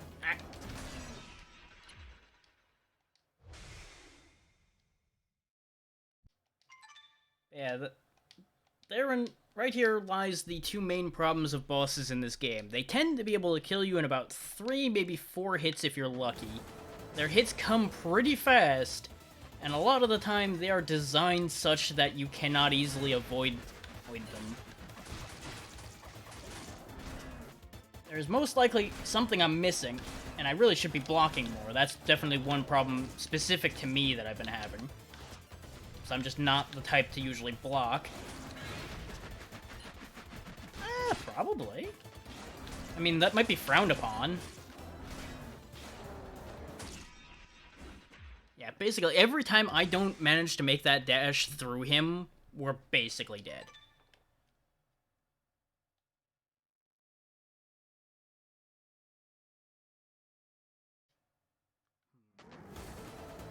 Clearly doing something wrong with this fight. I just don't entirely know what yet. Usually, I've been getting bodied by these bosses until I figure out the one key thing. And that spin is just horror.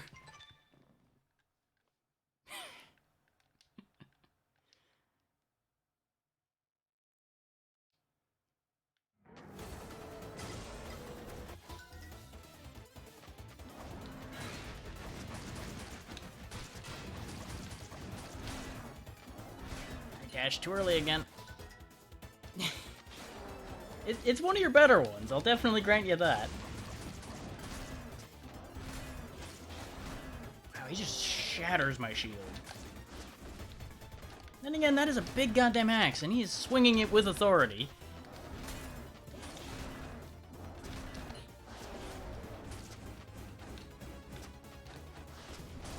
Hard not to swing things with authority when you're that goddamn big.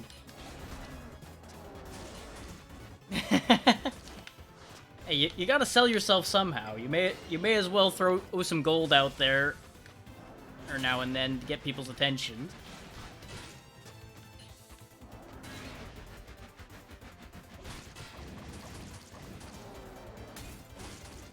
Oh boy. Oh god. Okay, we're getting somewhere. Mostly to the morgue, but we're getting somewhere.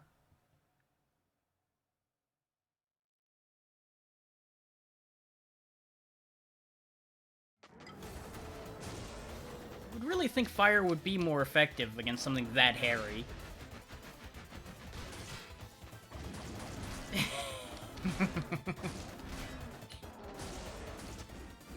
Oh god, oh god, oh god.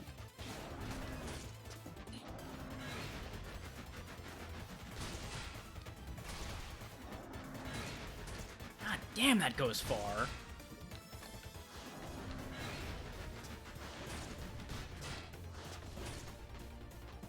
I'm mostly using the bombs because the damage numbers work out best for it so far.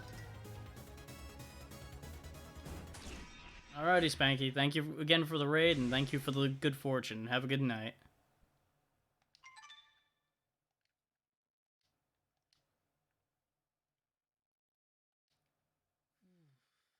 I might actually win this if I had Thunderbolt.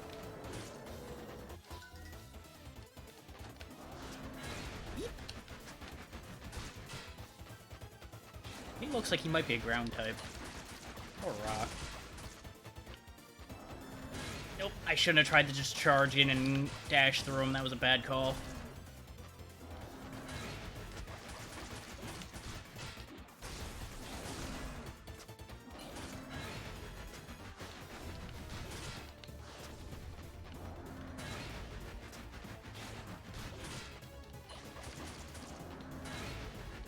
And while I'd love to just keep baiting him and let the other guy do the fighting, he does not do enough damage. He just takes forever to get anything done. Though, on the note of letting somebody else do the work for me, I'm an idiot. I have another move I can do. Summon book. Shoot him, magic book. Oh, I made a choice. I made a bad choice. Bad choice. Very bad choice. But the amount of damage that book's doing might be the key to this puzzle.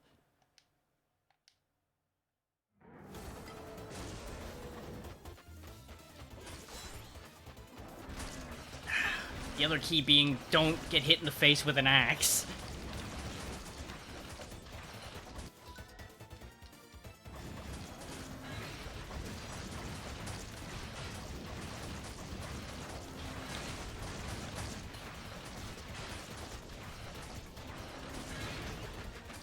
Yes.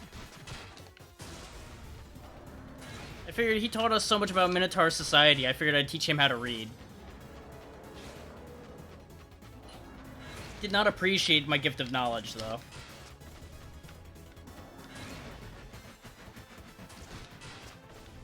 I suppose following with learn to follow the fucking rules didn't work out so great.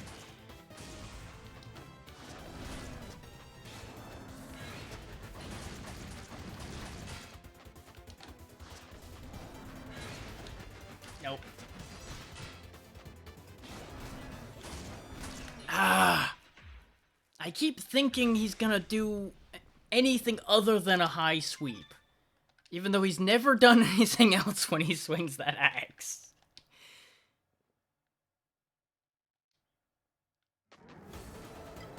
So that reflex to try to jump over things just never quite leaves.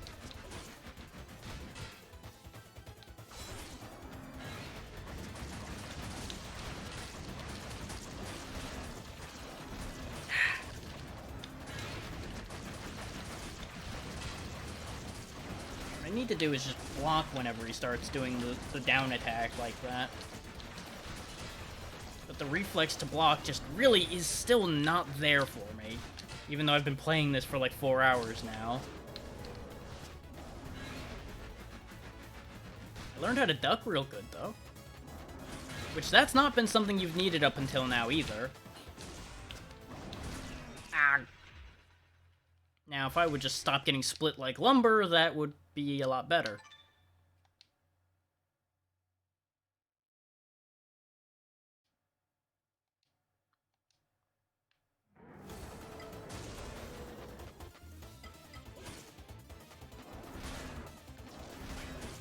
Okay, I managed to block it that time. Why did I throw a bomb there? Why am I hitting every wrong button possible now? You may want to shield your eyes for a moment, folks. Critical hits do a lot of screen flashing, and I've already pointed out that they probably should get rid of that, because it's not good. But trying to switch potions around was a bad idea. That just threw my timing off so bad.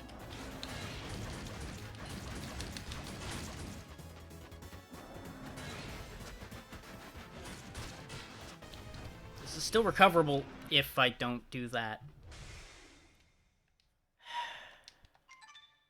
One of these days I'll remember bombs hurt me too. Today is not that day.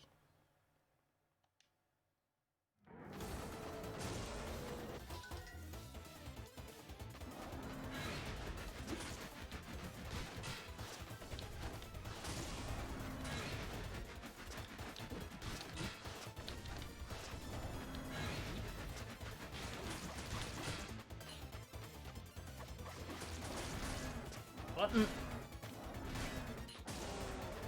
That just goes to show how out of practice for blocking I am, that I keep hitting anything but block when I mean to block.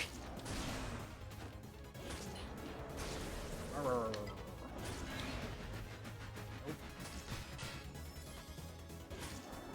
Nope.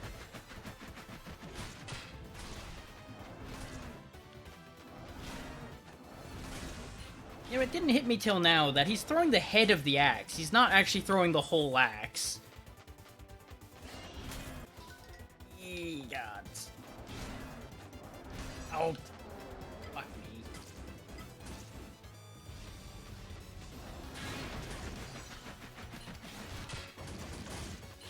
Well, I did everything possible I could do wrong there. Aside from dying, I didn't die. That's the only good news.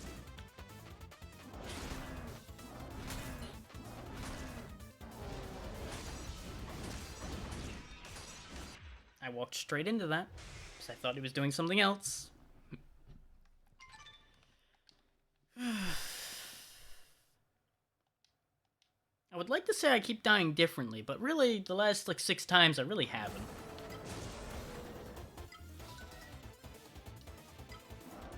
But I can honestly say that every single one of them has been my own fault.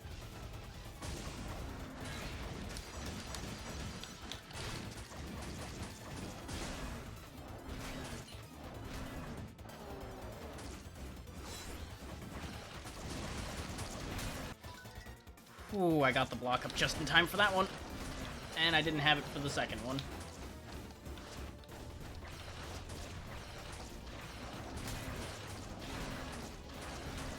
Jesus! The rate at which he can swing that thing is just too much.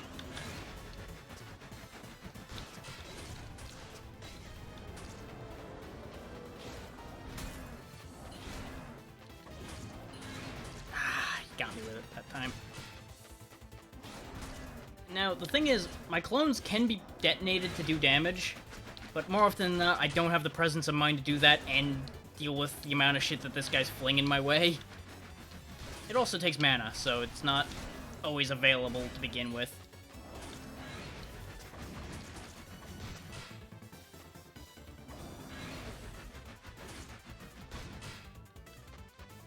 Apparently it's not letting me summon the book again. There we go. No? Maybe? I guess the book's just gone now. I'm not sure what happened there.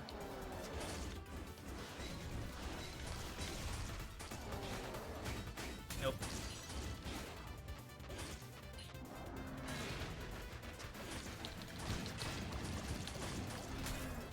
Gonna be close.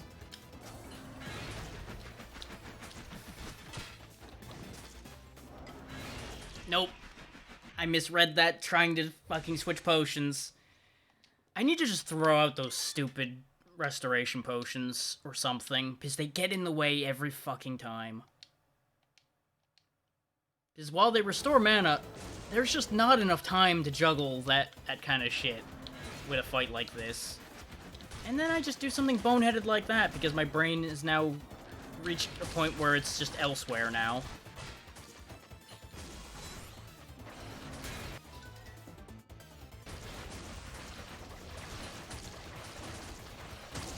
I've partially checked out with the amount of times we've been here.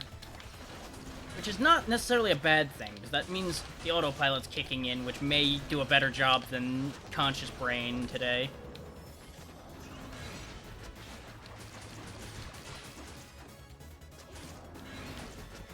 You know, if my finger doesn't slip off the damn stick and not actually duck long enough.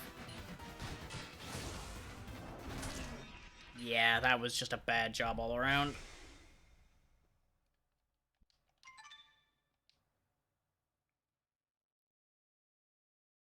This is also not a great impression to be making on people, but this is just the way this goes. I'm just on a roll of finding bosses that I cannot quickly deal with, it seems, today. Well, today? No. Happened the last time, too. But let's not be kidding myself here.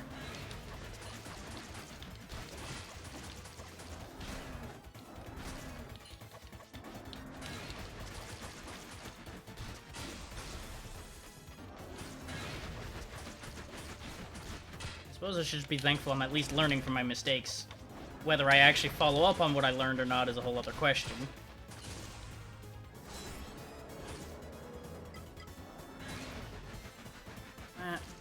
Crit potion. Power through a decent chunk of his health. Get back, but that's okay. Still have a healing potion for just that occasion. Okay, looks like I only get one book summon or something. Just goes to show how often I don't use the book.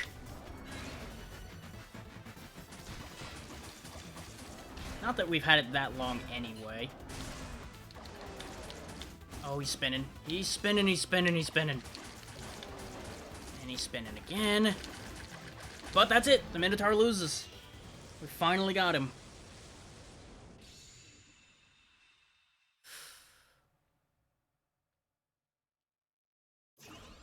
I think that might have still been less attempts than the Dark Lancer and the Spider, though. I think that might actually have been less.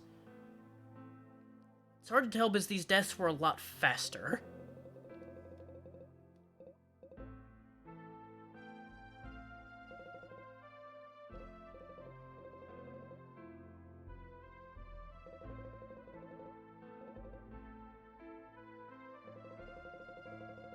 This guy Brigard's the general of the force we're attached to. So he's sitting here making a nice speech to try to make things sound better.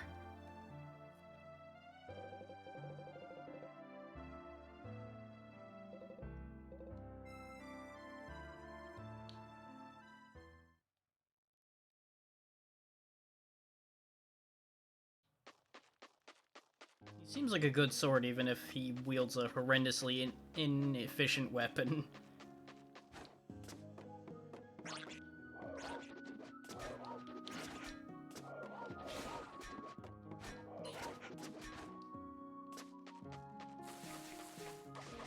That thing's got extra legs. Oh god, they stun. Oh no. Welp! Please tell me it checkpointed after the boss fight. I should have turned around and saved.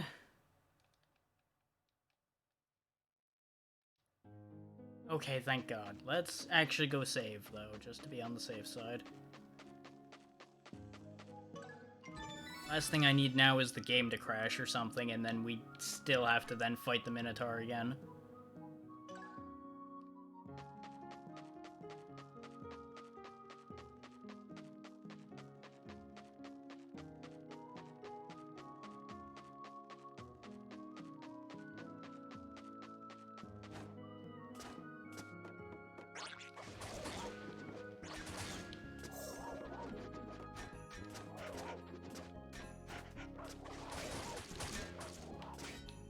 So I will say, I was very interested in this game as it was developing and all that. I hesitate to say I love this game, because I can honestly say I don't. But this is still a very good game. I don't think the people who have been ragging on it in the reviews are being fair. This game is more difficult, I feel, than it needs to be, but there's also still a lower difficulty for those who don't want it to be this difficult. The option is there, and for those who think it's not difficult enough, there is another higher difficulty, and you can switch them at any time. As you see here, I could switch it to a lower difficulty, but it would disable achievements. Which, I don't care about achievements, but a lot of people do, so that may dissuade some people from lowering the difficulty. But if you want to experience the game and you genuinely are having too much trouble to do so, I would say it's worth doing. I think this game is worth experiencing.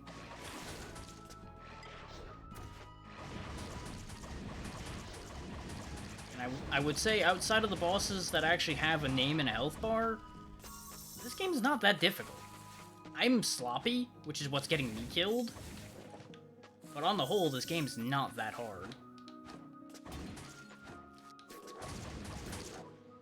Like, 90% of my deaths are my own impatience killing me.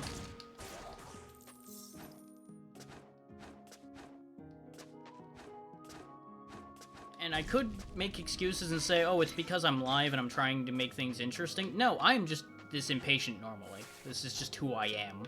I get myself killed and things like this on the regular. Or because I don't want to wait. Which, yeah, in the end, that costs me more time than I gain, absolutely.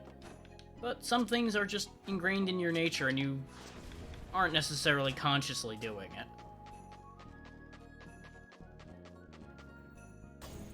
Okay, we're gonna gain something that'll let us spin that, probably.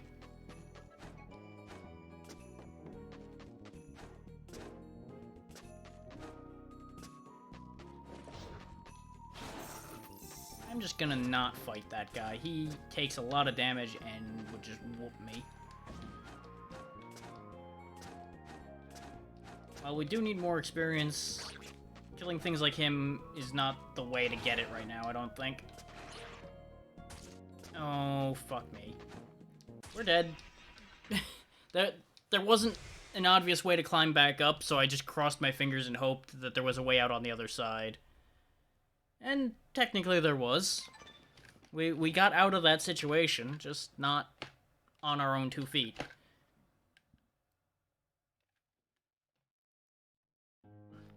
Body angry.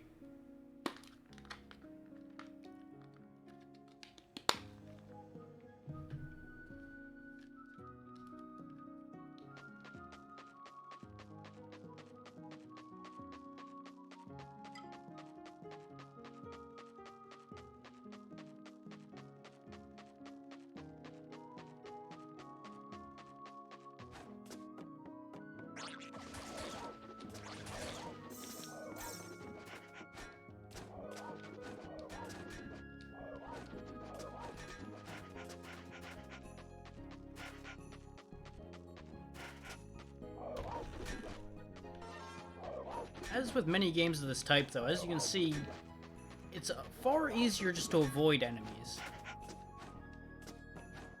Fighting them is where they actually become dangerous to you. And of course, when you avoid them poorly, they're also quite dangerous. Especially when, for some reason, you hit the button to jump and it only jumps about halfway up.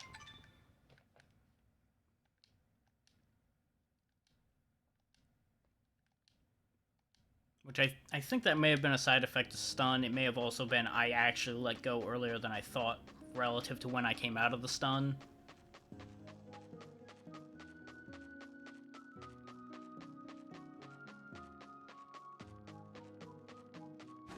I'm willing to accept responsibility for that death, even though maybe that wasn't entirely my fault.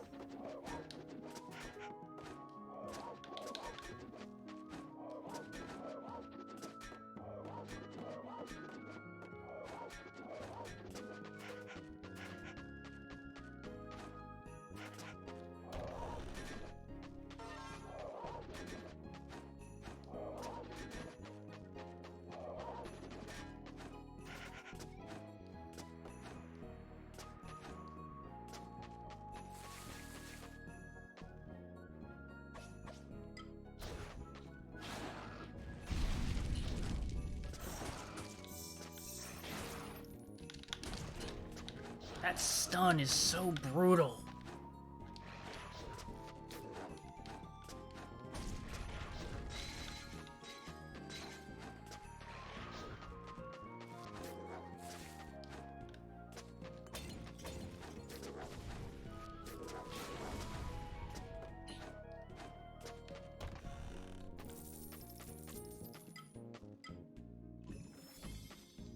Really want to use that potion right now, but I almost feel like I don't have a choice. I'm not going to waste a bomb burning that open right now that we learned that that doesn't actually go anywhere right now. Wow, that just is... just like that, huh? You can't jump that.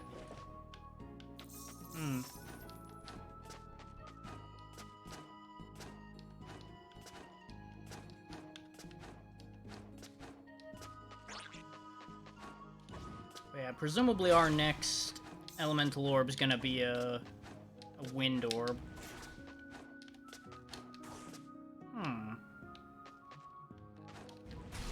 There we go, got it.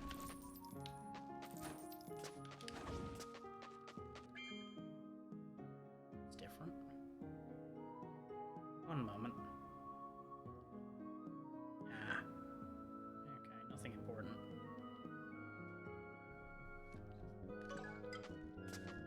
Just a name I didn't expect to see pop up at this point in the day, and I'm like, wait a minute, what the hell are they doing?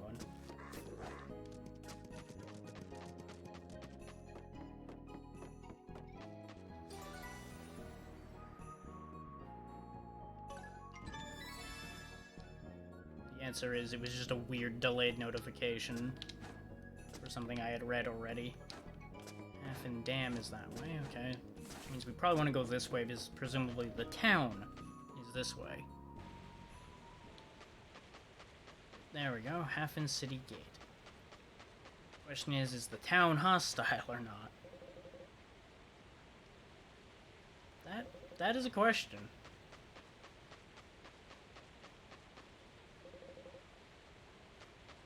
Eternal City, huh? Oh, hey, it's our friend the merchant.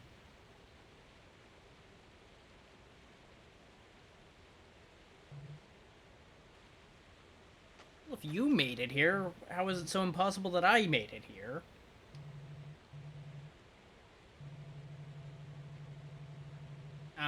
Oh, fair enough. The answer to that is yes, a lot of bad things happened.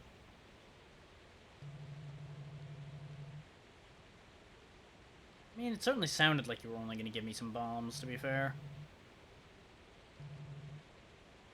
Oh, goddammit, Balloff.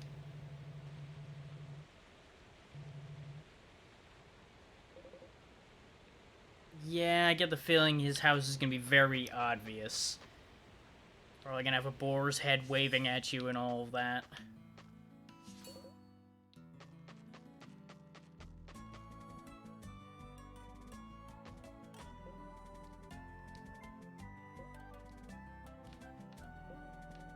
I kind of expected bothering this one with the watch to eventually yield something.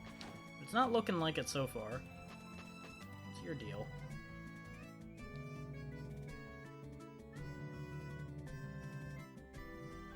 Ah, they're the secondary weapon upgrades.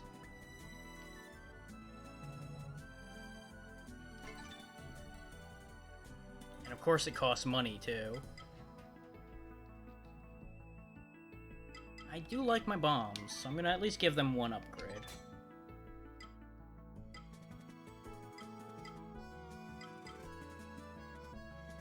And I would use the Dark Lance more, but it just costs so much weapon charge, since it's universal across all the weapons you have. And it really doesn't do that much more damage for the amount of charge it takes. Because the bombs do 30 and the Dark Lance usually does 50. But you can throw twice as many bombs. So you're getting more chances to hit and doing more damage overall with the bombs. So it just doesn't make any sense to use the Dark Lance, aside from it's got more reach. So I'm not going to upgrade the rest of them at all yet. Let's see how much one upgrade does for the bombs first. Okay, he set up camp here.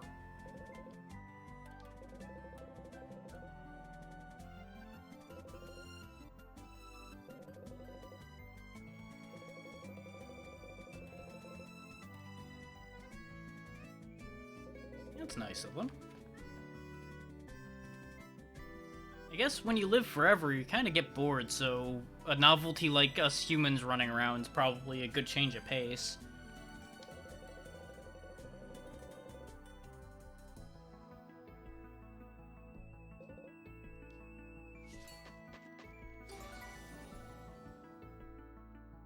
As long as we don't cause too much trouble, they probably won't care that we're here.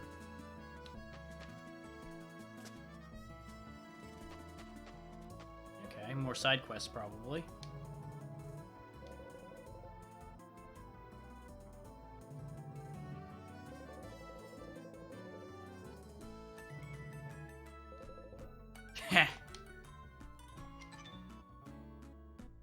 Okay. So there's special bounty targets.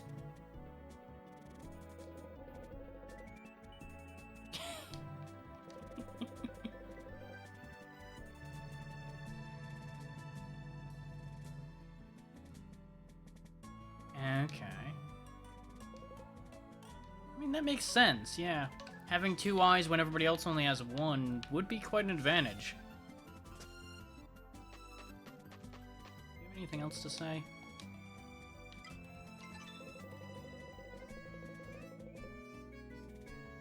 They're being possessed.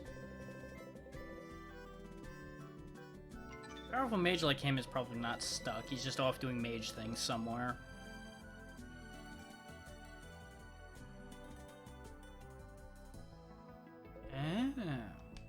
So that's how they gain the ability to live forever, basically, is they're just in limbo for all eternity.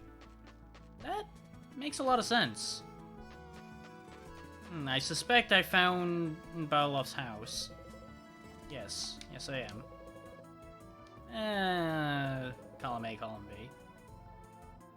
That does not surprise me, though. That he gets in trouble all the time. Oh.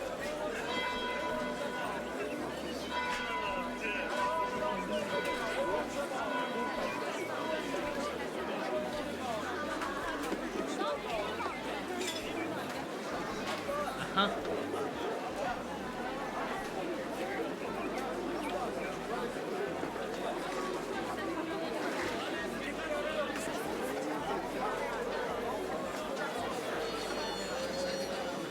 Yeah, you just are looking for an excuse to laze around now. This is probably where we upgrade our weapons.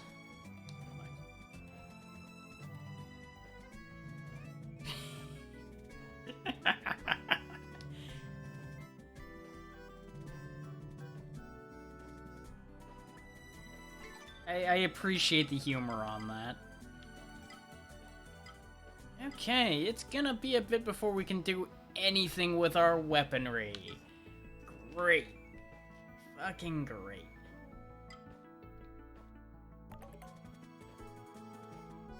Because it's expensive. I'm assuming that stuff's gonna become more common now that we're here, though. Oh, hey, the map guy's here, too.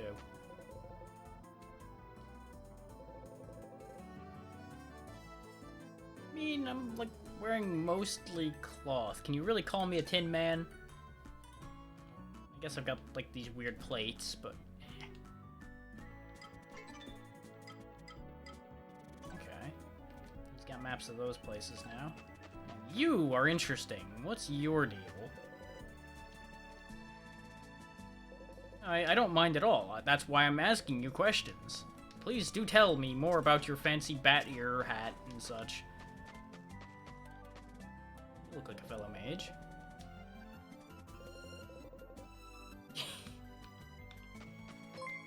Fair enough. Thank you for the follow, Justin Tense.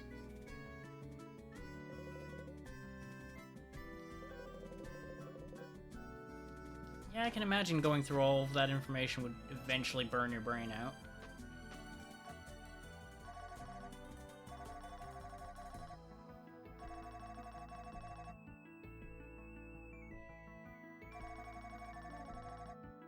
Right. Okay. That face. That face is great.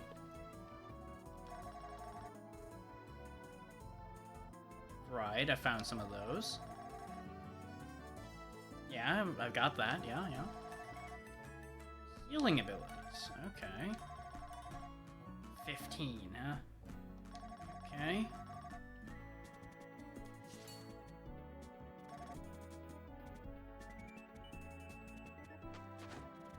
How about the one that's just floating here? Brazil. Okay.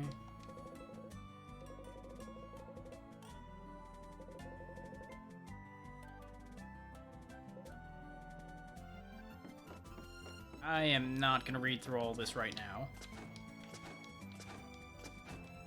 At a later date, when my throat is not as upset with me, I will read all of that out for us, but we will be back here, I'm sure, plenty of times.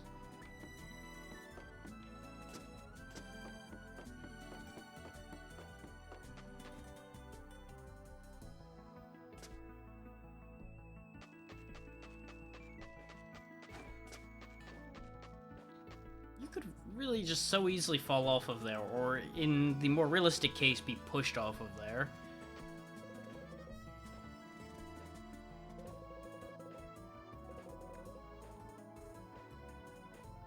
I mean, it's getting quite bothersome if I'm honest. And go do something. Don't just sit here on a fucking beam.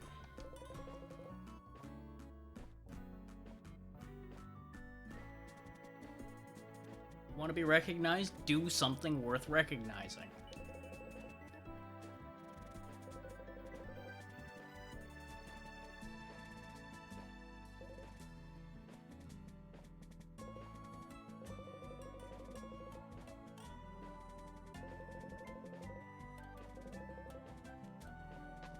You'll have your chance.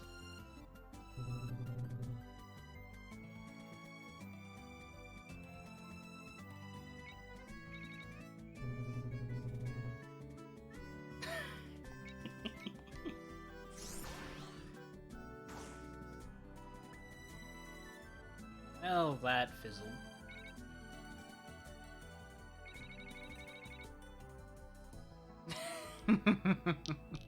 The typical problem.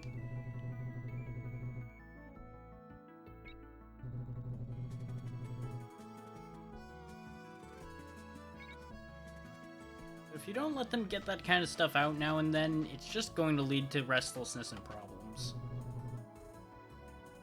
Nah, I've had a lot of people to get through to before I got to you.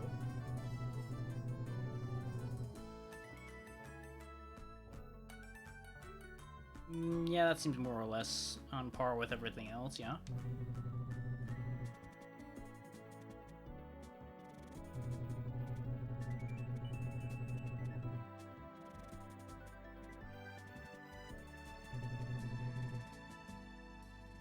Yeah, you know, that's a fair perspective on that, honestly.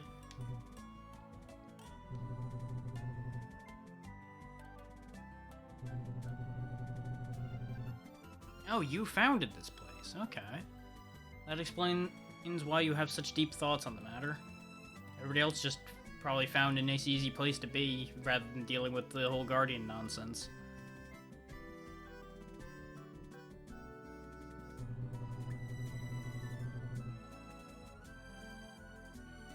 I appreciate that. Oh, what do you two idiots want? The fact that you left the post means something's gone wrong.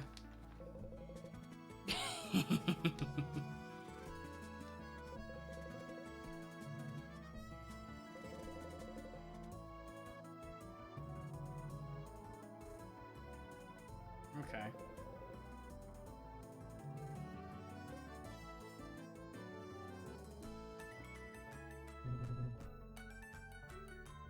I don't know, I think I'd rather keep him waiting.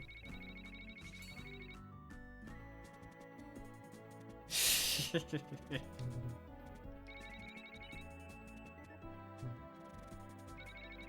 feel like they've been around each other for a while.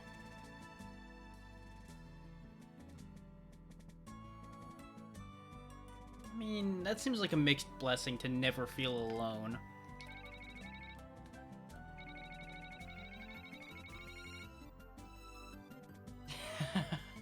And there's the catch.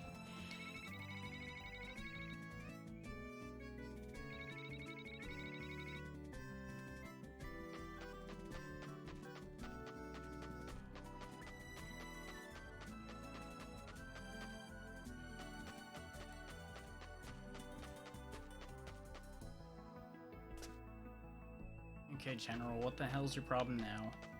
Only been here like 5 minutes. Yeah, exactly.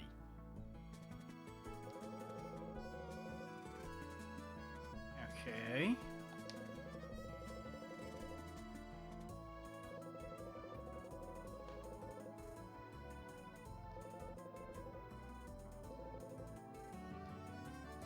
Okay.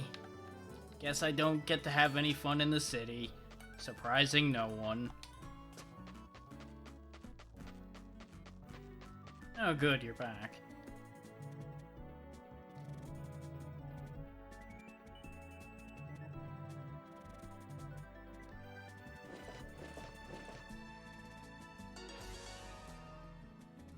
Oh. Double jump, okay.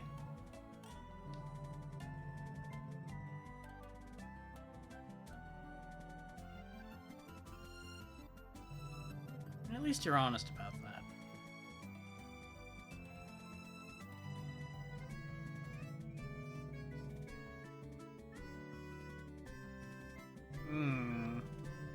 Ah, okay. So I'm not relying on you, Beloff. Good, that means this might actually work.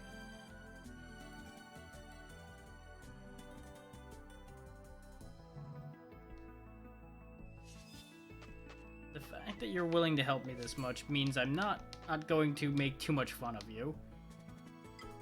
Ooh, you'll actually buy some of the junk I'm carrying. That is even better news. Specifically, take these restoration potions that I do not use.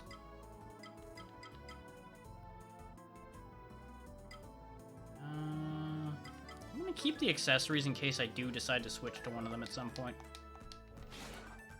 Hindsight, I should actually see if he sells anything new here. He does, but it's all really expensive.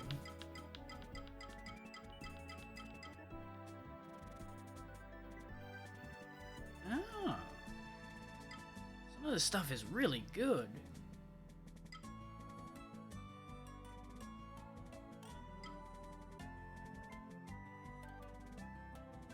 Interested in that cloak with that magnetism it's got.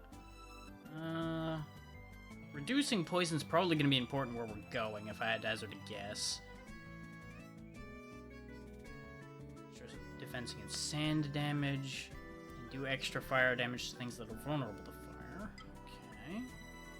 Chance to poison. I probably want that, actually. Knowing how much health things have will save me so much damage. So I'll be less likely to overshoot trying to kill undershoot trying to kill something, rather. And end up getting hurt because I think it's going to die and it won't. I am going to lose some attack to use it, though, which is unfortunate. So let's save and then talk to the engineers. They at least already know who I am, and I'm willing to work with them.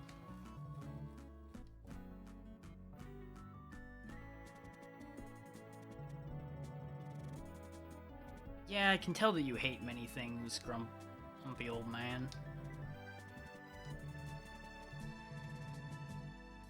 Yep, that's me.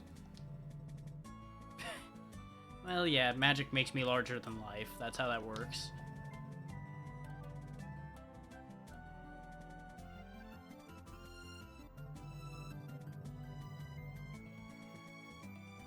Ah, okay. That one shaft will be given a lift.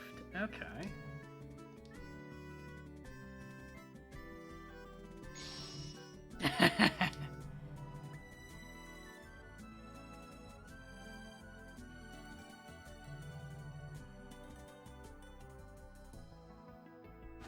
Okay, so it's connected to Spider Lair. I need to remember that. What actually has my attention more is with double jump, we probably can access the Fire Temple now.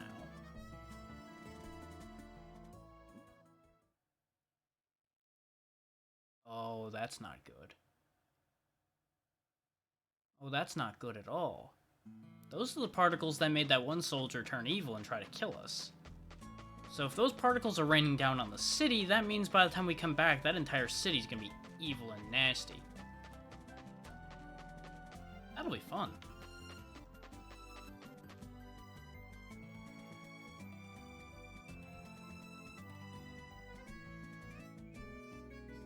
It's a good thing I didn't just immediately fast travel away from town, otherwise we wouldn't have seen that.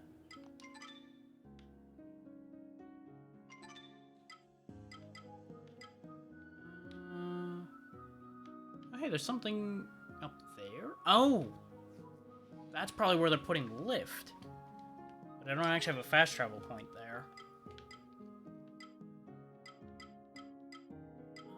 Curiosity is gonna take me to the Fire Temple first, though. I'm betting we're not supposed to be there right now. But since we accessed it so early in terms of at least finding the entrance to it, I'm curious enough to go there, whether we die doing it or not. Because we might just get our hands on something interesting.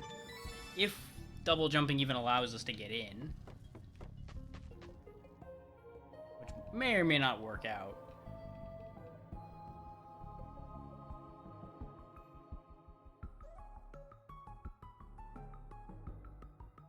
But I seem to recall we weren't that far from reaching a way in, so double jump should be sufficient for our task.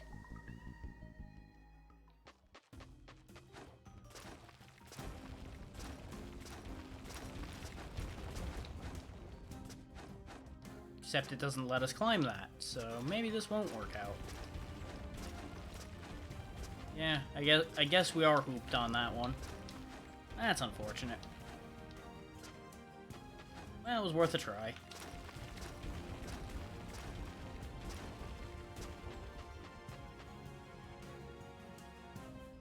While realistically you'd be able to grab the bottom of that ladder, I get that mechanically they don't want you using a folded up ladder or to access a place before you're supposed to. That's probably meant as a backtrack point at a later date.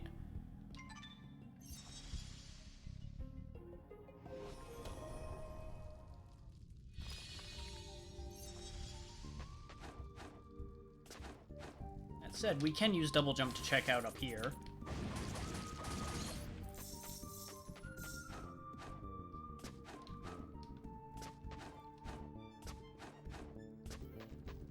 It is unfortunate that we have to use up an accessory slot to see health bars, though.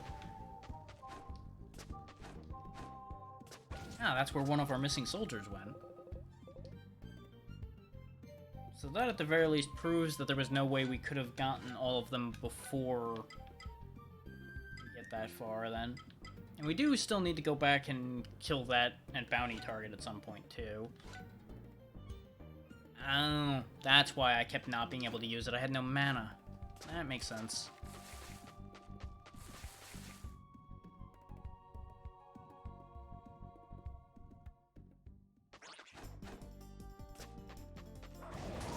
Oh, these guys are here now, huh? Okay.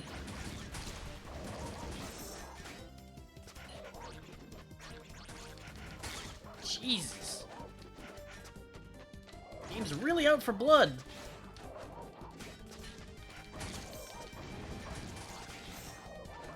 Nope, I fucked up. Oh god, that's a bad sound. Oh god. Retry faster, please. Yikes.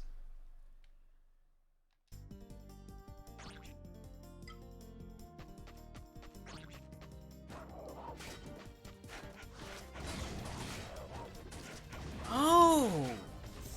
I think the droplet above their heads is trying to indicate to me that these guys are water-based. Or something. Which makes me wonder why they're not just fully resistant to fire, then. Jesus. Heck with this, I'm out of here.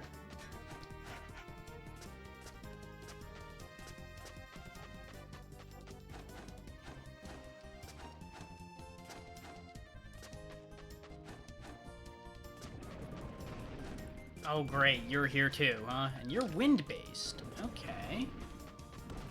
Or is that telling me what their weakness is?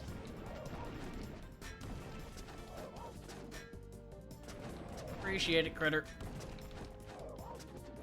Dang it. Been going great so far, and it should keep on that track.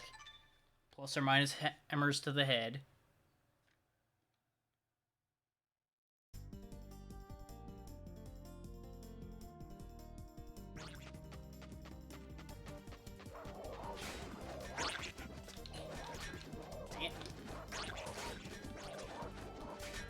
This is unfortunate. This is a bad loop. It's ending a bad trend.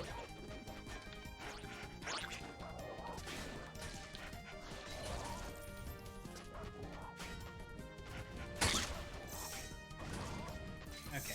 Managed to get that lined up right that we could fix that. Okay.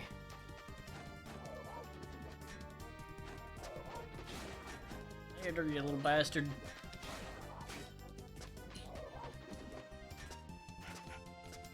Okay.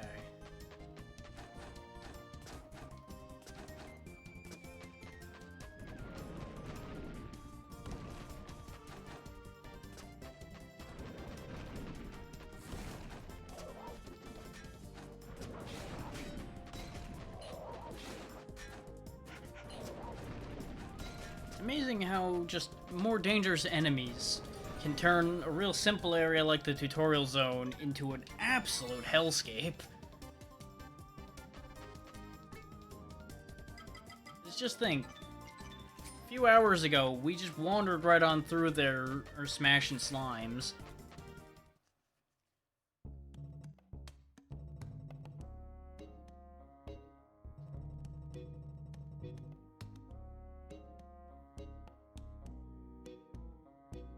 That is quite the nice lift they've built.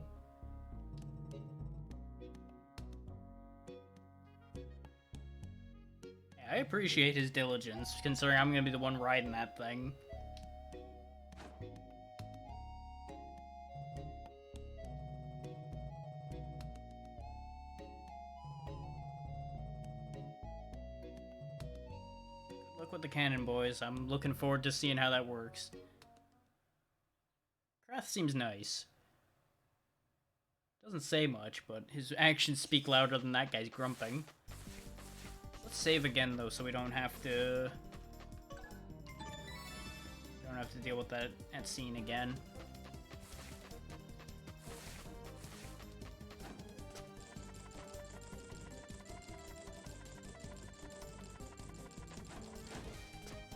But the rate things with those hammer earth throwers and such have been going, I'm very concerned about what we're going to be dealing with when we get to the desert.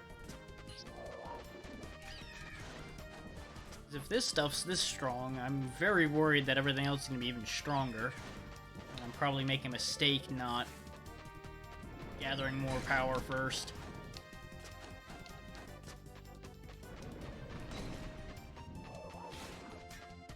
I don't feel like I should be needing to grind. I think we may just have had an area where some of the stuff is just particularly nasty. Hello, Pumpkin Man. As fantastic as he is, I feel the need to continue running away. Wow, he's got a hell of a throwing arm. We don't have any healing potions left either. Okay, we're back in an area where there's bats. Okay. I know how to deal with bats. Maybe this area won't be so bad after all. Oh, maybe it will, because Hammer Boys are still here. Oh, you bastards. I heard the slime drop, but I didn't know where it was going. And then, by the time I realized, animation commitment. Come here, you.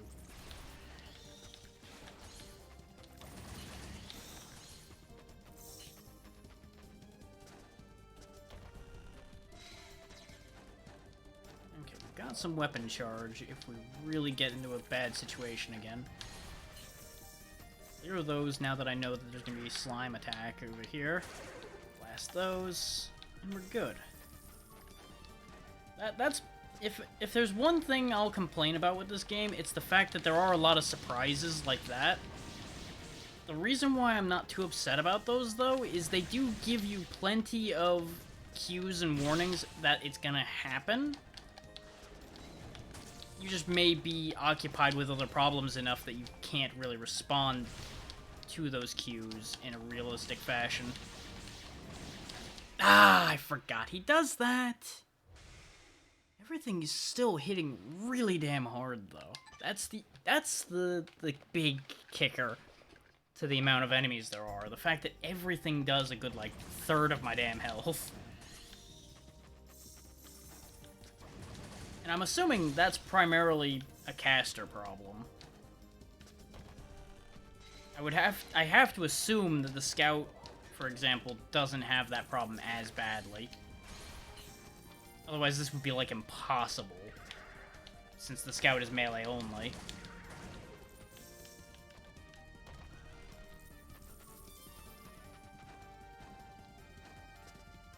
I do have a problem now, though. This... I don't know what I thought was gonna happen. Aside from, I prayed that we were going to just burn him down. And that did not work. That did not work at all.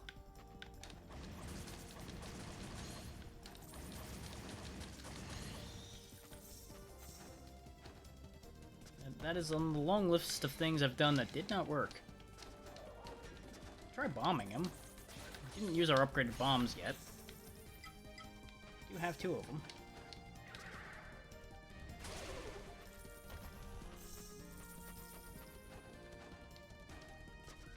Careful not to blow myself up.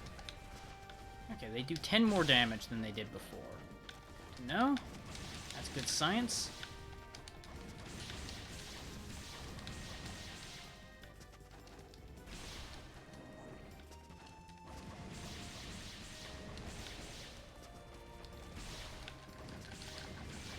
Targeting Y. Got him. And leveling gets us our health back. So we're okay. Just gotta not get screwed by the sleep plant. There we go. Okay. So...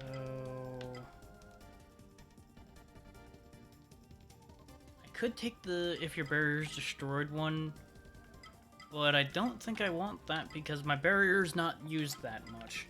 And while duration of reflections wouldn't be that helpful, the increased damage would be. So I'm gonna work towards that. Interesting how that costs less. Okay, if you want to play that way, game, I guess I can abide you on that. It's not like I have a choice.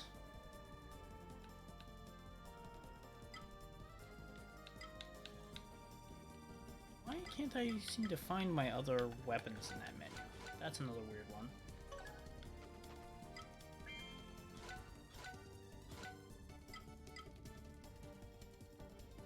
Interesting. I can only seem to access that tab when I have one of the weapons in that tab equipped. That is weird.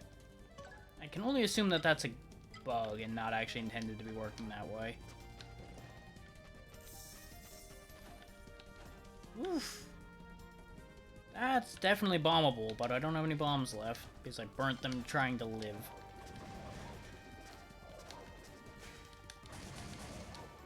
Which I would hazard to say is an admirable reason to not have bombs left.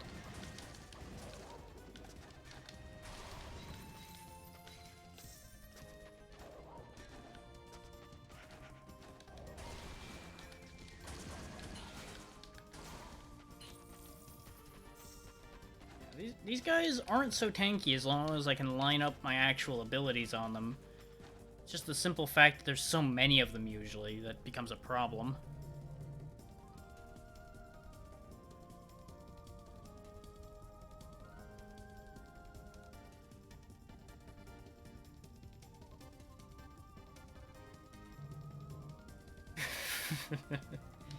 Finding this guy was a lot easier than expected.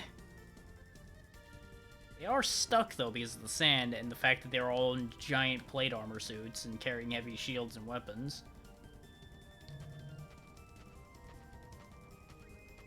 Hello, gentlemen. I am the opposite of you.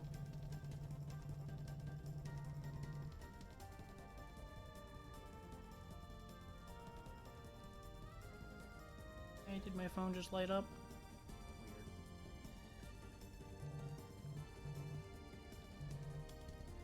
Weird.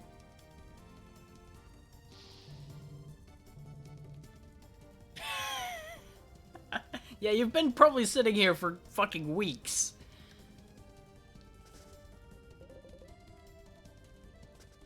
Thank you for dousing your fire.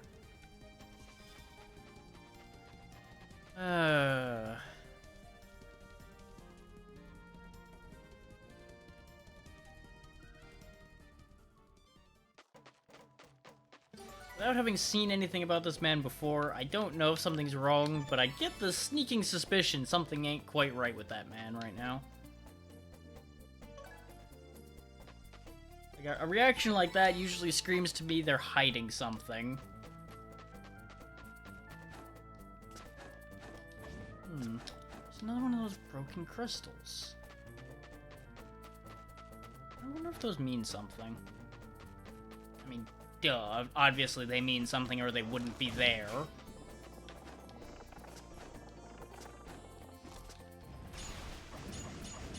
As expected, fire in the desert's not exactly productive.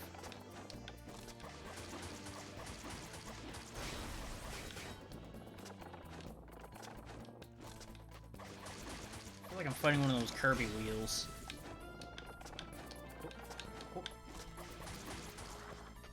Oh. Hey, there's just a shell here, huh? I can break it? Why would I, though? I mean, if it's here and breakable, I may as well break it. Ow. Oh, that was pointless.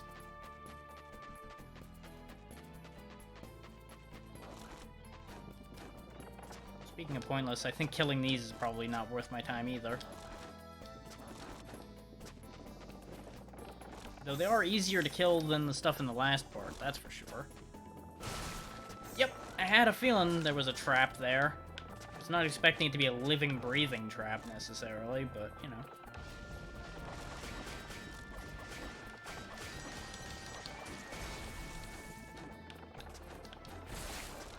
Oh, he's pursuing me now, huh? Okay.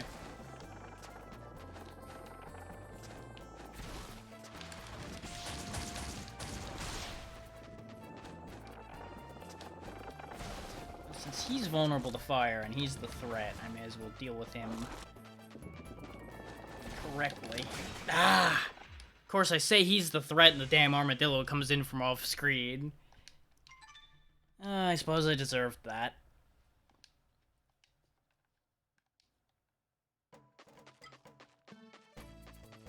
Let's actually deal with the armadillos this time, so we can deal with the other thing on a more even footing. Yeah, I thought that that was suspicious. What the hell does it do? I'm gonna assume I need, like, an electric form or something to do anything with that. Like, give it power or something. I wonder. Nope, blocking is a terrible idea. Got it. I thought maybe if I blocked them, they'd bounce off and be stunned or something. Turns out, no. That probably would work for, like, the scout or somebody like that who has a shield. Well, then has that actual counter move.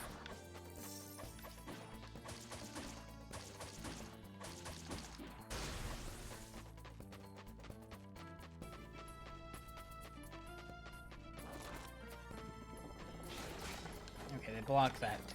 Got it.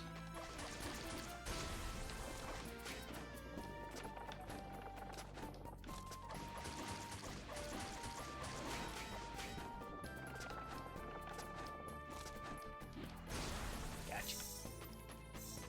Okay. Just keep the armadillo population down. And all this stuff out too, so we don't have any surprises.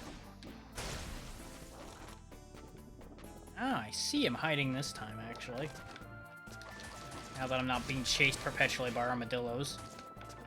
Way to jump way too early there, Drac. Good job. Good fucking work.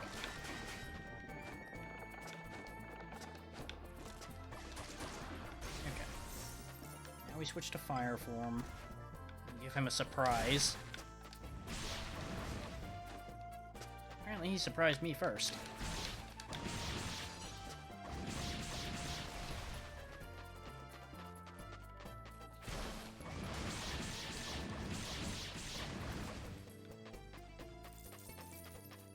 We stay moving and just keep our distance from him when he pops out. He's not so bad. I just was in way too much of a hurry to kill him, so I ended up taking a lot of harm as usual. All for money, huh? That wasn't worth it. I was hoping there'd be like a healing potion or something in there. Which, sure, money gets healing potions. But you gotta live long enough to get the payout on that.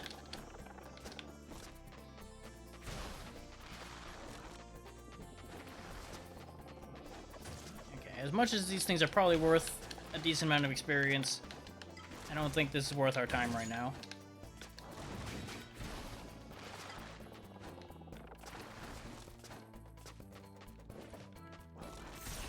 And that was what I was worried about. I thought I was out of his range since he was more than a screen away. Turns out, no. They will come at you from very far away. But, you know, good to know. Unfortunate to know. We do have enough money to buy a healing potion. But I think what I'll actually do, which may seem stupid, is I'm gonna buy a bunch of ammo shards. So we have our weapons ready. So I want to try something. As far as these armadillos go.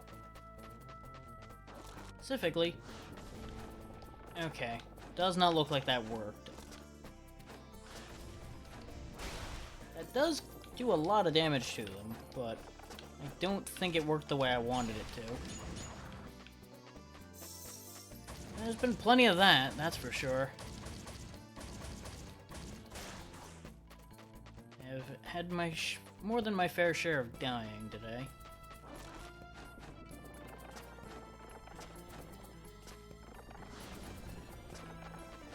Yep, while their barrier's up, the bombs do nothing, just like everything else.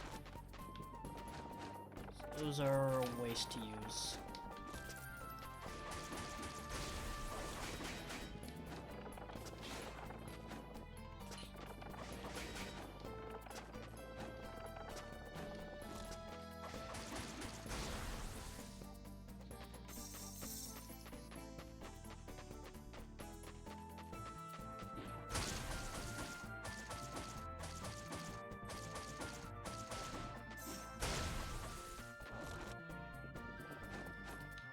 God damn it.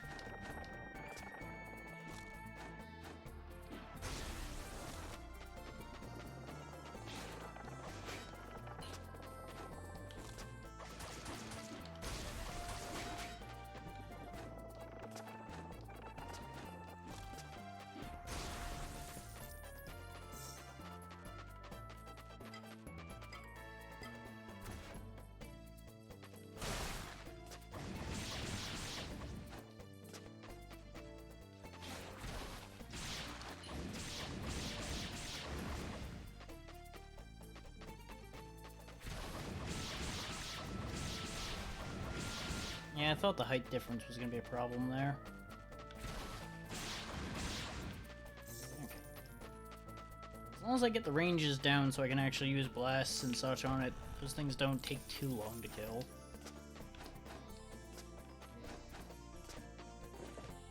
Man, they do a lot of damage. Everything does a lot of damage. Ain't enough flex tape in the world to fix it either.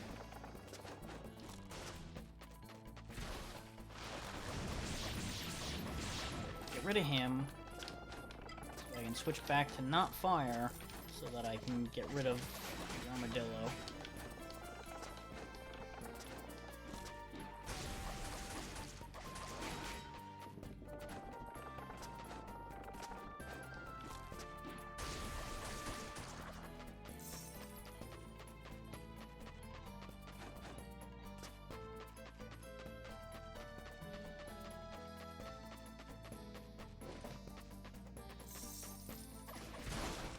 knew there was another one of these bastards hanging out around here.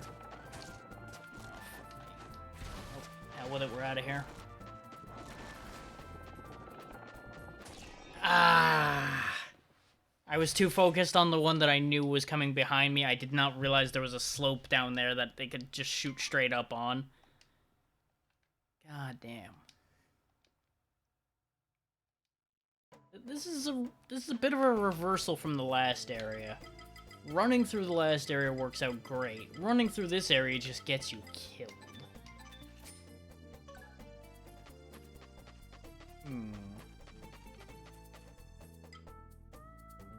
Alchemist Fire is a bad call. Maybe the lances work?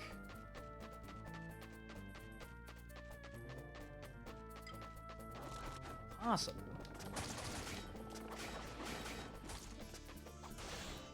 Of course, you know, it would help a lot if I didn't hit random fucking environment garbage and have that count for my weapon throw. Okay, the lance does do enough damage to kill those in one shot, but that is a uproarious waste of resources.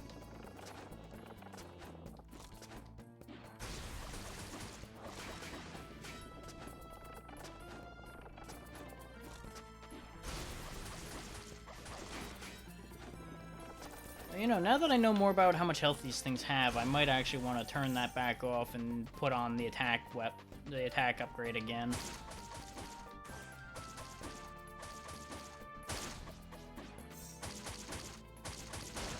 Because we are having serious damage issues.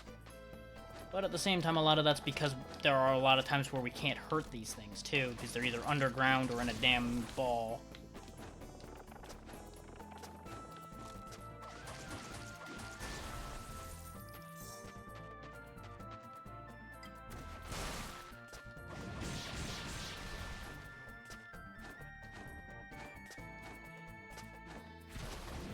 Only in the actual, like, main part of the sand, I've noticed. Probably because they won't fit anywhere else.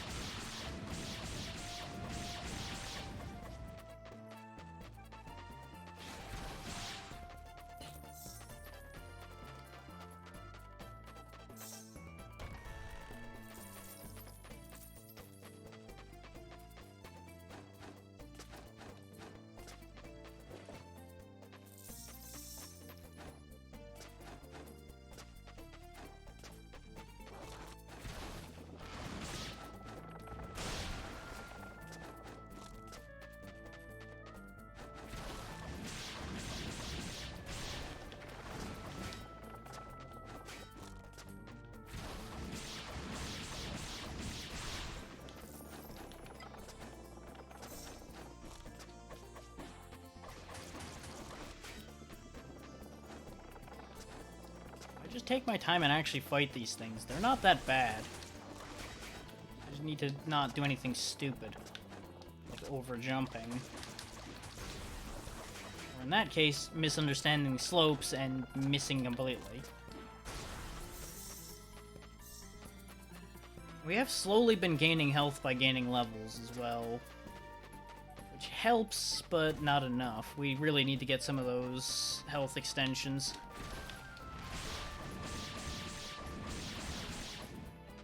Well, they'd have to be a pretty significant extension, I think, to matter in this game at the rate things are going. Considering the average thing seems to do like 7 or 8 damage to us.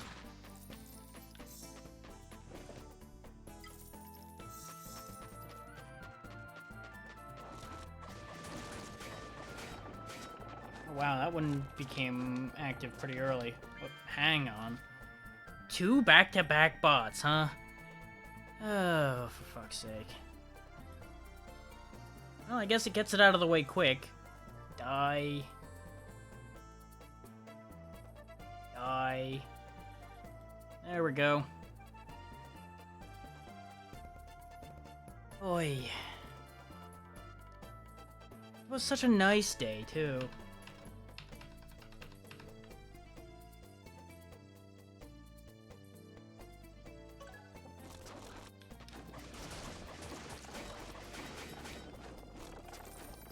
Realistically, one of these days I should set up just blocked words to hit just the exact right things.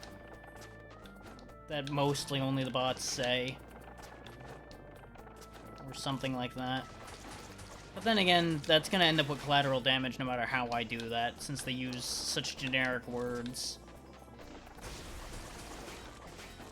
So I could have it block links, but then we're gonna have issues if somebody wants to pass on something actually useful, too. So there's just no good answer to that without costing something else that I actually want.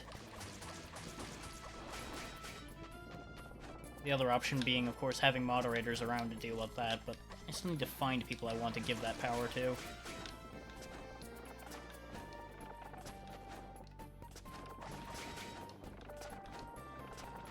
Not to mention people who would actually want to have that power.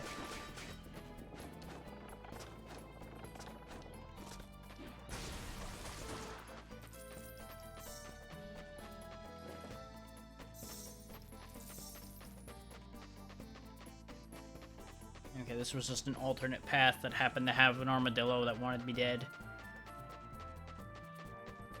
Congratulations, you played yourself. Nothing new there. I am my own worst enemy, and I'm quite good at it.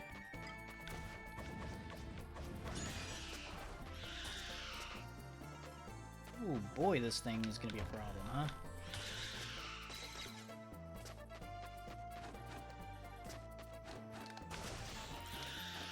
And it's got a lot of health. Fire is not gonna work. Okay. Jesus! Why does that thing have so many different attacks? It's a regular enemy. It should not be able to attack like that. At least not quite that quickly? Come on now.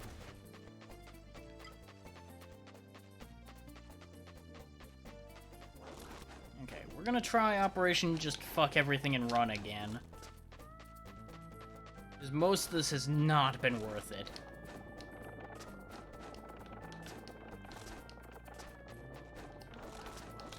Because at the very least, like, those armadillos here, we can leave most of them behind. As long as I don't do something stupid like that. Not too often.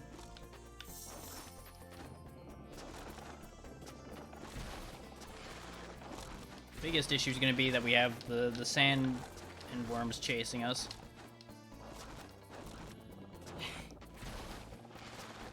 This is Soldiers. This is mostly a Metroidvania, but right now I feel like I've ended up in a roller derby.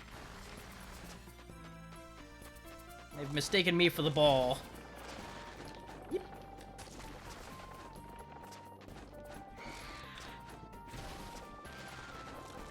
Currently running for my life because killing all of this has been not exactly working out. Because our damage output's not great.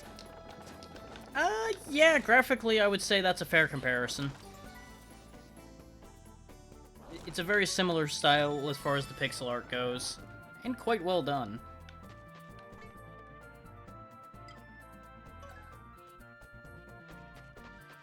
It does evoke a bit of the mana feel. Okay. We have found desert people. Not interested in dealing with us. Which is fair.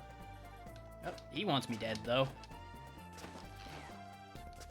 What I don't understand is why didn't you all come after me, rather than just sending one guy to dispose of a mage? Don't get me wrong, you might win. Except you didn't pay attention to my clones.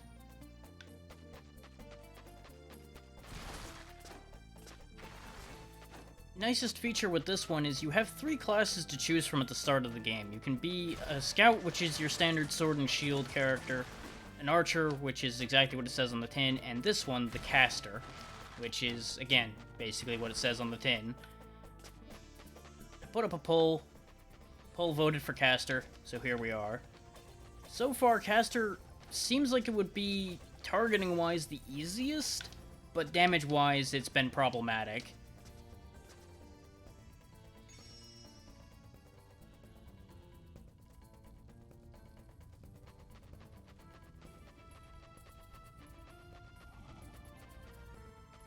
Do not like the way that door moved.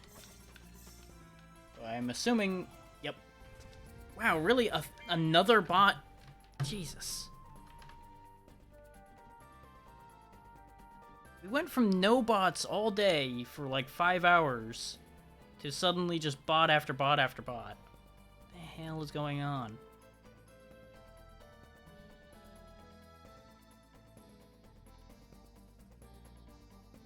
Ask what I upset to cause this, but let's be real, I upset things on the regular, so this is not surprising.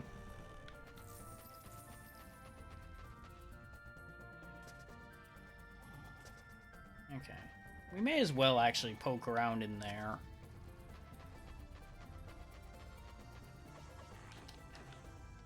Okay, it's one of them hiding under an armadillo shell. Clever. Not clever enough, but well played.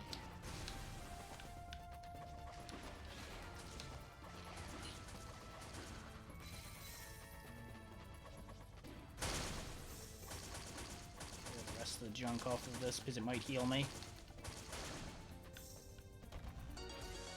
Aha! That explains where you get the key we need from.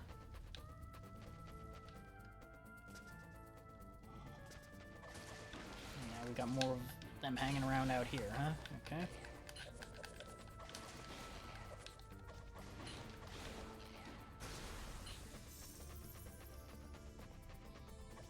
I keep forgetting just how much it takes to detonate those clones.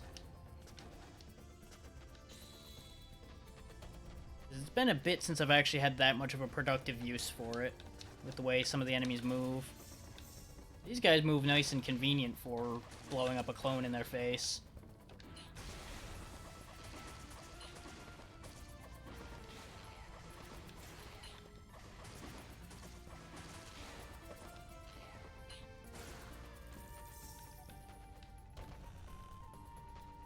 Oh, hooray, a restoration potion. Only really good for me for restoring my mana, which I don't really need that badly.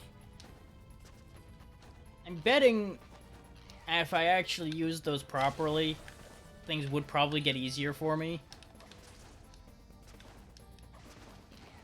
And I freely admit that I'm half not using them just because at this point it's funny to me to not use them, as much as it leads to a lot of regret.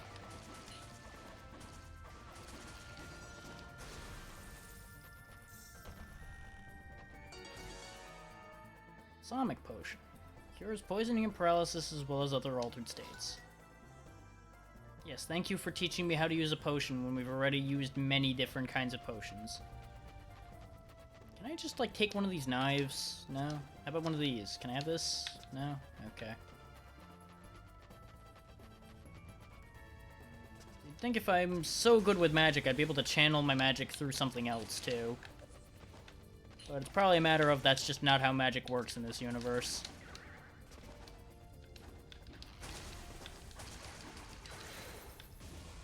Ooh, I don't want to know what that does, probably. Especially with how long that's lasting. Okay, could you stop?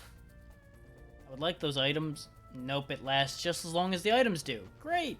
Great, I love it. I am so happy.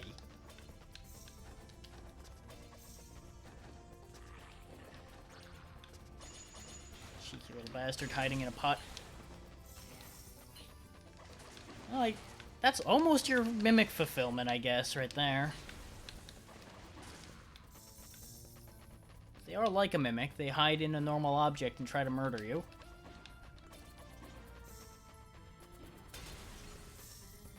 Okay, so we've got two different doors. I'm gonna take the far one first. Yeah, that looks like progress to me. Let's check the other one.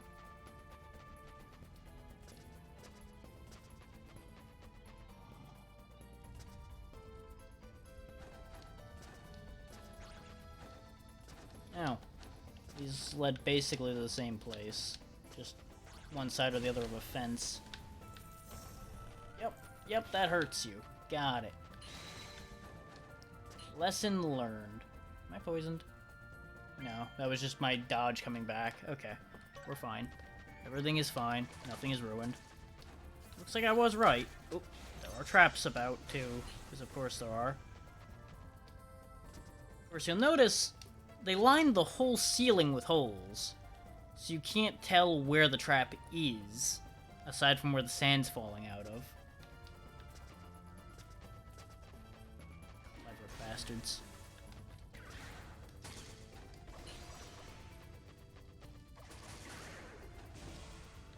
That's just unpleasant.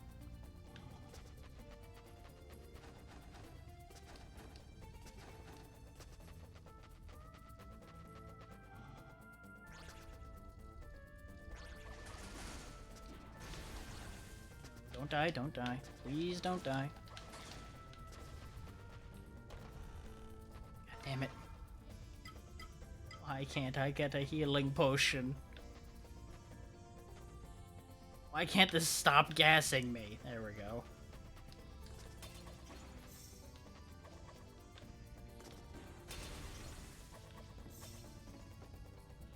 Keep expecting one of these pots to have another one of those bastards hiding underneath it. Like this guy. Except he's not hiding under a pot. He's brave. He's just out in the open. Well, brave or stupid. Take your pick.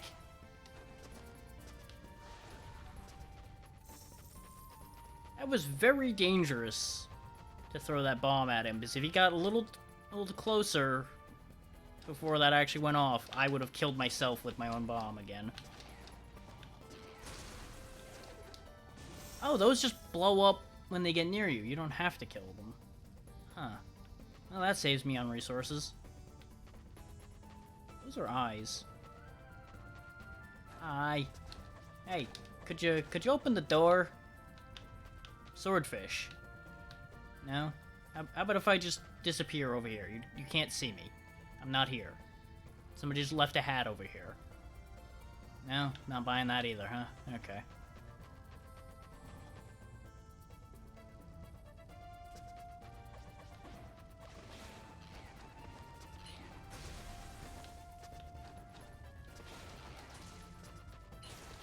That make clones last longer effect definitely makes them last a lot longer. I keep being surprised that my clones are still there. Okay, that opens these doors. I'm gonna be right back right quick, though.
Okay, and we're back.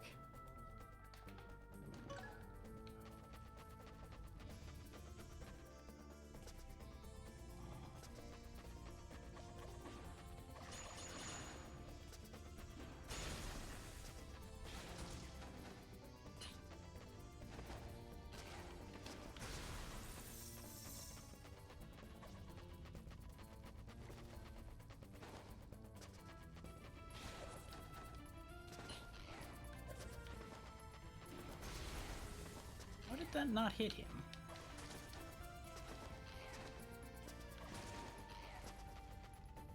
We saw that blast hit him full on. I guess his roll has yeah, he has iframes of his own. Okay. Fair play. Ooh. Sucker. Nomad Dagger. Dagger used by a desert nomad. Throw it to hit at faraway enemies. Okay. If I can get this bastard off my back, it does not do a lot of damage. Which, then again, with the amount of charges it has, I shouldn't be surprised that it doesn't do much damage. It does enough, though. Considering it has entire screen range.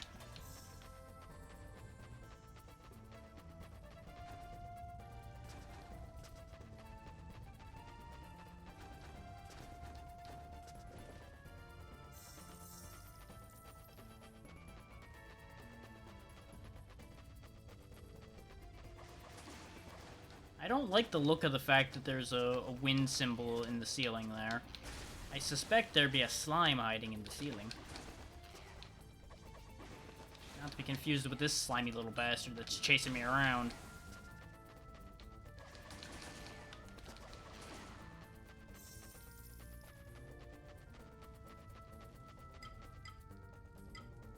I'm actually gonna use a restoration potion for a change so I have the damn mana to set my bomb off on this little bastard. Oh, that's unfortunate.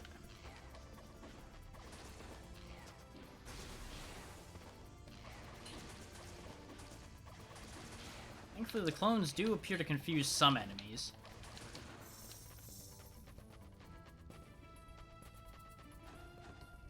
Either that or his AI is just that derpy. Okay. Broke a hole to the surface world. Oh, where the map maker is. What the hell are you doing here, Scribbles?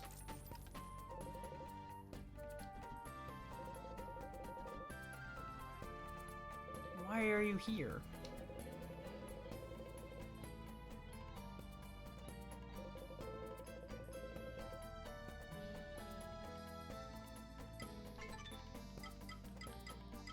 Your prices weren't so high, and my finance is so low.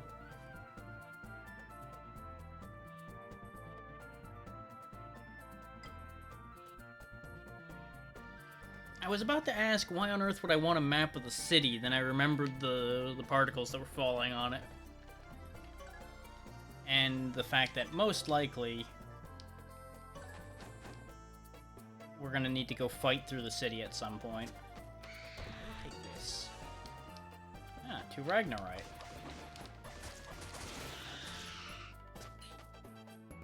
We have a problem. Okay, it's stuck. Run for my life. Because those things are terrifying.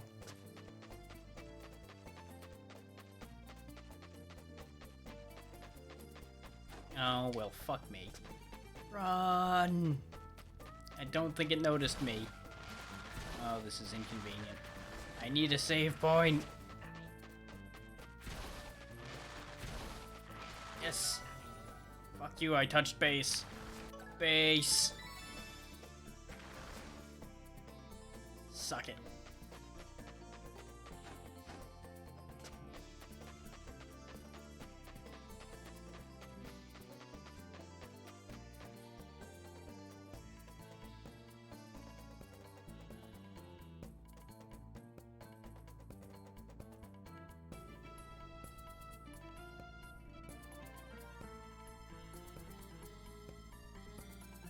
My imagination is the loading time getting longer the longer we've been playing this. Because it was like near immediate initially, and now it's just steadily been getting slower. What if there's a memory leak? Won't really be too noticeable for me considering the amount of memory this machine has, but it's possible. So actually, a memory leak shouldn't make the load times longer, though. Who knows? At least it shouldn't until it starts actually taxing enough to be a problem. We're at 50% now, so I don't think it's too big an issue.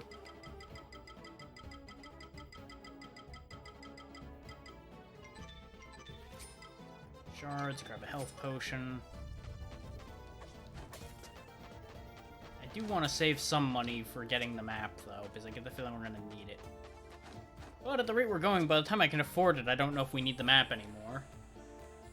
Because we are actually marking things on the map as we see them, whether we buy the map or not. So, like, the Savuna Desert one, I don't think we need it. Look at how much ground we've covered.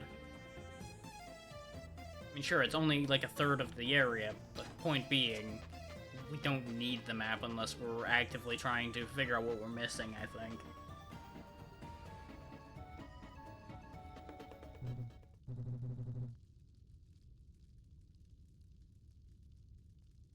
You calling me Dust?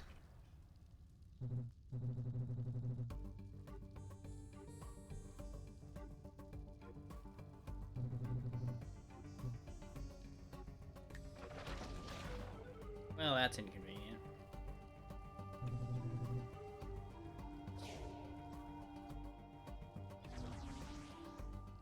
Let me guess, that's gonna block me fast traveling out of here, doesn't it? And of course the door is shutting. Uh-huh. Okay, that's how you want to play that? Okay.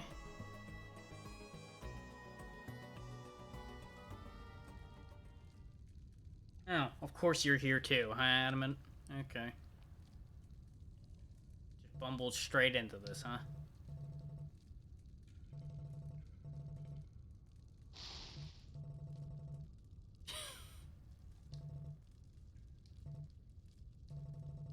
Got quite the temper, don't you? Could you just, like, knock this vent off of here? I probably could fit in there.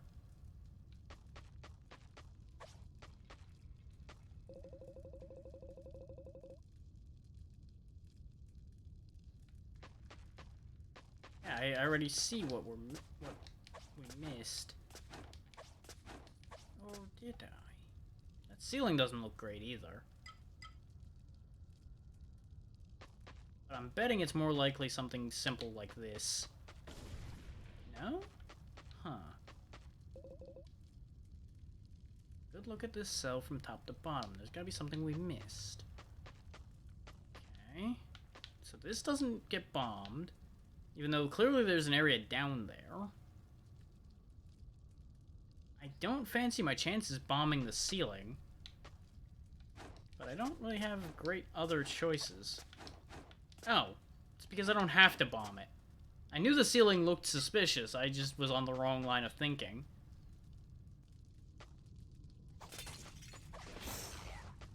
Because, you know, I want excuses to use my bombs. Yeah, I wonder where this key is supposed to be used. Could it be to let the big scary Axeman out?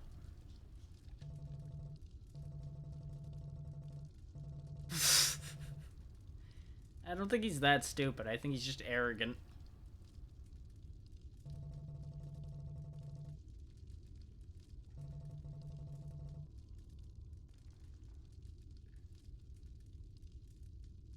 Considering the way you'd slow me down with how you move, I don't mind splitting up. It means I don't have to deal with hauling you around.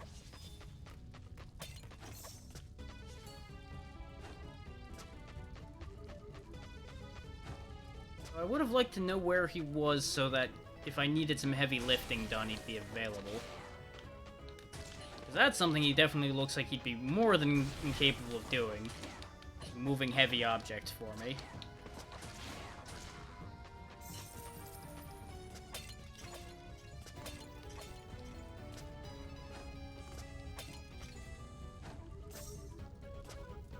Okay, he's got a magic barrier around this box too.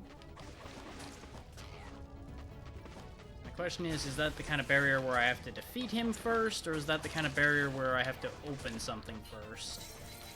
That is the question.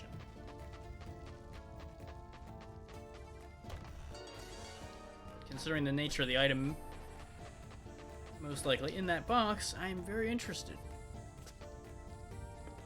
Let's see, we got a dead guy in there. We got a red chest in here. Clearly I want the red chest first. Ragnarite, which would be great if I could leave here and actually use that to goddamn upgrade my weapon. But what do you know, we also wouldn't have the money for it anyway. Because this wizard's broke as a joke.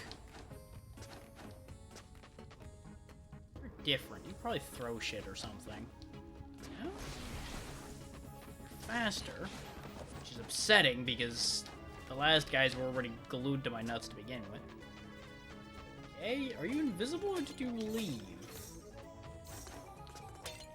I'm currently on the idea of he left.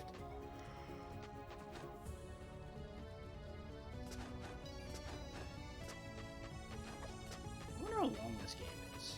Considering it's got 15 interconnected areas, they said, I get the feeling this is going to last a long time.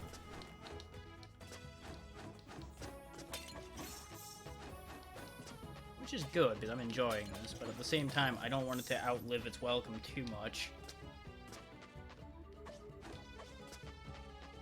So blatantly we get something to either let us slide, turn into sand, or something. Okay, so we're back where we were before. And there's apparently some kind of positive effect about this stuff here. Maybe if I was missing health, I would notice a healing effect there or something. Which I, of course, conveniently don't happen to be missing any health right now. Okay, I can still use this to save. That's good news. Yeah, we are locked in here. Just proving that, just in case.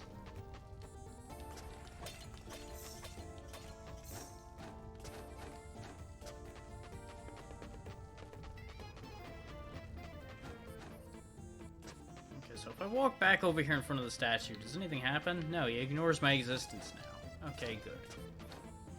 This... Ah, it calls elevators. Okay, very good. Shoot sand.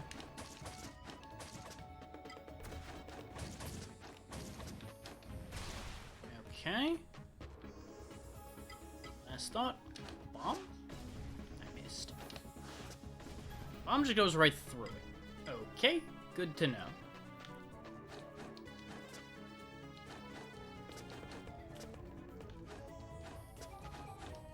I do not like this. I do not like this. I like that less. I like that less. You just keep hanging out up there. That's perfect. Just stay right there. I assume it was trying to back away from me. Oh, boy. Well, that was luck, not judgment. Jesus.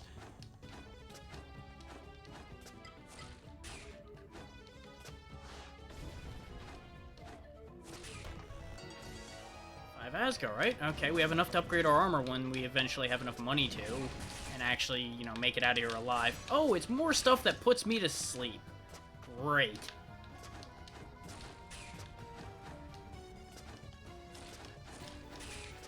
So, what that tells me is it's vitally important I don't get hit by any of this bad stuff.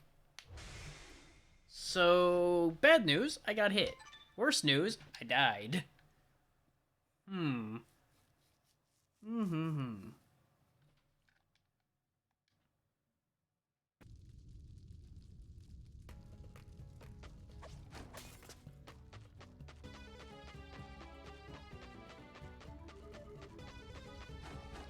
So we've learned a few things. Specifically, that area on the left really sucks. Let's go this way. Not that I anticipate this sucking any less, but can't hurt to try.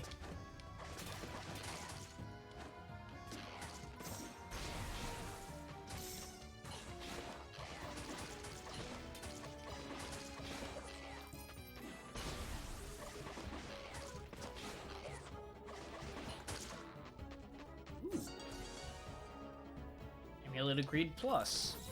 At the rate we're going as far as money goes, I may need that rather than the other thing. Though that's not great that it just gives me slightly more MP on top of the same amount of attack. I was hoping for a higher attack increase. So maybe I should actually Oh no, I don't actually have a better attack increase right now. So yeah, we'll go ahead and go back to the Amulet of Greed for a bit. I have a decent gauge of what both these things have now. Extend that ladder.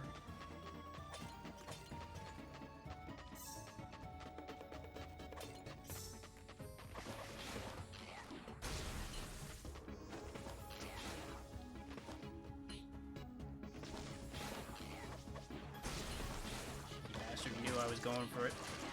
So you'll notice when I increased my attack, my basic attack damage didn't actually go up. And I think that's because you have to get a certain amount of points in attack before it actually starts having a relevant effect on your damage. In that I'm assuming attack is a percentage-based stat rather than like a 1-to-1 increase. Bombable spot there. Whoop. I was hoping to avoid conflict with that guy, and I did not drop down fast enough to avoid conflict. Okay. I mean, it would have helped immensely if I hadn't blown myself up, of course, but you know. There were many problems, and not enough of them had solutions.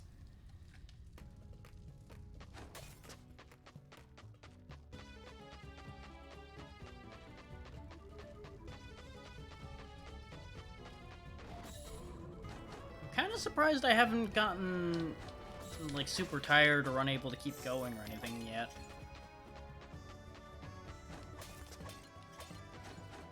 I'm starting to get a little yawny, but I think that's more the energy drink wearing off than anything.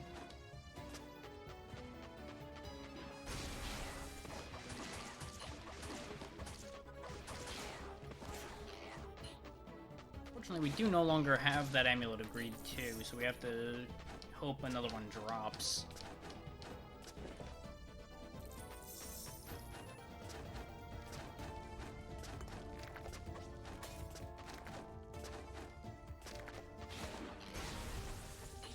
Wrong buttons in the wrong order.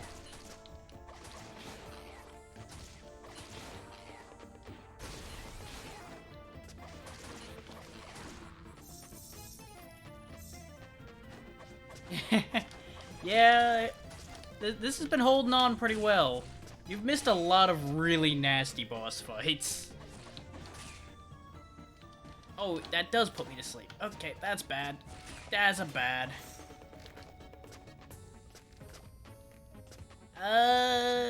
Not a lot, honestly. We haven't been gaining that many new abilities, which has been kind of unfortunate. We have a double jump now, and I don't know if you were here for the part where I learned how to summon a book, but the big problem has been that the whole book summoning thing's not been super useful, because it costs a lot of mana. We have gotten a bunch of new sub-weapons. And you'll notice there are 6 skills we're supposed to get. I just haven't gotten the other 5 yet, because we haven't gotten that far, because I keep getting bodied by bosses. Yeah, because we've got the Acolyte Fire that I think you were still here when I got. We now have a Nomad Dagger. We did upgrade our bombs, because we made it to town and finally were able to upgrade things. We could not upgrade our weapon or our armor because we didn't have enough money or enough resources, though. Yeah, that's pretty much how I feel about it. We'll get there when we get there. I'm more interested in those different elemental forms at this point. Speaking of, I should not be fire anymore because these guys are mostly resistant to it.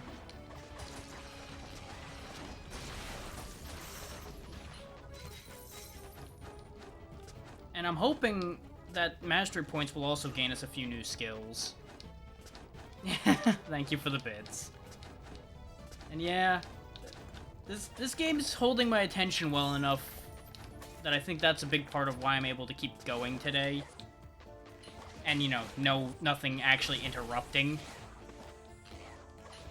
Yes, that is correct. I've been streaming for basically 6 hours at this point. And it's looking like I might make it to 8 today. Oh, probably not quite 8. I'm probably going to cut it a little bit before that. But longer than I've usually gone for.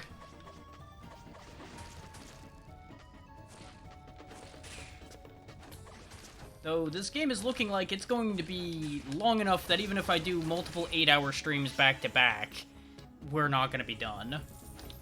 Because this is... Let's see.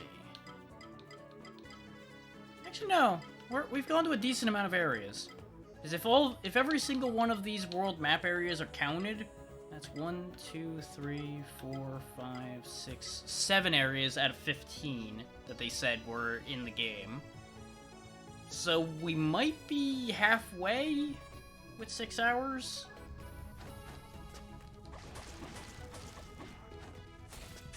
No. There's really not been anything wrong with the game. It's just been difficult. And even the difficult bosses, I wouldn't say were bad. Literally, my entire problem with those bosses were my own fault. It was a matter of learning the pattern and learning what the right move to deal with them was. They just were really strong.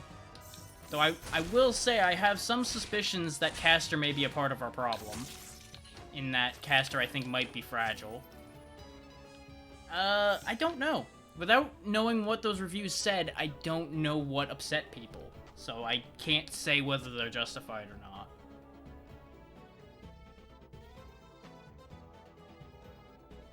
not. I can see what, I can see some things probably being things people will dislike, but there's nothing objectively wrong with the game, if that makes sense.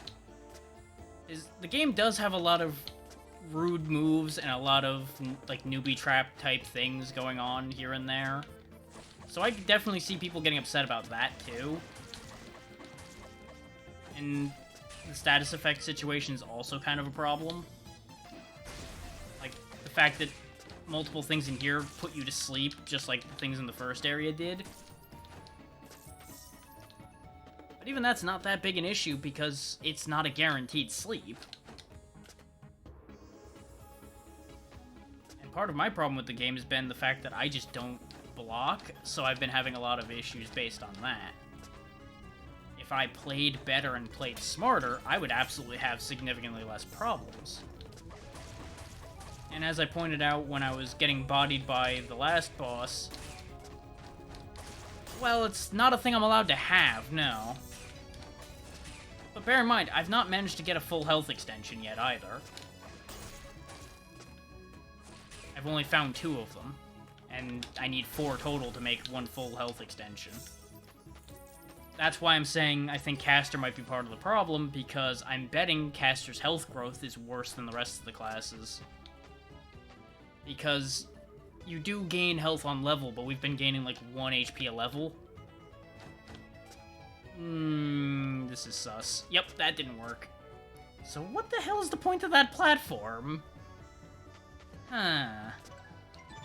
Also, if you're wondering why there's this purple effect on our save points, it's because we can't fast travel out of here. And I would like to believe that it's going to become really strong, but so far the damage growth has also not been great. Like, our basic attack still does 3 damage to things. It's really reliant on using those clones and the blasts. Which, the blasts are fine when these stupid roly bastards don't spam roll out of every fucking attack I do forever.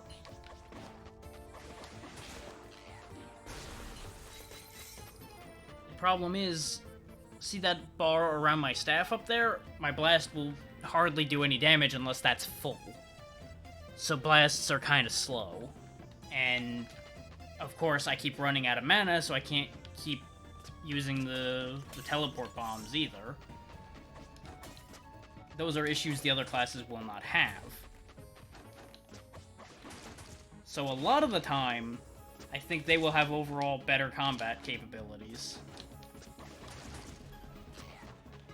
I'm still in the camp that this one's probably the more interesting choice, but I don't think this is the effective choice at this point.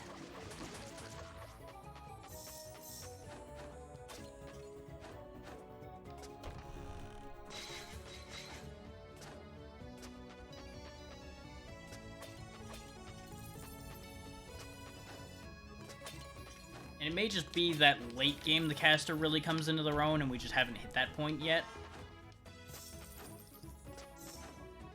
It's been very uneven, for lack of a better way of putting it, as to how the difficulty's been going. It's gotten really spiky in places. And that's probably another thing people got really upset about. And that one I would say would actually be a fair criticism, if people said that the difficulty curve was uneven and honestly a little oversteep in places. I would absolutely accept that as valid criticism, but still not enough to actually give a negative review for the game. Because when we went to the first real area after the spider lair, we got destroyed by everything. Everything in there was doing a scary amount of damage to us. And things are still doing a scary amount of damage. But at least this stuff is killable. And even the stuff in that first area was killable. It was just difficult to kill. And also did enough damage with nasty enough attacks that it was difficult to literally even get a word in edgewise against half of it. And when we first got here to the desert, we had a similar problem. Which is why I just left. I just kept moving, and now we're here in this pyramid. And that strategy doesn't work anymore because we can't leave here. Anubis has trapped us inside his pyramid.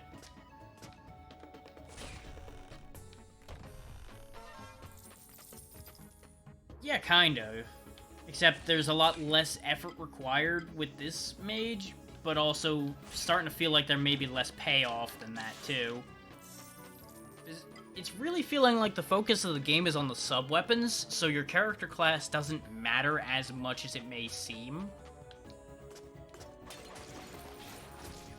Like, your character class ends up mostly being a playstyle choice, and then how you use your sub-weapons ends up being where your real power is. If that makes sense.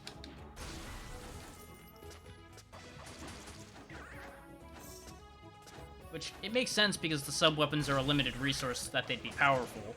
I think they might be a little too powerful relative to the rest of your kit, though, is kind of my concern right now. But the fact that you can upgrade your main weapon and everything does give me hope that we can fix that. Well, that's the other thing, yeah. That's why I'm saying the caster's the most interesting character, but not the most effective character. It's a trade-off. I still don't know what those crystals do either, but I'm assuming since they're broken, we need to get something that'll allow us to fix them before they do whatever they do. Okay, we're in a different part of the pyramid now. I don't know, I'm kind of 50-50 on that. I think there's going to be situations where the scout is significantly more effective than the archer, because of the fact that the game really seems to like its shield system, and the scout works with the shield system very well. The scout has abilities tied to shielding and countering.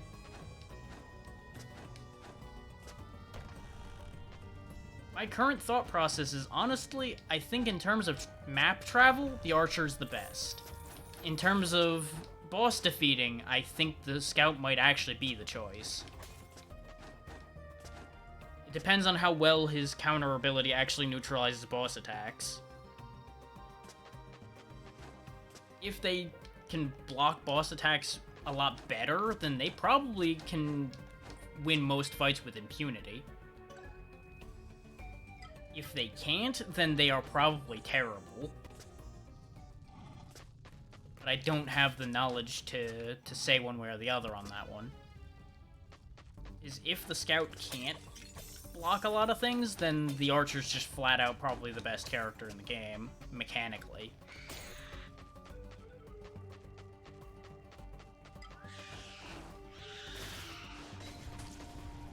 But in terms of actually being an interesting character, I still stand that the caster's probably the more interesting one.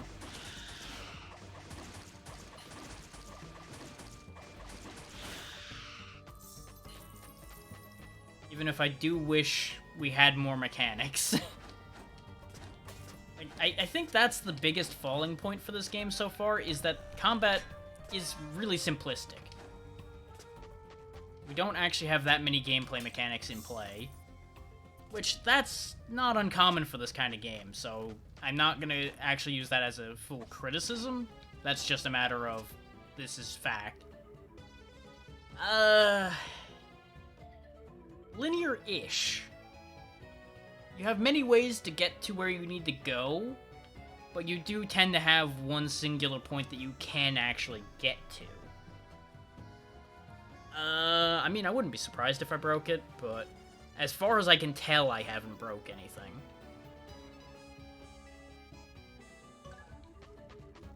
But bear in mind, from within it, it's kind of hard for me to tell, too. I'd have to actually see somebody else do stuff with it to be able to tell whether I went somewhere out of line or not.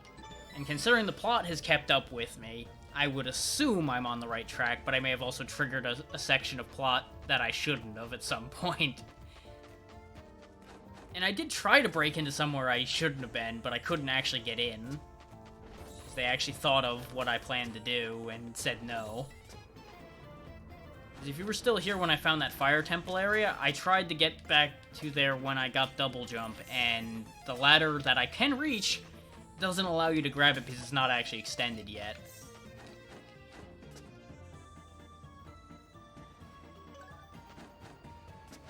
Kind of like this one, where you see me able to touch the ladder, you'd think I'd be able to grab it, but you can't because it's folded up.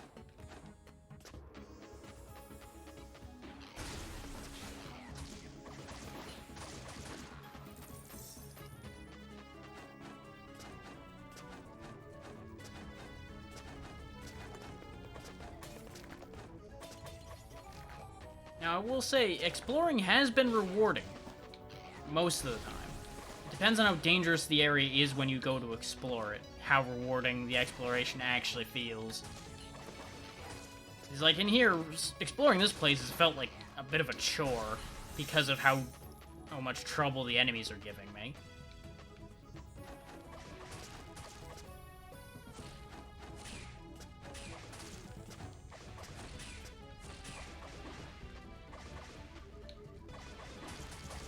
In terms of what I get for exploring, it has tended to be pretty rewarding, though.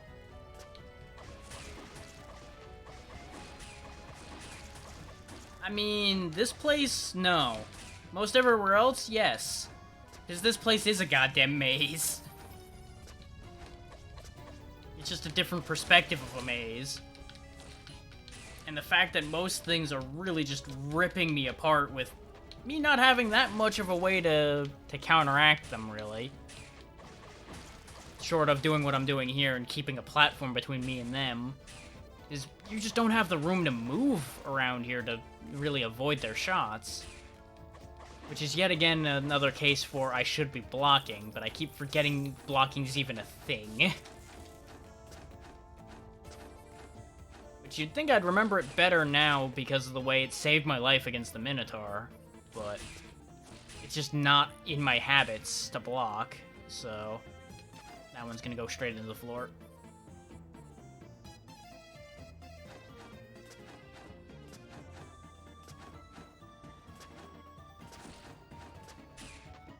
Nope. Fuck. The way you have to change platforms going through there is a problem. If you're trying to not actually kill everything along the way because of the fact that everything takes so damn many hits because our attack is goddamn pathetic. Like, we desperately need to be able to upgrade this staff. But the problem was, I poured over most of the areas we had been to, and I could not, for the life of me, find enough resources to upgrade my weapon. Now, what I'm assuming... I actually can pull up the right goddamn thing, because I'm being an idiot. What I'm assuming I missed is we had to run most of the way through the Forest of Fur here, because things in there were too damn dangerous. So we probably missed some Ragnarite in there. Tempest Plains was not much better, so we probably missed a couple things in there too. And then by then we got to Halfin City, which is where the upgrade thing is. But by the same token, if you look at the map for Tempest Plains, you'll notice it's pretty flat. There's the little robot thing we couldn't do anything with, but we couldn't do anything with it, so that doesn't mean anything. And other than that, there really wasn't like any side paths or anything aside from that chest I couldn't reach up there. I keep thinking I need to back out to go to the world map, not the other way. Now here, I know for a fact I missed stuff, because there was higher paths and some lower paths that I didn't take. But it's looking like the real meat and potatoes areas end up being the actual dungeon-like areas, like the one we're in right now. That's where there's actual real exploration happening. Similar to how, like, the spider lair was a goddamn mess and a half to travel through, and we didn't... You'll notice we only explored half of the spider lair, clearing the whole place out.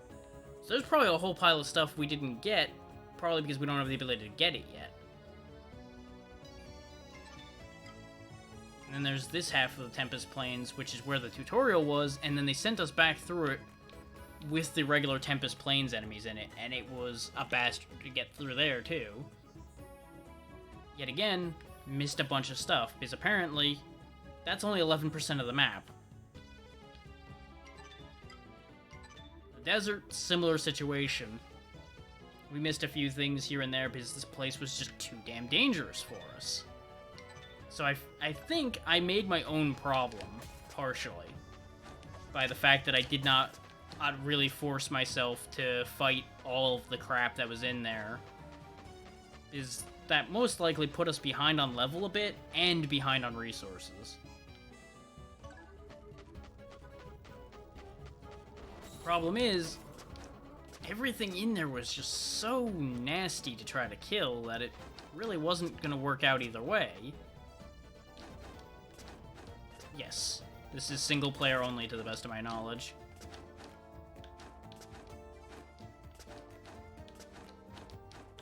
So it's not like there's a scaling issue in play or anything.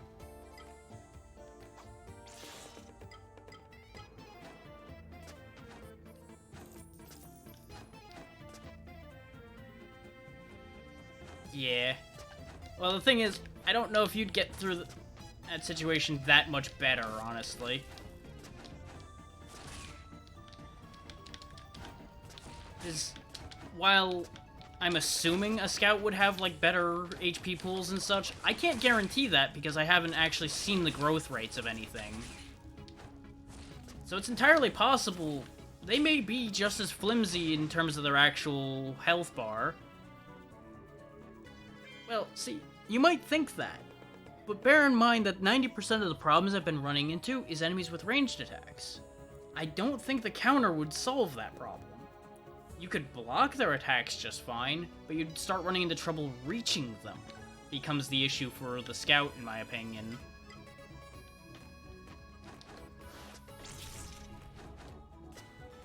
Want the money. Well, want is not necessarily the accurate word. I need that money.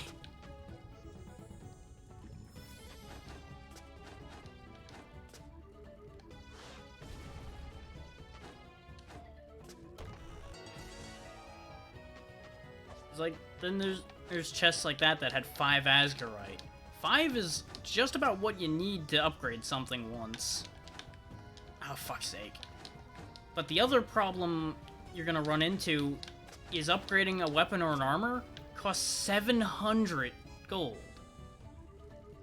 The most gold I've seen at any one time has been like 400.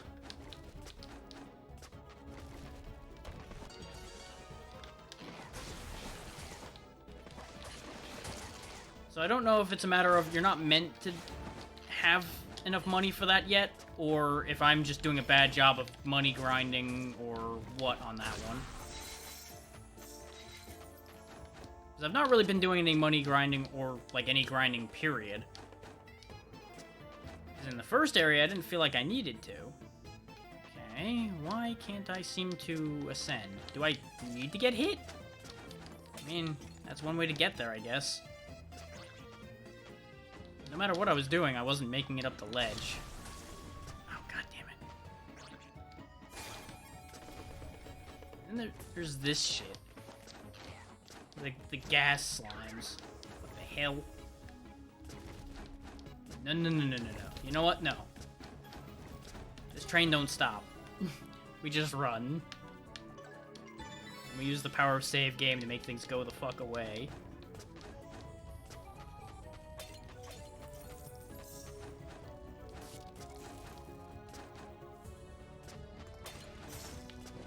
Yeah, basically, what my point is I don't think there's any class that's going to be like an I win button for this game. I think every single class is going to have issues. They're just going to have different issues.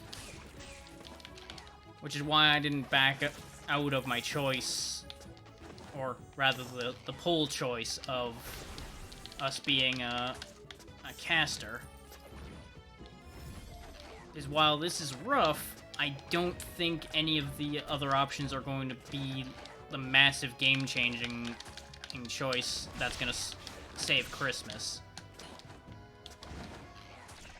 Jesus Christ.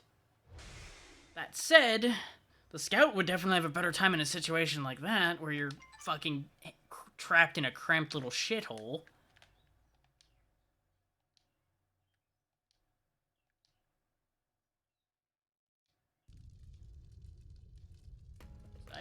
Aside from occasionally blocking to try to reduce the amount of damage I'm taking in and potentially stop getting mummified, I don't know what the hell the game expected me to do with that situation.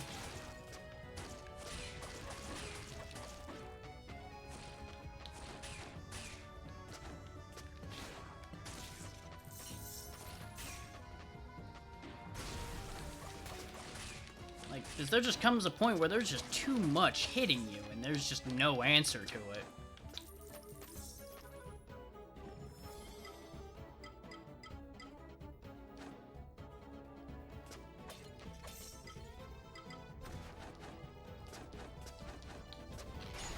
And part of the issue with the elemental defenses that enemies have is you end up with such a mix of enemies that have one resistance or the opposite resistance, so you can't hit multiple things at once and have it matter.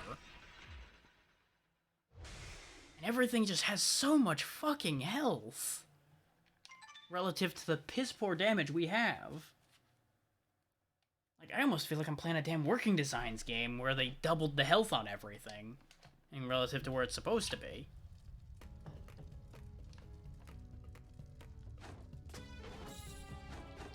That is, if anything, I would say the biggest criticism I can give this game, and I don't think it's their fault. I genuinely think I fucked up somewhere, and that's why we're feeling so underpowered.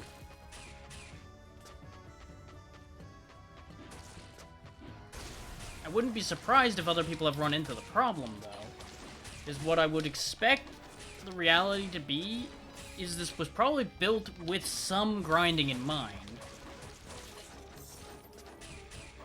Like, at least on normal difficulty, they expect you to train up a bit. Rather than the way I've been pushing through every area and every boss, usually off of what I had at the time, rather than actually going back and getting stronger. As we have done 0 grinding, we have, for most bosses, done 0 prep. I think the only boss I actually had to go back and prep for was the spider boss, and in the end, I kind of didn't need to do that much.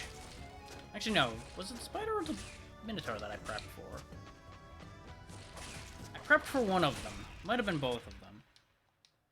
And I really need to stop trying to have thoughts like that go very far when I'm trying to fight the super laser beetles here, because they are disgusting.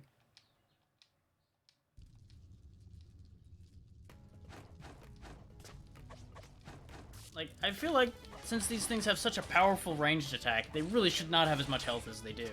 Or at very least, they should shoot slower or something.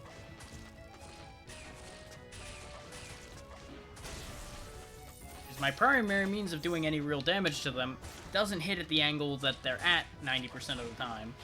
So we're kind of just fucking hooped on hitting them in any meaningful capacity, whereas they can shoot anywhere and everywhere and do more damage than I have any hope to do.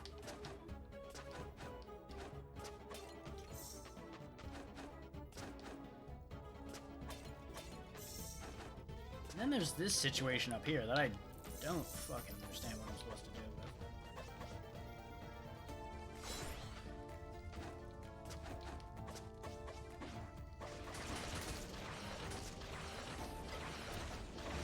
I can try cheesing them to a degree, but I can't cheese both of them, because that guy can teleport anywhere I can go. But splitting them up is probably at least part of what they expect you to do with this fight. Because that works a lot better. And I don't think the mummy can actually get me down here at all. So this may very well be the problem, is I'm trying to fight fair, and this game does not expect you to fight fair at all. Which would be pretty normal. So I wouldn't even judge them that bad on that. I would 100% not be surprised if I'm making this harder for myself than I need to. Because I always do, it seems.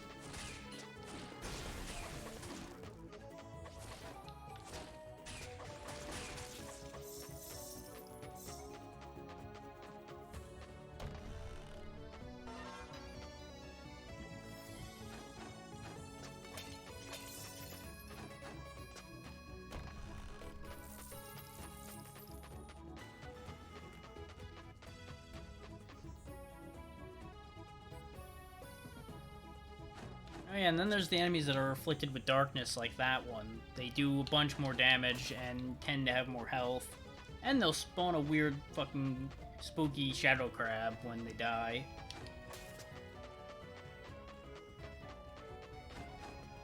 Okay, I need a bunch of keys coming in here. But I don't think we have any keys at all yet. Aside from the first one we had. No, we do have 2 keys, actually. Well, joke's on you, soldiers. I'm opening the red boxes because I need help. And you guys are not going to help. So how much do I bet these are just going to be resources? That does not surprise me, but I also wouldn't be surprised if people are using the archer wrong. But the issue I would bet there's going to be with the archer is the fact that the archer has such limited firing in that they only get 3 shots before they have to reload.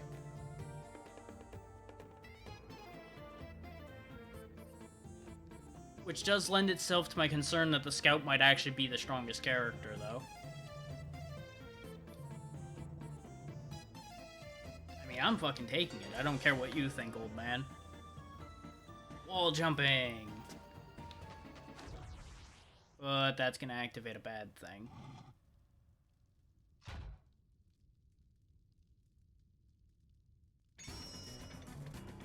Oh, yeah, of course it's a trap.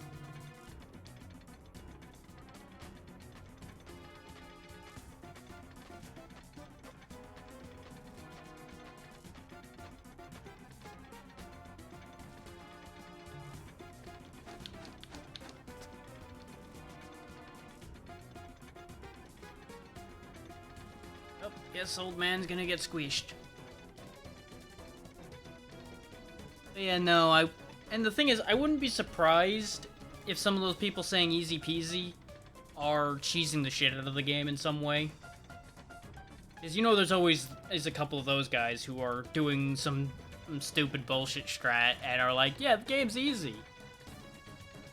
Yep, still going, Xeno. Squish. Thank you.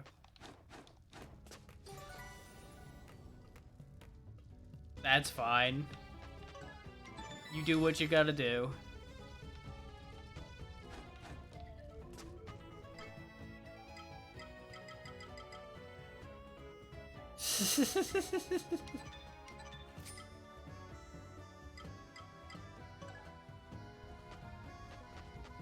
Now, if only I could get better in the groove of what we're doing here so I stop getting my head kicked in all the time. But we now have wall jumping, which I'm presuming is meant to help me somewhere in here.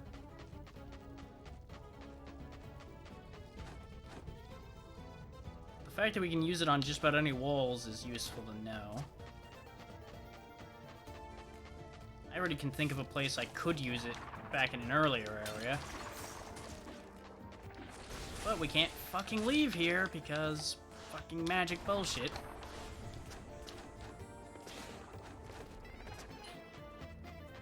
And now you understand where our power problem's coming from, yes. We're getting all the standard Metroidvania upgrades, but we're not getting anything to make us actually a stronger character. And that's why I'm getting this weird feeling that I'm missing things. Or it's just a matter of I genuinely haven't grinded enough. Which is a concern. Am I meant to just go up? Yeah, I'm probably meant to go up here. Okay.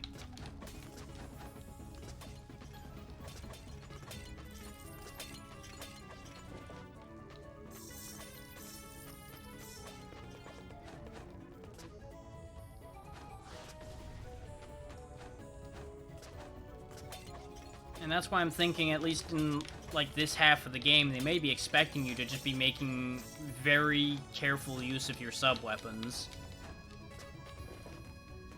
But as it stands so far, I'm really seriously considering just saying, if you're gonna play this game, play it on the easiest difficulty, just so it's not tedious. Because while it's doable so far, enemies are a lot more durable than they have any business being. In a lot of cases.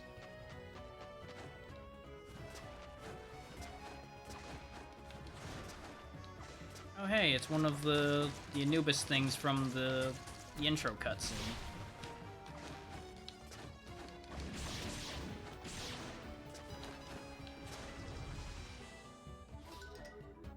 Oh!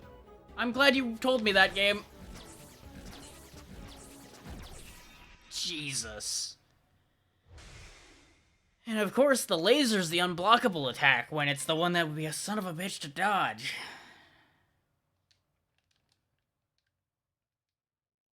Yeah, no, that's my fear, is that I've somehow missed a power upgrade somewhere, and that's why I'm having so much trouble. Because you gotta think, I've got 13 attack, but my shots are only doing like 3. So either they've done something wrong in how they scale attack for the caster, which would not surprise me, or something of that nature is going on here. I can try going back and increasing my attack again, but the problem with that was, even when I increased my attack by like 2 or 3 points, it usually didn't actually increase my attack damage to a target. This time it seems like I've gained 1 attack.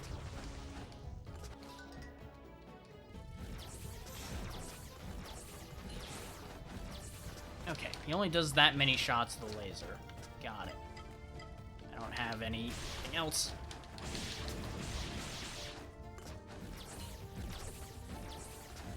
Nope. Nope, nope, nope, nope. How much health do you have? Good God. It's a good thing I'm thinking of ending before too much longer, because this is starting to wear thin in places.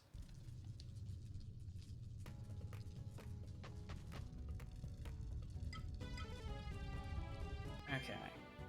I need to keep the orb so I can tell where the hell I'm at on his health bar.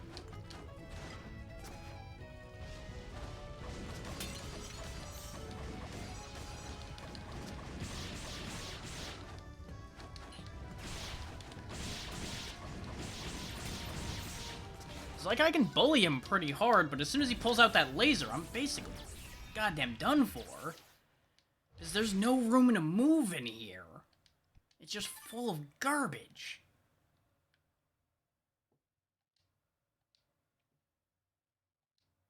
But the thing is, I also don't want to just win another fight by just throwing weapon skills at him. But I feel like I'm gonna have to just have a prayer to fucking kill this stupid thing, because he's got so much health.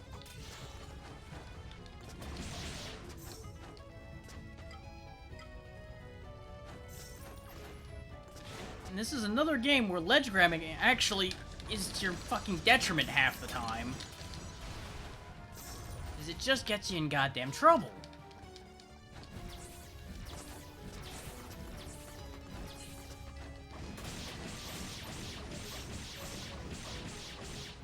and how much you want to bet when he curses you, your goddamn damage goes down? Because you'll notice I was doing 2s instead of 3s. Oh, God.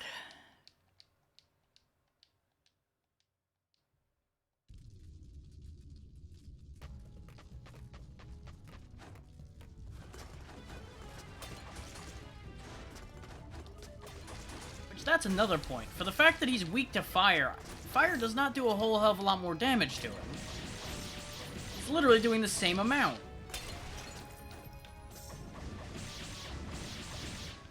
I genuinely worry that there's something wrong with the power scaling in this game.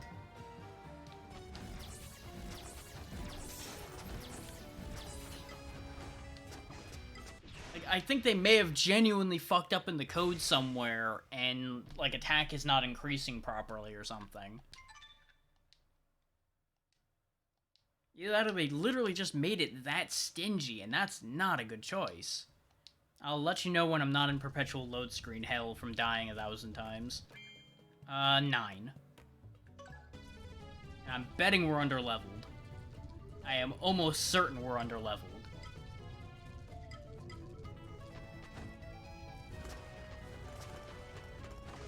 Because I'm very strongly getting that feeling that I made a mistake somewhere and it ended up under-leveled. Considering the way he's just, like, 3-shotting us.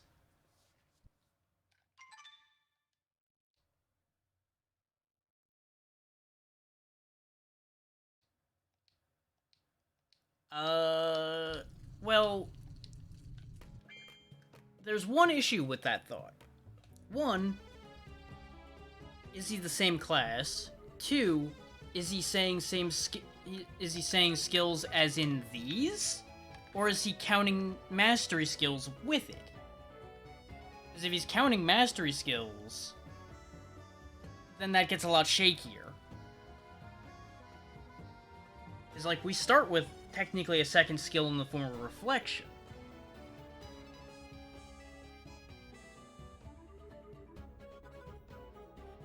And the other kicker to that is, I got the skill I have from a boss, I'm pretty sure, so it's not like I could miss it.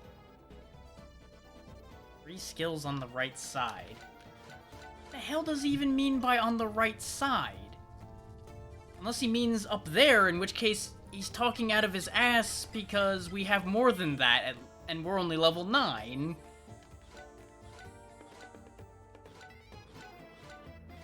I would hazard to say you're dealing with an idiot.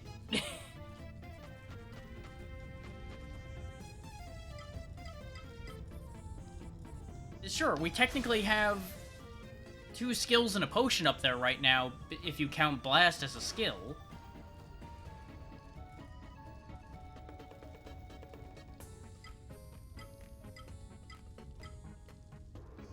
Yeah, I'm not surprised that there's a lot of trash to filter through, and I appreciate you taking the time to try to filter that, so we might actually be able to make something better of this situation.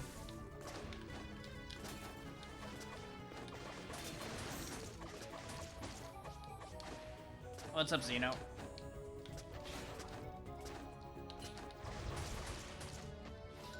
Oh, crap. Not again, not again, not again! Yeah, I can't imagine why doing the exact same thing twice when it takes a long time could at all be boring.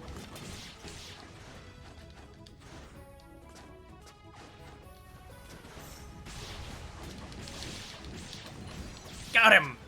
No, I didn't. I thought he was dead. Ugh.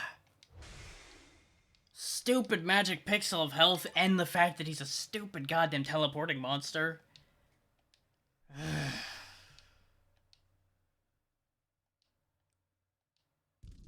I'd ask why you're doing it, but I'm assuming you're doing it to help people.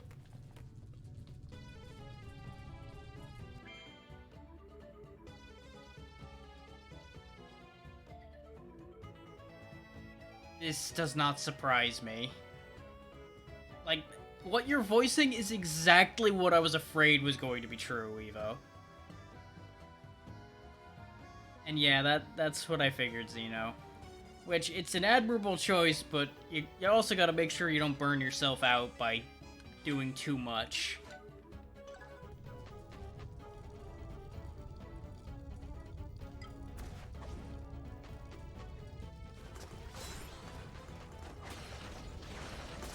Just stop getting stuck on random ledges, which half this fucking arena is.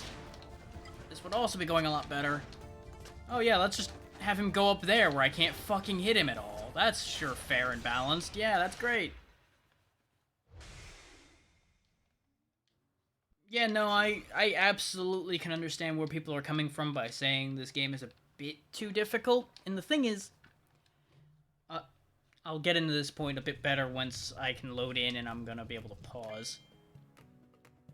I would say this game is not actually difficult. What I would say is this game is incorrectly statted.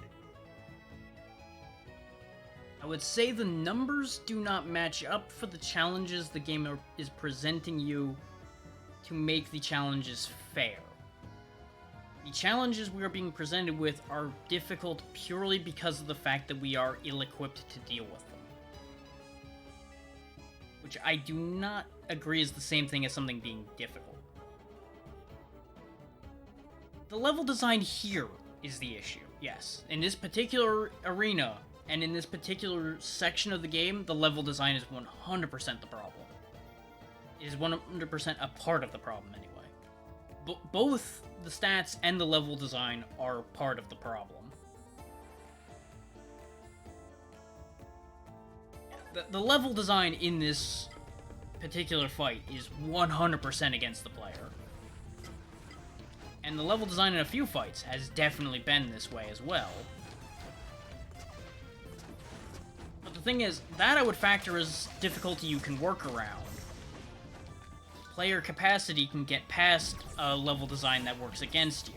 Player capacity is not nearly as capable of dealing with you being at significantly lower strength than you're supposed to be. Or at the very least, it's a lot less fun and significantly more complicated to get past the numbers being unfavorable than it is to get past the level design being unfavorable. Because right now it's feeling like I may have to load back just so I can get a little bit stronger to make this fight reasonable. Because this isn't even a boss. That's the upsetting thing. This isn't even a full health bar on screen boss that's kicking my nuts in right now.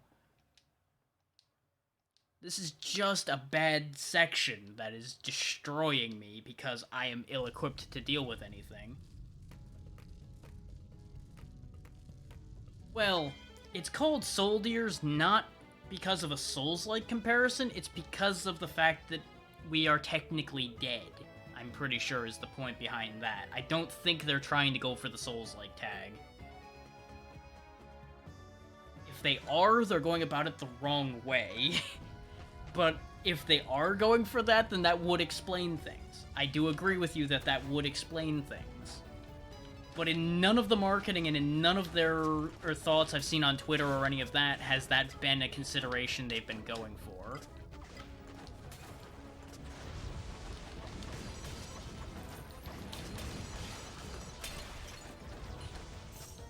Okay, I've learned something. I've learned something that makes this fight a little more reasonable. But I couldn't fucking follow up on it because of this goddamn area design and the fact that the caster's attack is such a fiddly piece of shit sometimes. Is what I learned is you can pressure that Anubis clone out of his laser. You can hit him hard enough that he stops casting. So if I can just pressure him out whenever he tries to cast that, which should be okay.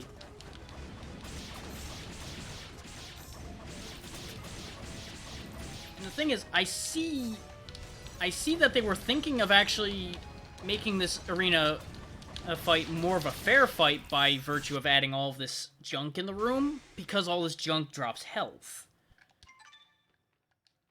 The problem ends up being they made a mistake in how they did this because that thing just has so much crap in the way now that the mage attack just ends up hitting so much random garbage. And if their attacks also hit the garbage, I wouldn't mind, because then that would be fair. But their attacks go through platforms, they go through walls, they go through everything. And yeah, there's proof positive there, by the way, that when you get cursed, your damage gets cut. making an already bad situation for damage worse. So I'm going to load back, and we're just not going up there right now, because we cannot handle that right now.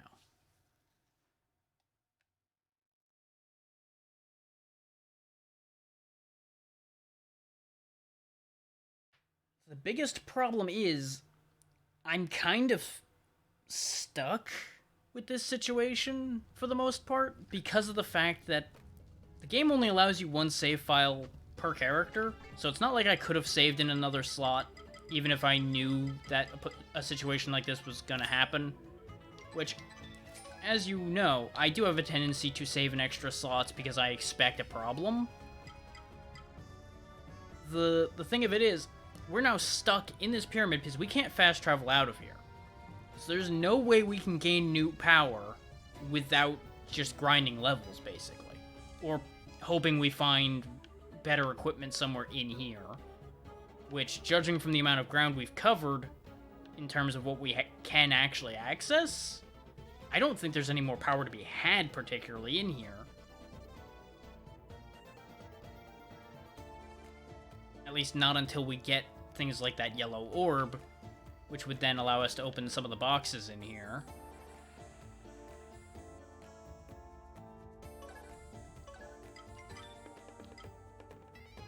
It is disappointing, but you've also got to consider the concept that it's... I don't want to say it's my own fault, but it is partially because I did willfully choose to not fight on the way here. I avoided a lot of fights that could have potentially made me stronger by the time we got to this point. That much is my fault. And that much I will accept being my fault. But I do not usually agree with the idea of locking a player in a section to this point. Yeah, no, I was getting to that, and you're right about that. I was more responding to the consequences of what they chose to do more than the issue of what they chose to do. Is what they chose to do, I think we can all agree, was not a good choice, so there's really no discussion there. That's just... they did something kind of rude and shitty. But, the other side of the coin we need to consider is, since this is harkening back to other games of this type, you kind of have that go hand in hand. There's usually at least one section like this in most games like that. The part that makes it hurt that you're locked in here is the fact that they, up till this point, gave you that free EDU's fast travel system, thus giving you the expectation that you can go back and forth freely. And then they take that expectation and they reverse it on you. That's where this becomes a problem. Because sure, it's not good to lock your players in a situation like this to begin with, because you may literally lock your player into an unwinnable situation. But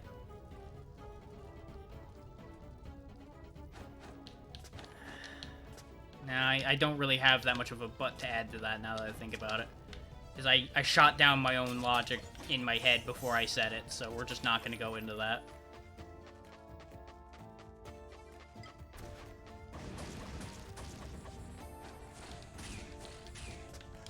Though another problem I'm going to point out is the amount of knockback I have on those beetles.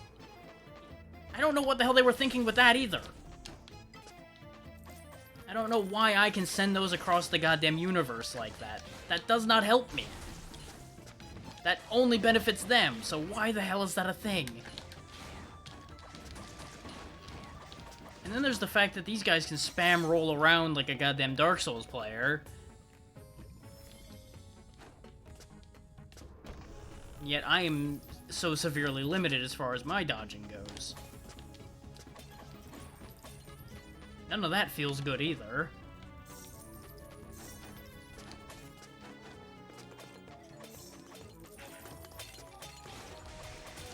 And that's another thing. Oh, and that's not good. What this guy does right here, this is not fucking okay. Full screen flashing in this day and age should not be used like that. No. Bad. Bad developer. Bad. Bad. None of that.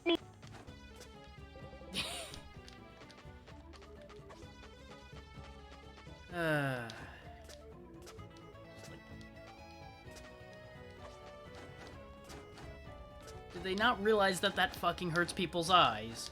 Not to mention the potential that it may actually, you know, actually hurt people. Sure, that's not a lot of flashing, technically. But if you get a couple of those in the same room, and you can't do anything about them, and they just sit there fucking doing that, then that could become a problem quite easily. And add to that the fact that if you start getting a bunch of critical hits, since critical hits cause a full screen flash too, you could easily end up with a situation where you probably could trigger epilepsy for someone, and that is not okay. That is the kind of thing you need to be considering when you're goddamn making something like this. Just look at how that flashes when I'm doing this. Just look at that. With my attack speed, that's not that bad, but it's not good. If somebody had a much faster way of attacking, that would turn disgusting.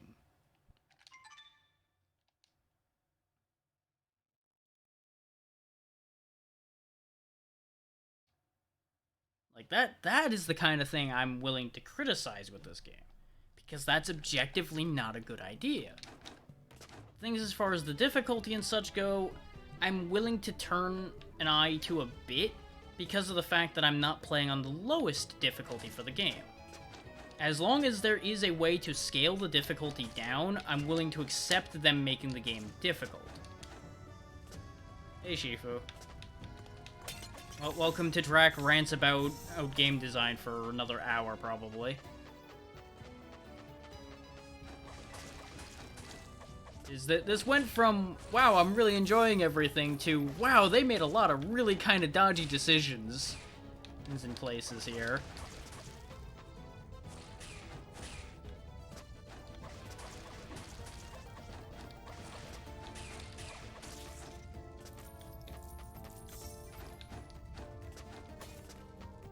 But I stand by my stance that this game is not bad.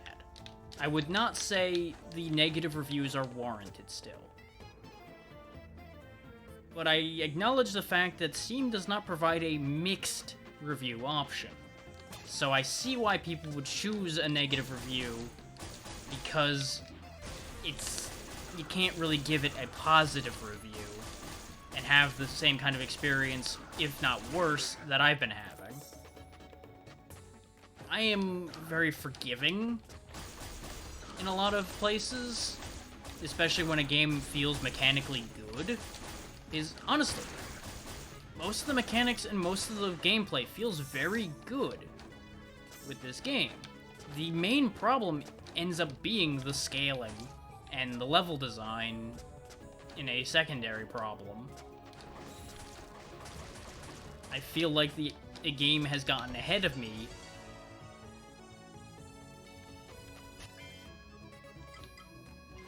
And sure, I'm used to, in Metroidvanias, having sections where the game feels like it's gotten well ahead of me and I'm out of my depth, but usually I can work around it. And in this game, I don't feel like I have appropriate options to be able to work around it. Is knowing what I do about how this game works at this point, I know there's not going to be like a new weapon or something, or at least I can be reasonably confident in saying I'm not going to get a new weapon to give me the kind of power scaling I need to change my situation drastically. And all the accessories I've found that increase my attack have not actually made a damn bit of difference. They increase your attack by such a minuscule amount that you basically haven't done anything.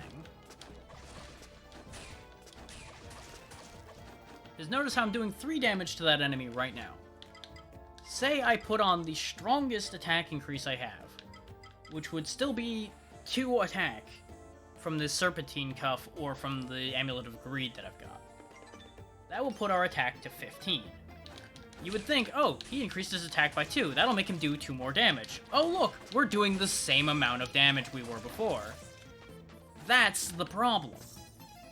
The attack stat is a lie.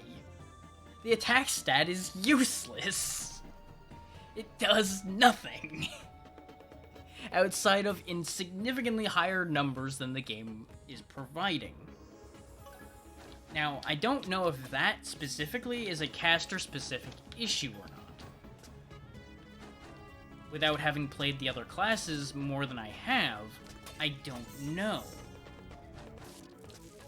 But in a game that is all combat, you need to have your attack feel satisfying and reasonable. I feel like I'm throwing goddamn paper airplanes and expecting goddamn tanks to explode.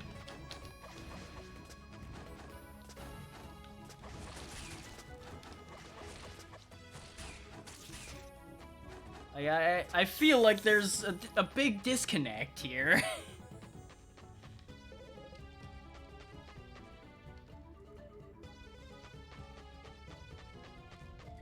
And in a lot of the other areas of the game, I've been able to compensate for the fact that my attack damage is kind of bad by using my exploding clones and my blast. 90% of the enemies in this area hard counter both of those moves, leading to an area that just feels terrible for a caster.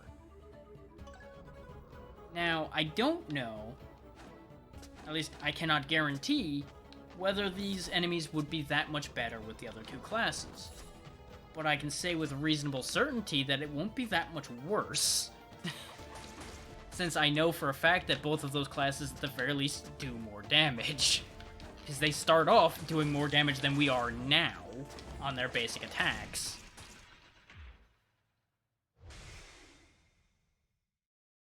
Because right out the gate, before you even get your first accessory or anything, the archer was doing 5 damage a shot, and the scout was doing 6 damage a melee hit. 8 damage on a heavy attack. Whereas, as you can see, our basic attack does 3. Now, I understand why they made this basic attack pretty weak, since it is a free to cast as often as you want, as much as you want, homing attack. So I get why it's not as strong as those attacks. But I think they hampered the scaling on it a little more than they needed to, is where the issue lies with this. Because I feel like they may have given it, like, no scaling at all, and that's not okay.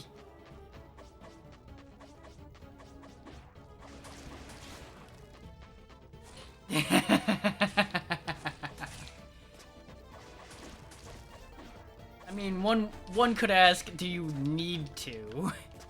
But yes, I get what you mean.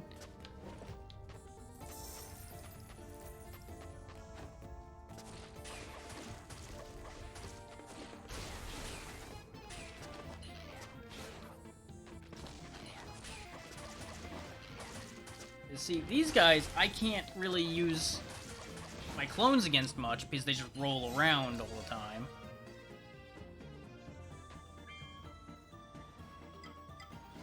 Well, I'm assuming that game is still doing pretty well in terms of popularity, so there being queues is not shocking.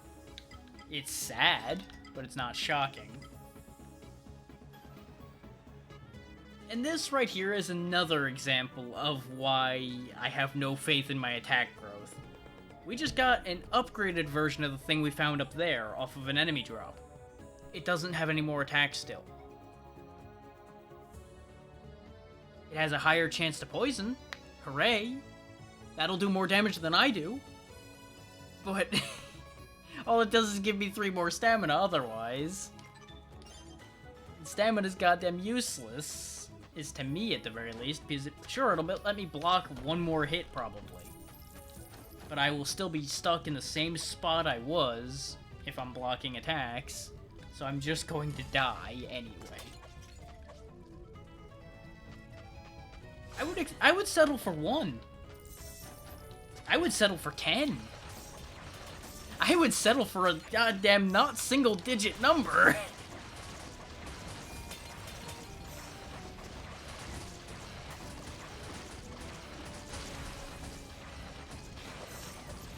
Which, don't get me wrong, this book helps. And I really should be using it more, but it costs so much MP to cast that you can barely use the damn thing. It costs 35 MP, and you know what 35 actually means? Notice the fact that only when we were about a little over 3/4 of my MP am I able to cast the book.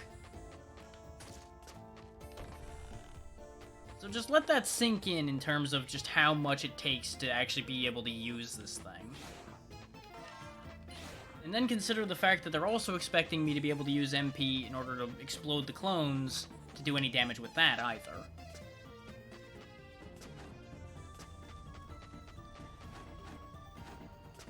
That's why I think that the caster ends up being a little over nerfed in terms of how they've designed the game. Because I think what they were afraid of was the caster being too strong, and that's fair. That is completely understandable that the casting class could easily become way too overpowered too easily. But what they've done is made him into a gimmicky kind of mess that in a lot of places just doesn't work.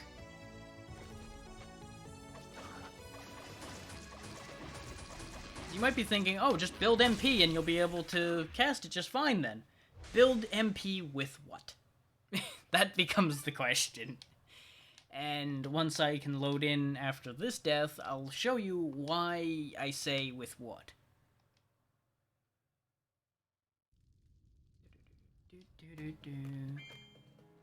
So we have 63 MP. We can get, out of things that I have, 5 more MP. But what do you know? I'm already wearing something that gives me 5 MP.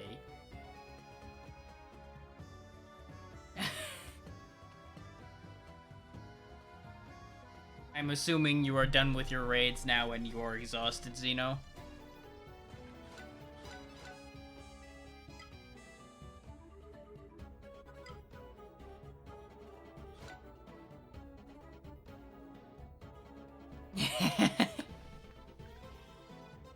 Understandable. You've been very, very busy. But I appreciate you popping in and out. Even if this is starting to devolve yet again into me getting angry at something.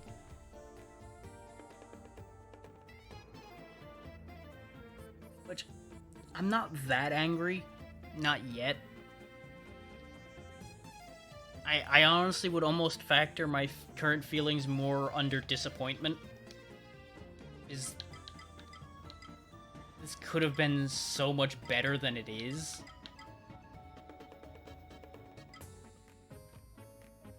And that's another confusing thing.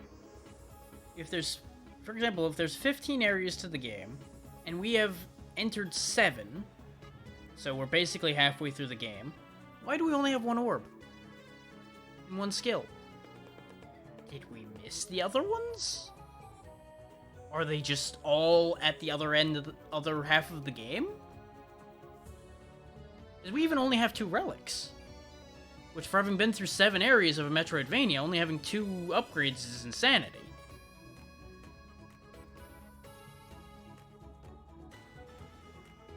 And that leads me to wonder one specific thing about this world map, and that is, I think these linear areas that are leading to major zones may not actually be counted in their interconnected area count. There may be 15 areas the size of Spider Lair and the size of Great Pyramid. In which case, this is going to be an incredibly long game. But that's a possibility that I will admit is an option. Actually, wait. 4, 5, 6... No, there is 7. I have seen 7. Though, these areas are also not that small either, considering this whole long line here is a third of the map, which means there's a lot of verticality that wasn't followed up on. Which is why I think I'm actually underpowered because of my own mistakes, as much as game design. But I also, by the same token, don't really want to have to go through those boss fights again. Even if they probably would be easier had I done more prep work.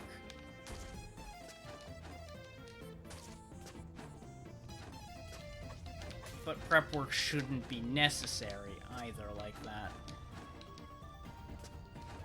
So, I don't know.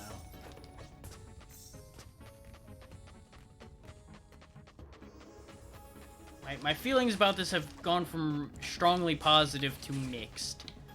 Still leaning positive. But they are definitely mixed at this point.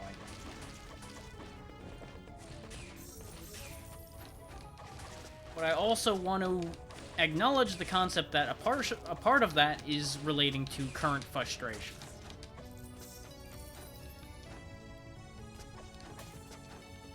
Yeah, that's kind of what I was about to get into on that, is I think a lot of people got frustrated with this game and aren't going to give it the time to have it change their mind, and that's fair. That's completely understandable.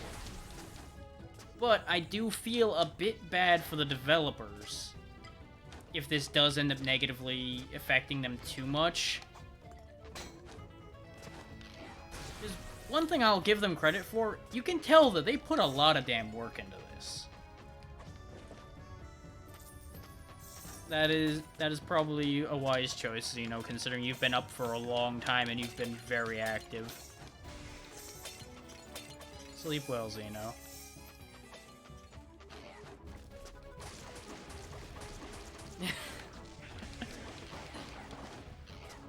And that's part of my point about this game, though, is if this game was bad, do you really think I would have sat here streaming it for 7 hours? You guys have seen me throw a game in the goddamn bin without a second thought. You know there's gotta be something here if I'm still sitting here fighting with it.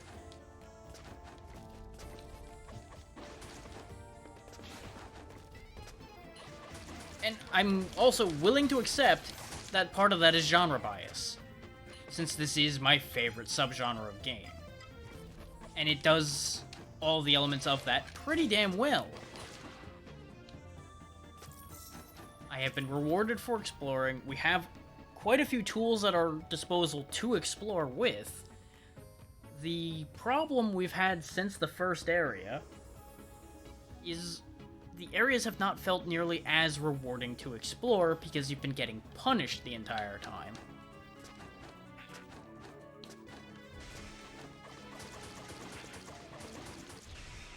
Yeah, that ends up being a consequence of having to spread yourself thin.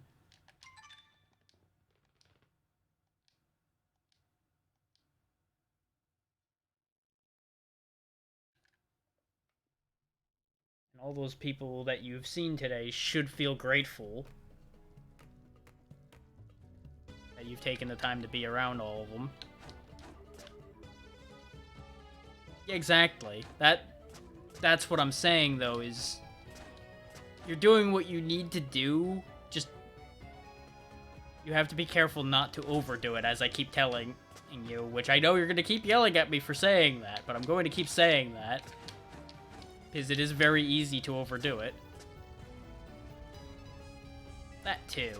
This is just one of those days where everybody's everywhere. Good multitasking.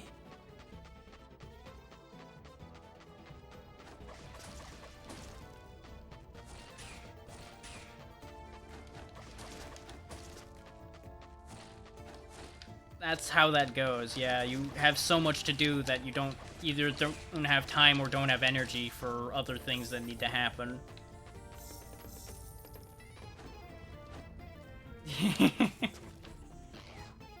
That's a good thing.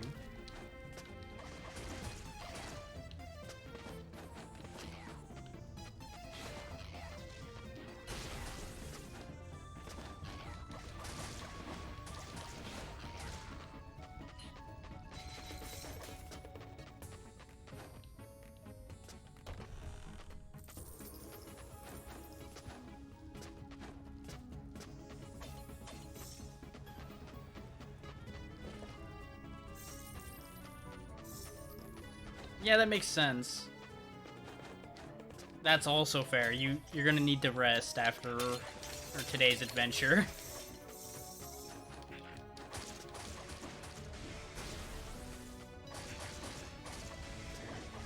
And that's also accurate, yeah.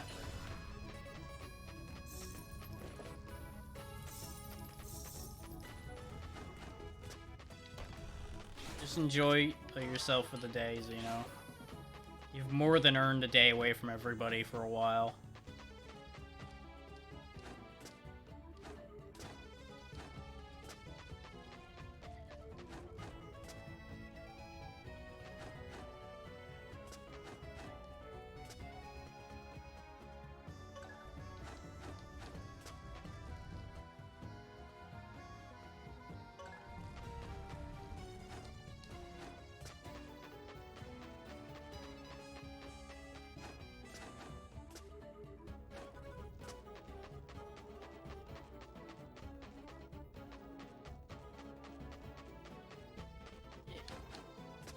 If Discord wasn't also how you talk to show, I would say just turn Discord off for the day and don't look at it, but there are definitely complications to using the same method for many things.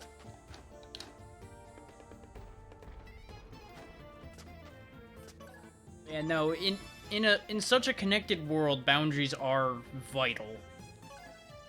If you can't maintain strong boundaries, you're never gonna have any time ever. That's the problem, yeah.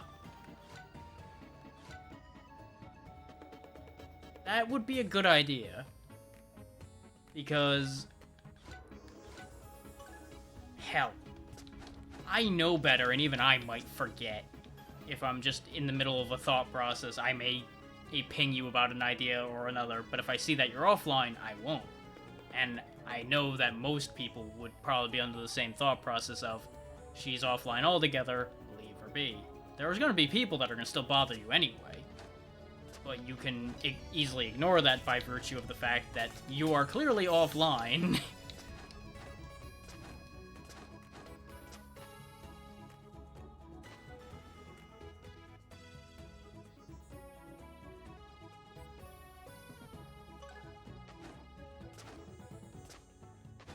I mean, yeah, that there ends up being evidence.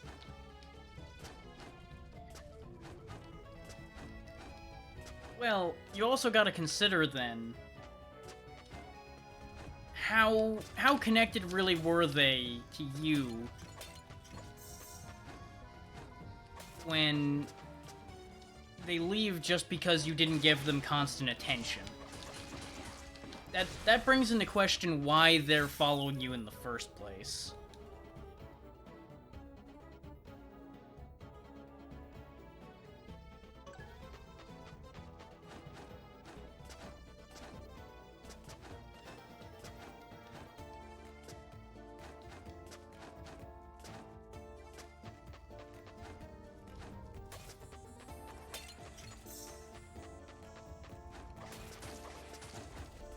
Well, you gotta also remember that people are fickle by nature.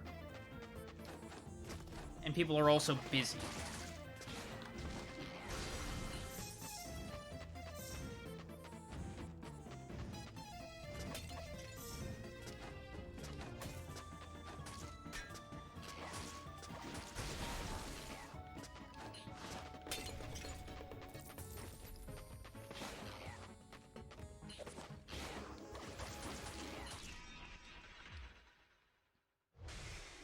Yeah.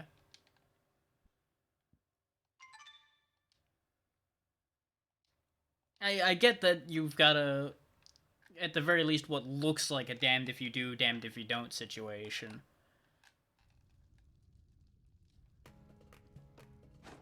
What I'm saying might be a possibility is you may be trying to fight human nature on a level that you may not be able to actually win that fight. And you may need to go with the flow a little more on that one, but I don't think that'll work either, so that's why I don't really have a good suggestion for you on that. But I do keep seeing people everywhere saying that these recent couple months have been awful on Twitch. So it may also just be, at least around now in particular, that it's just not a good time.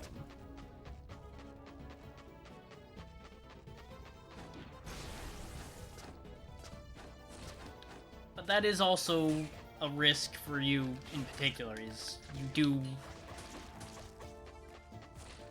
are a bit too patient for some people.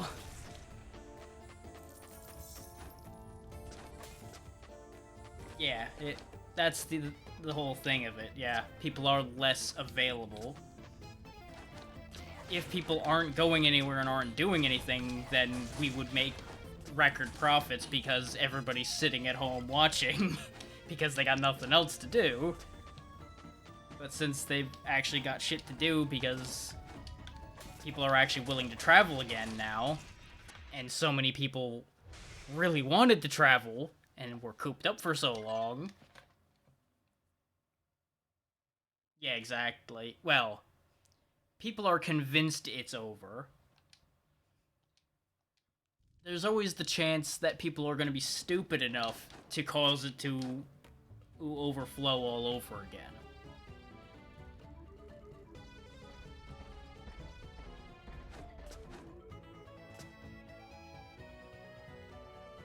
That's kind of what I'm saying, yeah.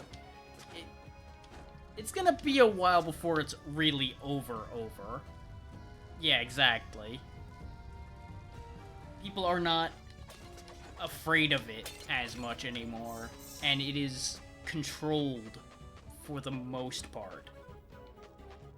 I mean, hell, people are doing conventions like it gets normal again. God damn it, Evo. We did it again. Why? I didn't even know you went to the convention, and he happened to run along the same damn line.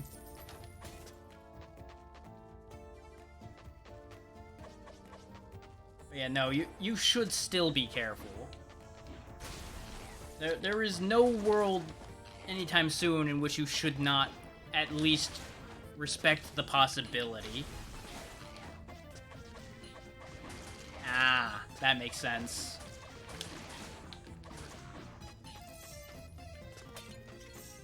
I had assumed you were just buried in requests, which easily could happen too.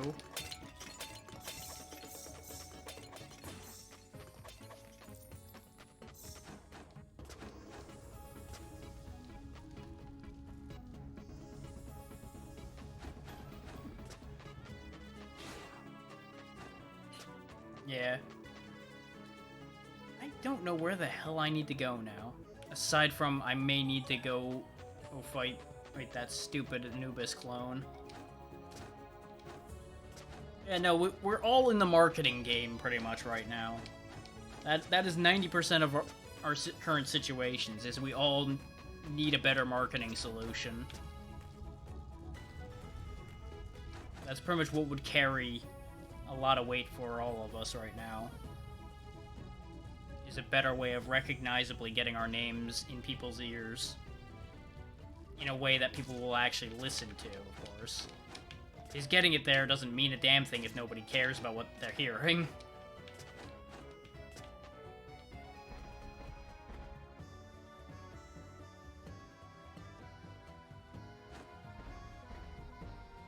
Well, and therein lies the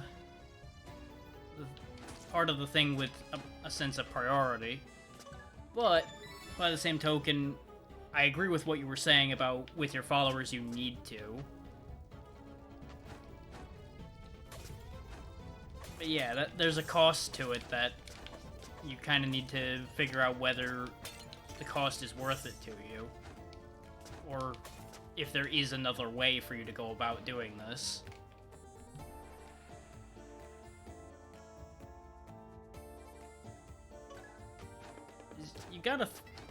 I gotta wonder.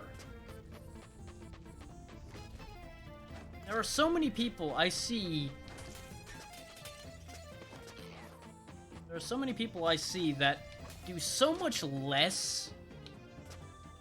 At least so much less that I've ever been able to tell for their communities and such.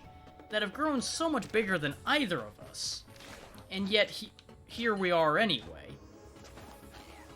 I I mean, that would help, yes. That was kind of gonna be one of the points, is there's a lot of layers to this situation.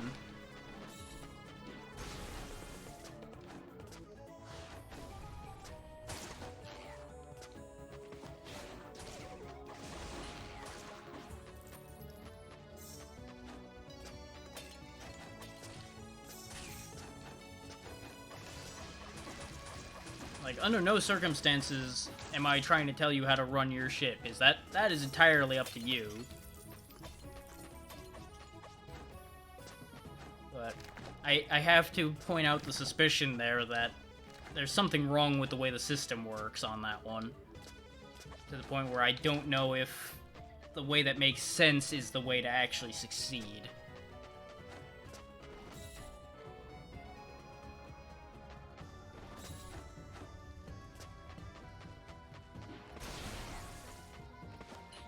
Well, and that's something you may need to consider, is the fact that you probably aren't actually doing anything wrong. The problem may be the people you're getting a hold of may just be the kind of people that aren't what you need.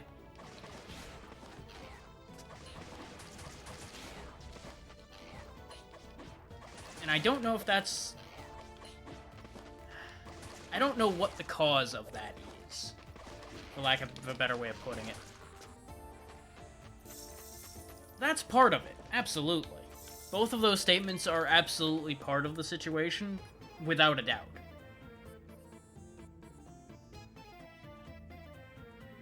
And the dumb lucky ends up usually ending up being that they talk to the right people, who then hook up to the right other people, who then hook to this person, to this person, to this person. The chain then goes along and drags them up with them. And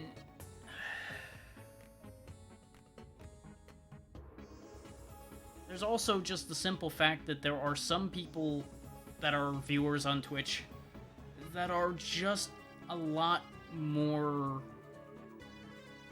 I don't know a good way to put this. Consistent, I think might be the right word.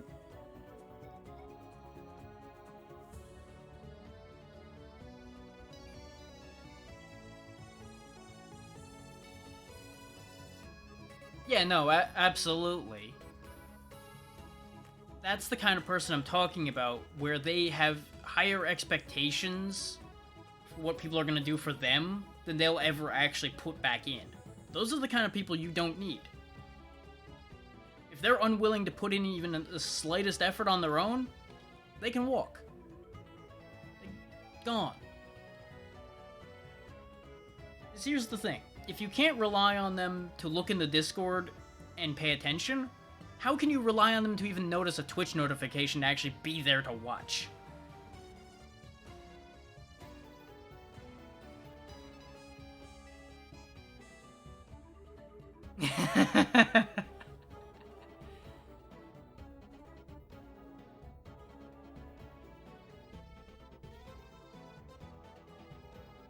Honestly, I wouldn't be surprised if people are muting not just your Discord, but just about most of them. Because of the fact that people join them with the expectation of getting something out of it. Because... how to put this? A lot of people will join a streamer's Discord with the expectation of getting closer to the streamer. But then they realize that there's a lot of actual, like, community stuff that they should get involved in, and that's all kinds of things like that going on that they don't want to be a part of. So they end up ignoring it or muting it or something like that to avoid the responsibility that they've basically walked themselves into. And this is a hodgepodge mess of a way of talking about that concept, and half of it probably ain't quite what I mean or quite there, but the idea is there.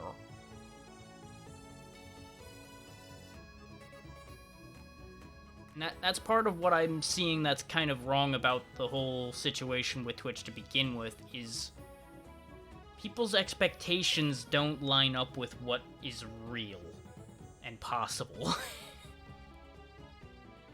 And that's true on both sides.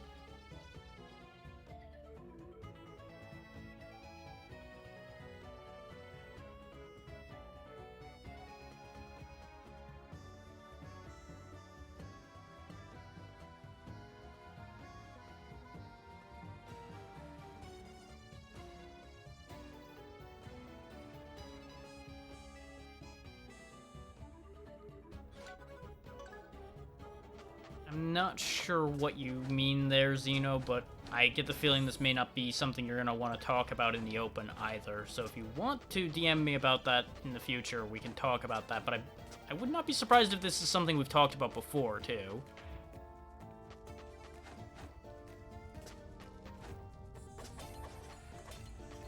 Something about that sounds familiar.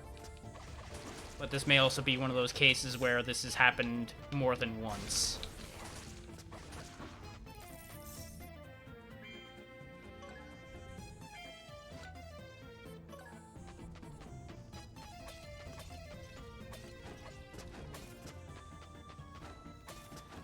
Now, if anybody's wondering why I'm going in circles,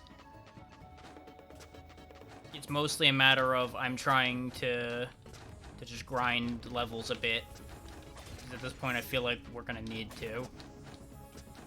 And it's a decent backdrop to the discussion happening right now.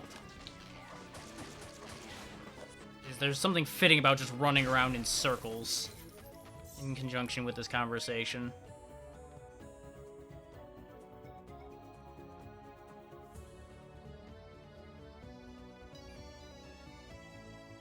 And yeah, that's fair. You're right to get upset when people are constantly talking about someone else like that. And yeah, that's what they should do, is go over to this other person. The thing is, if just playing with someone was enough to give them enough to move to somebody else's stream, it's not going to matter if she's there more or less. Those people were never going to actually stick with you to begin with. Those are the same kind of flighty, inconsistent people that I'm talking about. And I don't want to talk bad about people, but that's just a reality of how a lot of people are. There is not a loyal bone in the body of most of them, nor do we really give them that much reason to be loyal, to be fair. Yes, we give them something to have fun with, something to watch. There's a connection to be made. But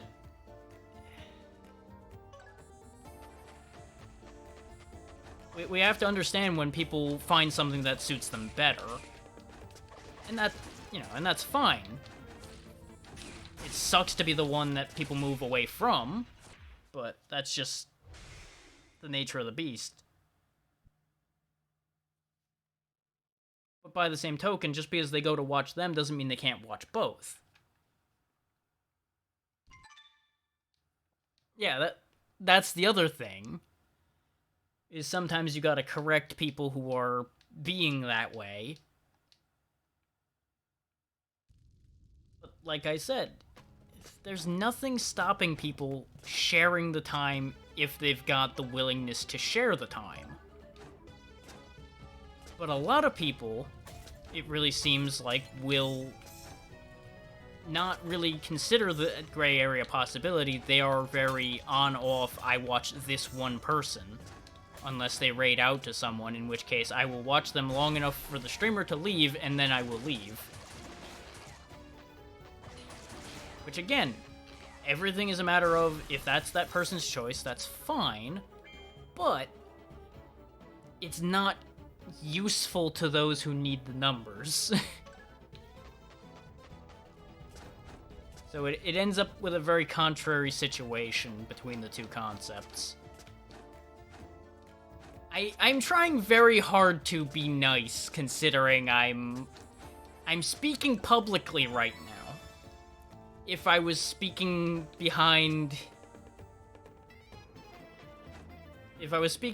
closed doors, my phrasing for a lot of at least for some of these people, would be significantly nastier because of the kind of people I've seen. But I'm playing kid glove a bit to be fair to people. No, and that's the thing, yeah.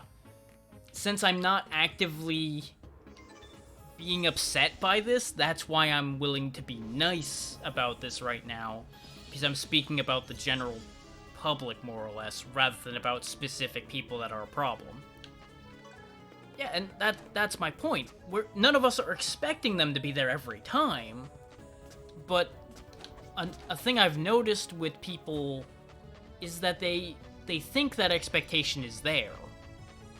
That there's assumptions made that cause people to make incorrect decisions. And I'm not even saying that these people are making choices maliciously or that they're being a problem, even when I'm saying that people are flighty. I mean, in some cases I've been saying that for a bit, but that's a whole other discussion.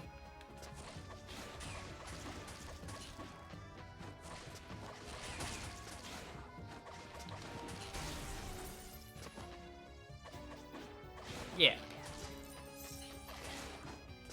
That kind of falls into the same line of what I was talking about before, of people not really bothering if it doesn't benefit them.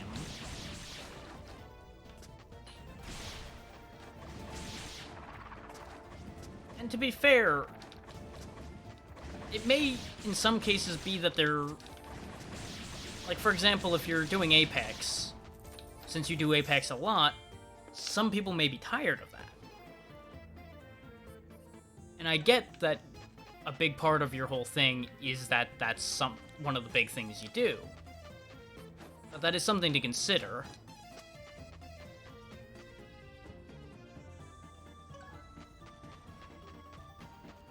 But what they need to consider, since they're mods, is the fact that they kind of do have a responsibility to be there.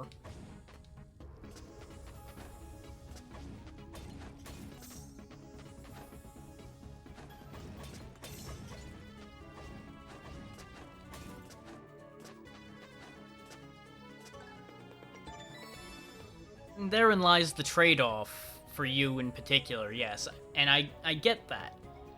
Because the majority of your community and the majority of your watcher base is committed to Apex. What I'm saying is the issue as far as some of your mods go is they, in particular as people, may not be as interested in watching it anymore.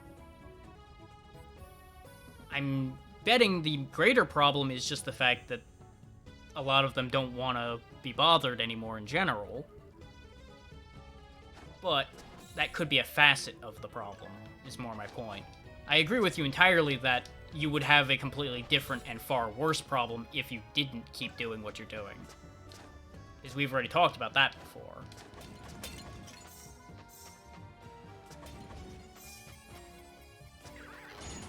The unfortunate thing is, you're kind of stuck in that trap at this point, where you've spent enough time as this that you'd have to do a pretty hefty reset to undo. And I don't think that would be beneficial to you.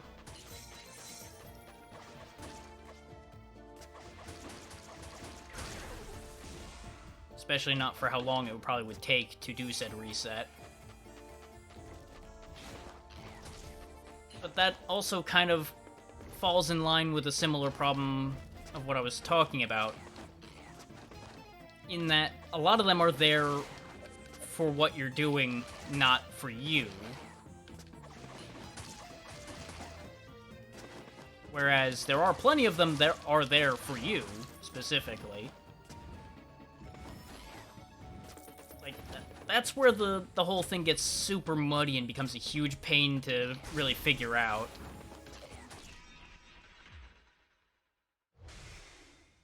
Yeah.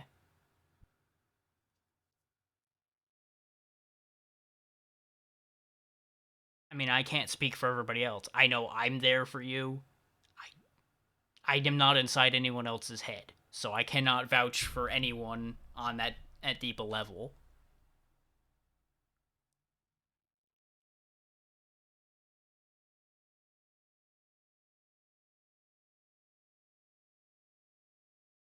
But of course, that's also one of those whole things where it's like, yeah, it's easy for me to say it, but who the fuck knows if I actually mean it. That that's kind of my point, Evo. And yeah, that it's a similar situation between Xeno and Zap. You two have a connection that goes far enough that no matter what, that'll be the thing. The problem as far as the average viewer goes is they have no connection like that. They have no reason to have any deep connection or any reason to be consistent, which is why I'm not trying to say it as a negative thing. I'm saying this is just the nature of the benefits to them versus the time they're putting in.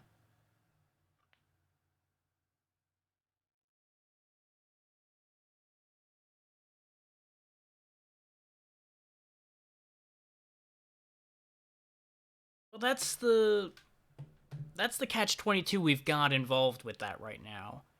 Is focusing your community is all well and good when, how do I put this?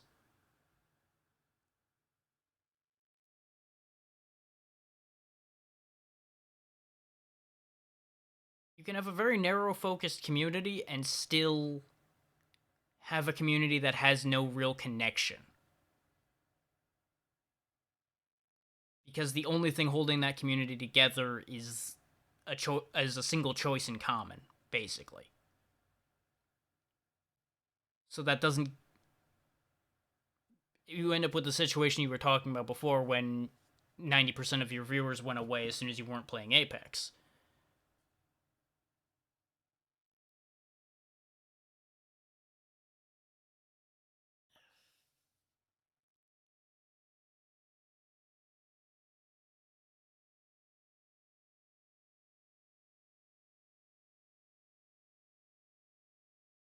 I think I know where Evo's going with this, but I'm not sure entirely.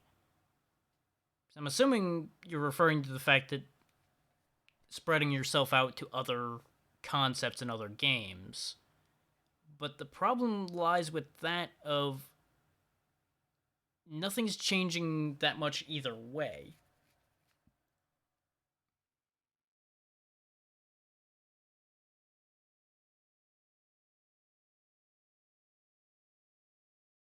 Is branching out as a concept is like splitting your focus on things, such as you've seen how a branch is. You take a stick, the branch ends up splitting in multiple directions. That's what branching out is.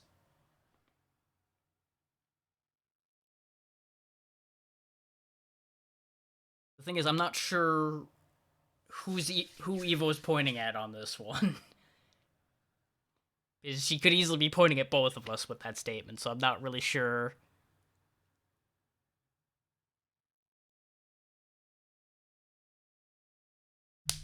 That explains why you didn't respond to why we were trying to understand what you were talking about with, I think, the branching out. Oh, that is the problem.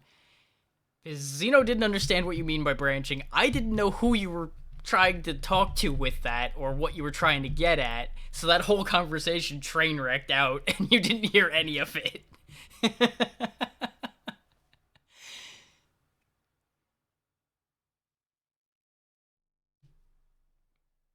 But therein lies the thing I'm talking about, though. Is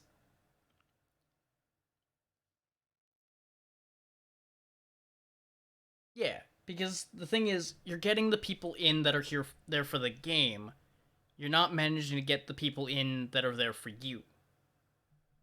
So by playing the same game all the time, you're building an expectation that you're going to keep playing the same thing.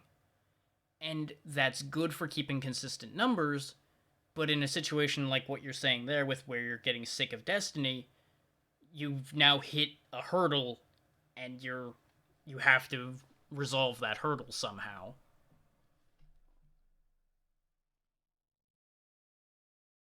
Both sides have their issues, and it really is a matter of whichever issue you'd rather fight. I've noticed, yeah. Well, therein lies the risk with committing to one game at all, ever, is because no matter how good a dev team is, no matter how much you may think that they can do no wrong, they're in the end still human beings, and they are still quite capable of finding a way to fuck everything. That's just reality. Yeah. That's kind of the other thing is Twitch as a whole is fucking huge. It's kind of hard to draw people to one specific person.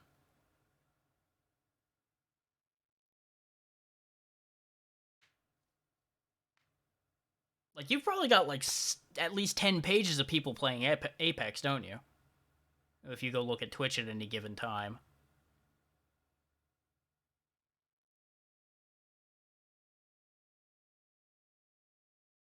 Yeah. Which, I will say this, I like a new feature that Twitch is kicking around right now, where they show you a bunch of categories that are similar to yours, and show you what ratio they have of streamer to viewer. That is a nice feature, if I can believe those numbers, which I have a lot of doubts.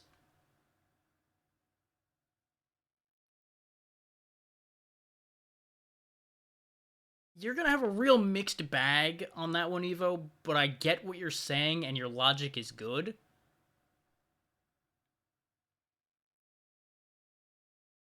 It's like, here's the thing. I've been averaging, and I don't like to talk about viewer numbers live, but I'm gonna do it right now just as a test case point. I've been averaging 4 to 6 people for most of the day.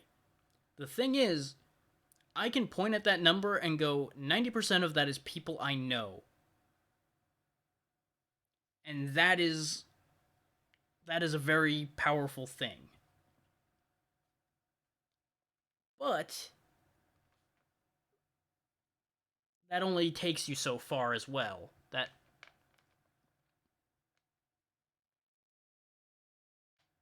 Well, yeah, people have no patience for us being human beings, for lack of a nicer way of putting it. And those are also viewers that you don't, you're never gonna have any way to keep those kind of people. If they're willing to drop because you're a human being, then let them walk. There's no way that you're gonna be able to satisfy those people. You cannot become some perfect immortal being just because they want you to be.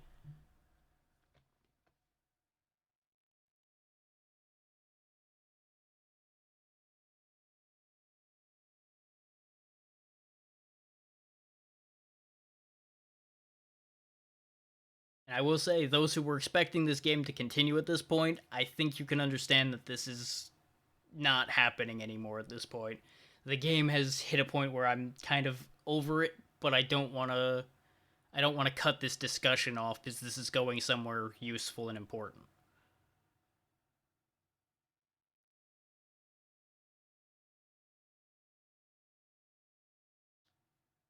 That's kind of the thing I'm getting at, Evo, yeah, is the fact that there are people who live with their head under a rock, basically. And I'm not going to say that any nicer, because to not know things like that exist, you have to be living under a rock. Willfully keeping your head under said rock.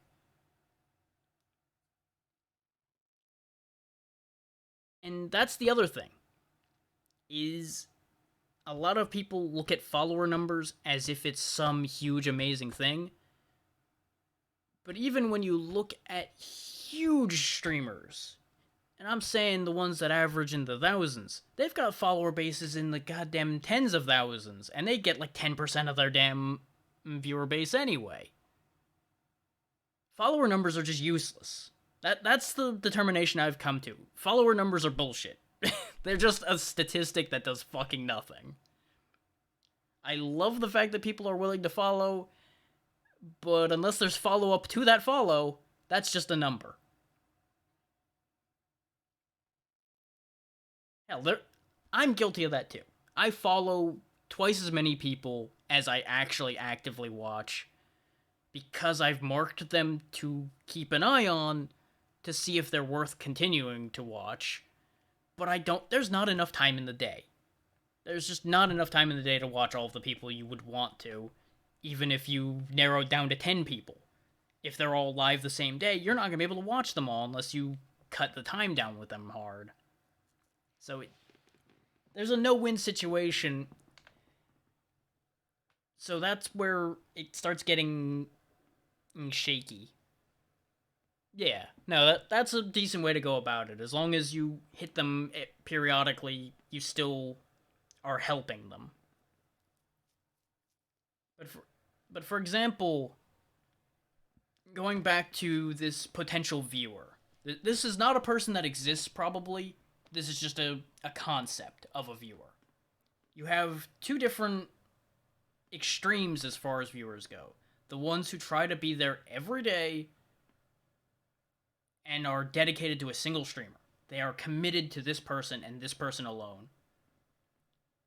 They're the ones that you cannot get to help anyone else, really, because they're committed to this one. They have decided this one is the one they want. Then you have the extreme other end. The ones who want to be there for everyone as much as they can. So they bounce around constantly. They're all over the place. The problem with them is the fact that you cannot count on them. You cannot count on this person who is there for everyone. Not in the extreme I'm talking about. Not in the extreme I'm talking about. The extreme I'm talking about is, say, a person who literally will load a stream, be there for 5 minutes, close it, move on, do. Like, this is a ridiculous case in terms of the extreme. I'm pointing at ridiculous extremes to make the point. The thing is, those people do exist. Both of these extremes exist. That is the level of insanity that humanity is, that two extremes like that exist.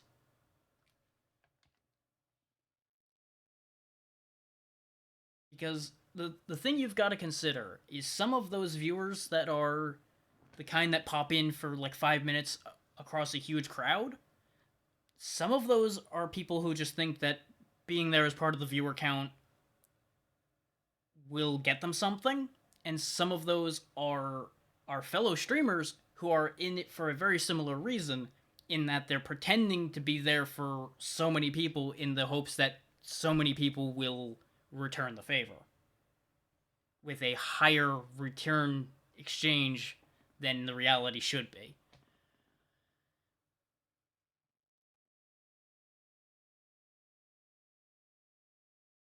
Yeah, I know. We've both had those people.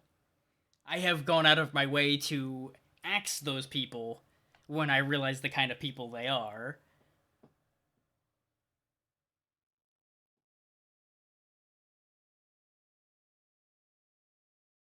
Yeah, they come and lurk all the time, participate in nothing. But the thing is, they also go out of their way to call out attention to themselves and the fact that they're doing other things. Which, yes, it's fine to come in and say you're lurking and say that you're busy, that's why you're lurking, but it's a difference of intent. Yeah, no, that's literally the exact same thing, yes. All of these are extensions of the same base issues. That is the whole bottom line here, is this is all extension of the same human nature issues.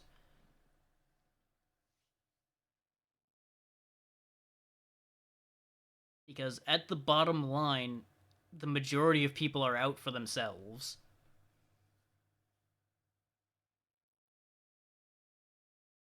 Yeah, no, that's the kind of people I'm talking about that draw attention to the fact that they're a streamer and the fact that they're going to go stream something. And it's like, dude, one, wrong place. Two, wrong time. Three, read the fucking room. Get the hell out.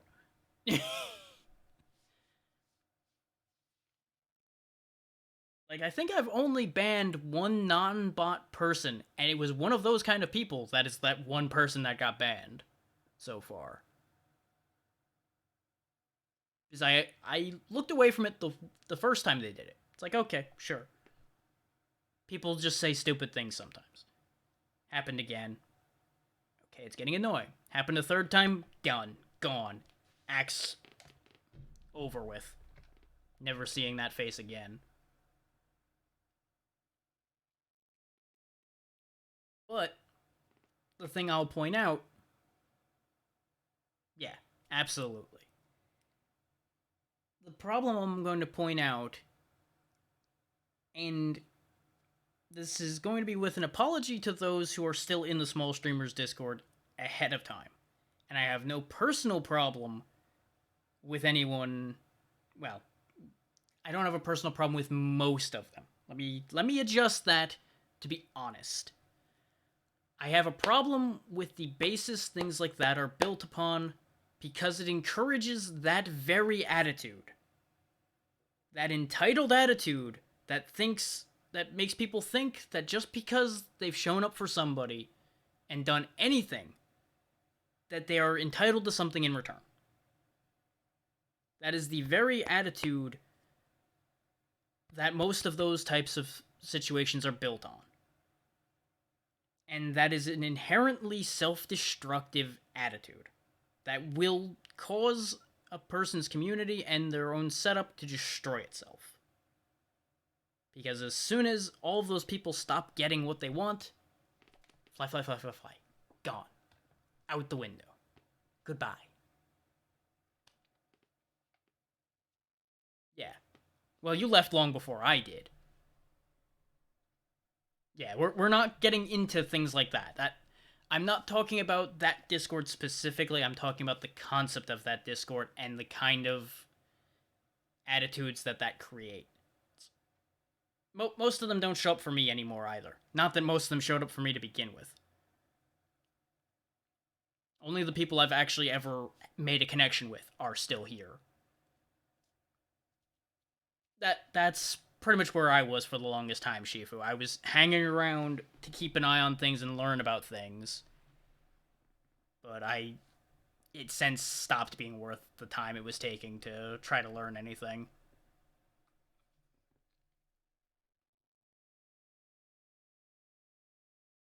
And you just have such a mixed bag.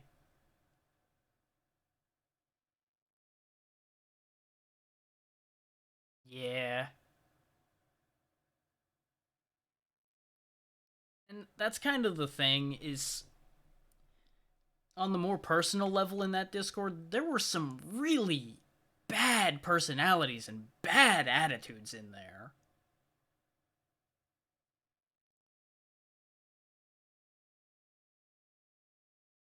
Yeah, no, that is the kind of person you just say, you know what?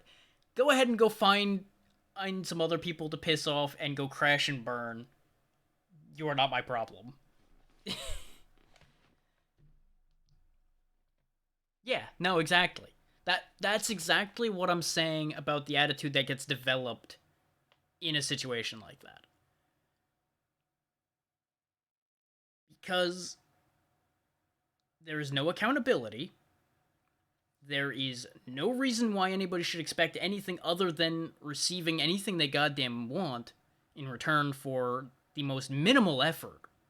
The most minimal effort possible. Because to put it bluntly, in terms of that Discord specifically,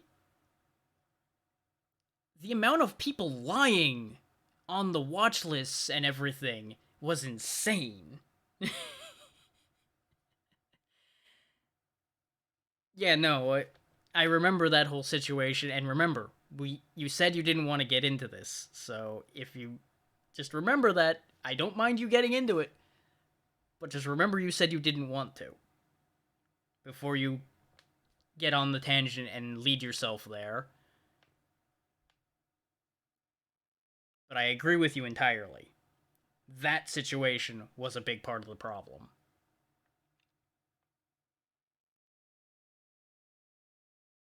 That's my point about zero accountability. Yeah. Okay. Just making sure, because sometimes that kind of thing slips. So I just wanted to reaffirm that. Yeah. No, you are absolutely correct.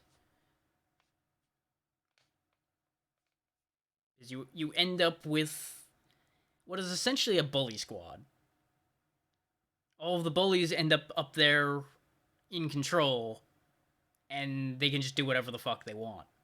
Because they've gotten knit in with each other enough that they'll cover each other no matter what the fuck happens.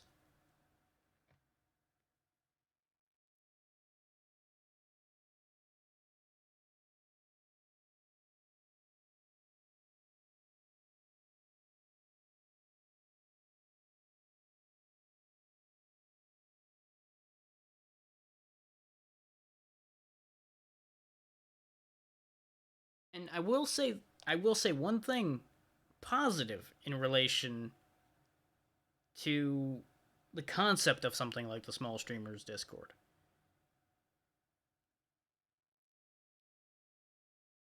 It is a good concept to have a place specifically for streamers to all gather so that they have somewhere to be amongst people that'll understand what they're going through and all of that, because it's a very specific situation for streamers. Yeah, and that's the other thing.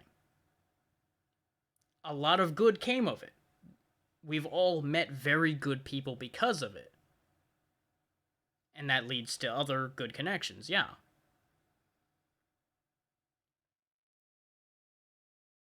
I wouldn't have met you or Shifu either, Zeno, or Nimble, and through Nimble, Kitty, and etc. down the line. A lot of good connections have been made because of it, but the problem becomes the kind of personalities that thrive in a situation like that are the kind of personalities that'll take over a group like that, and that's where it starts turning for the worst.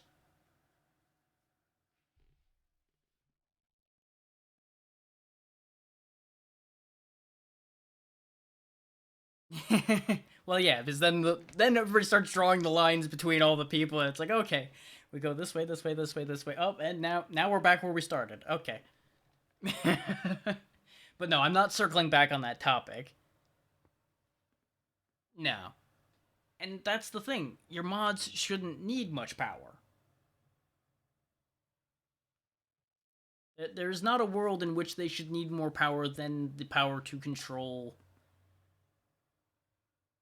the extreme cases that happen in your chat and the extreme cases that happen in your Discord. Those are the two things they should be able to do anything with. And even...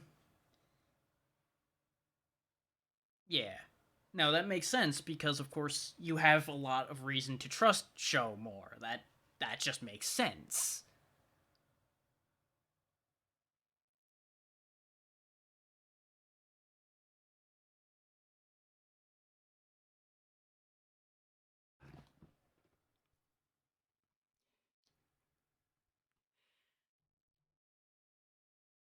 Yes, we have hit 8 hours, yes. We have managed to ramble on for a half an hour on top of me actually being productive in order to reach the 8-hour mark.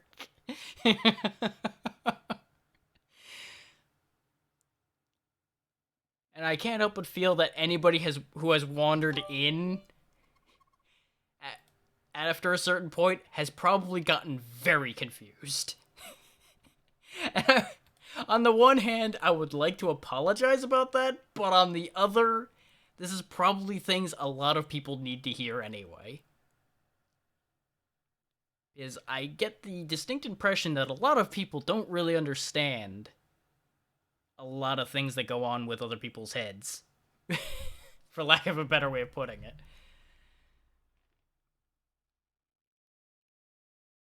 But I will say that the counterpoint to that is the more you understand about how people think, the more it's gonna start melting your own damn brain. So don't worry about that too much. Don't overthink that. Just understand that there's a lot of things. Oh, that would not surprise me at all. Is the thing is, you constantly have an influx of people. Just constantly more and more people coming in. As your numbers continue to grow and grow, and the people who are supposed to be keeping order are genuinely keeping zero order at all. They're only doing whatever the fuck they want. How is anything going to stay under control? And as soon as people see those who are supposed to be responsible being the least responsible, the example is then also out the window.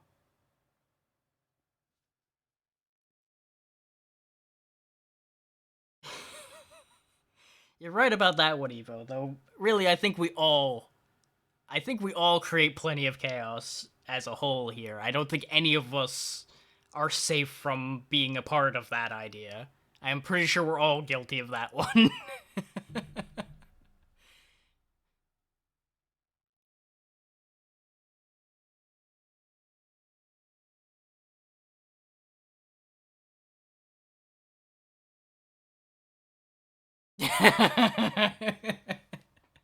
Uh-huh. Uh-huh. Yep. Totally easy though. Yep. Mm-hmm. Mm-hmm. See the amount of belief in this nod? Mm-hmm.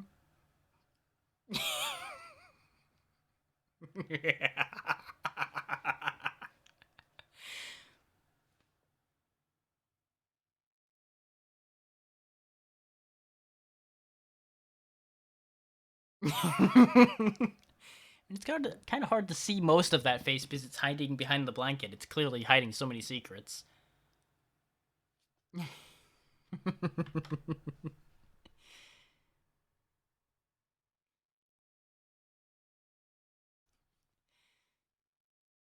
Exactly. That's the thing. That is the very example of too innocent. That is innocent to the point where you can't possibly trust that. That can't be real.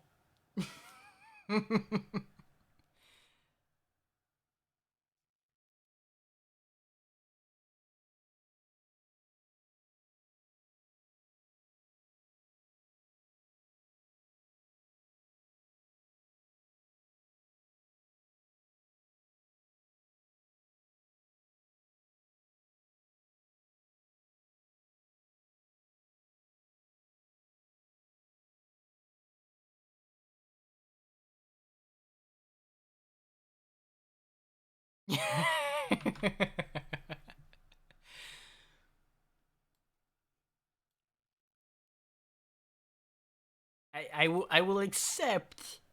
I will accept that that is the appearance. I will accept that that is the appearance. I will not. I will not at all. Exactly, Evo. Exactly.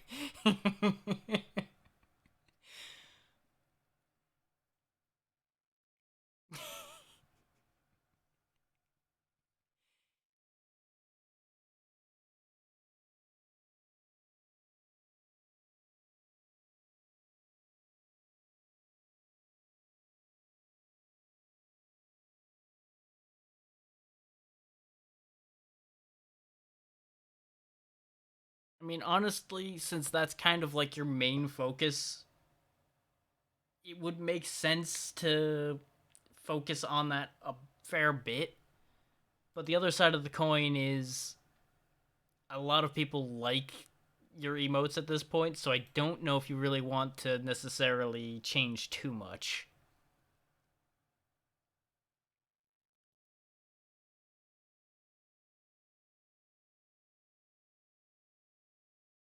Yeah, that's about the right expression for that, I fear.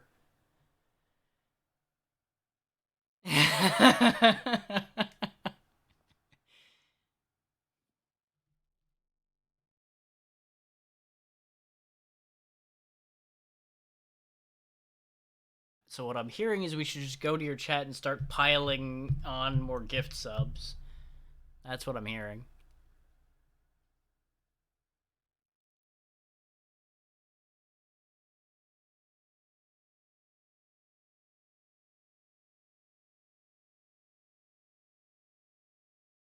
But no, you're I know.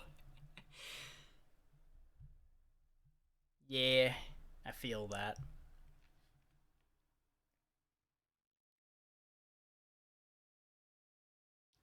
Why are so many people here listening to me soapbox? I don't understand.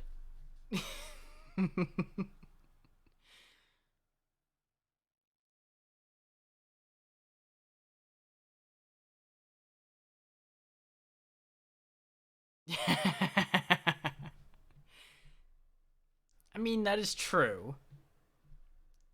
Though I will pull the curtain away and acknowledge the fact that I've totally not been sitting here or trying to pick a raid target for or the last like 5 minutes of this conversation. Because I get the feeling we may need to cut this off before this gets too far. I'm not saying I'm going to do it right now. I'm saying I'm thinking about it. Zeno, you need to sleep, and I don't also want to soapbox on for hours on end.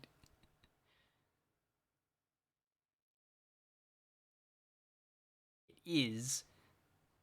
But the biggest point you're supposed to be taking away from that statement, Zeno, is the fact that you should be sleeping right now.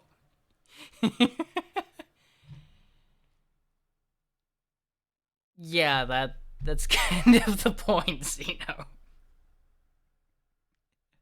If I close the stream, you might go to bed. But no, I that would be the other thing, and I have no intentions of sitting here long enough to make that a thing where we would need to change it to just chatting.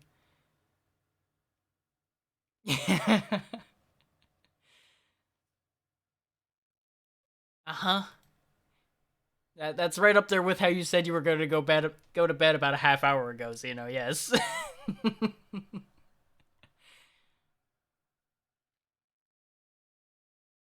Hmm.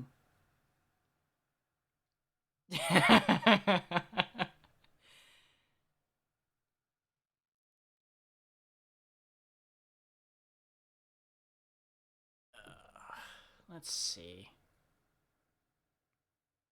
I mean, that is a valid point, but I'm betting Show is asleep right now.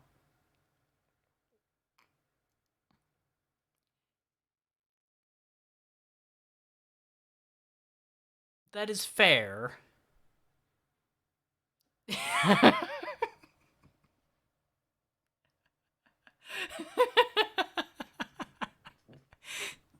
Evo, I wasn't gonna frame it that way, but at the same time, I don't think I want to say what I was thinking now. I like that better.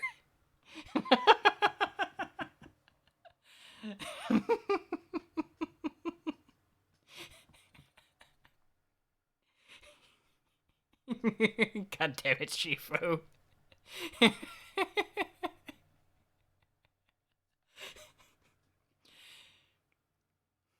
uh. This is when you realize none of us are on anyone's side. We're all out here for chaos.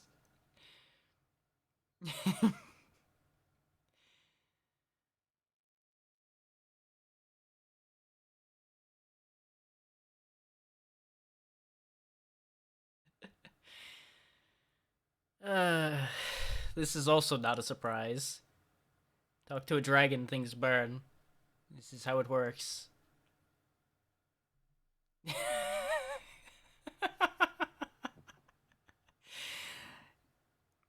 And there's evil with the dark turn.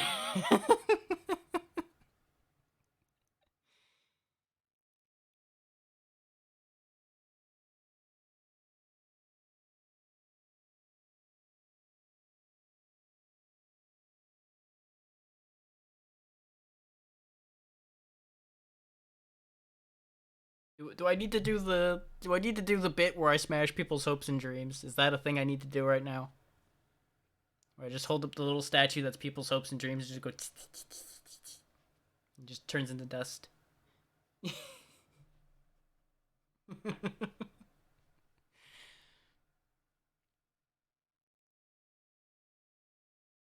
Anybody playing Soldiers? Oh yeah, plenty of people are playing this.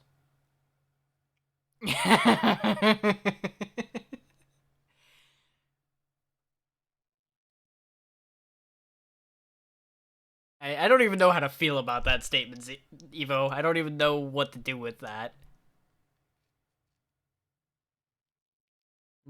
I'm gonna pretend that didn't happen. I'm just gonna move on.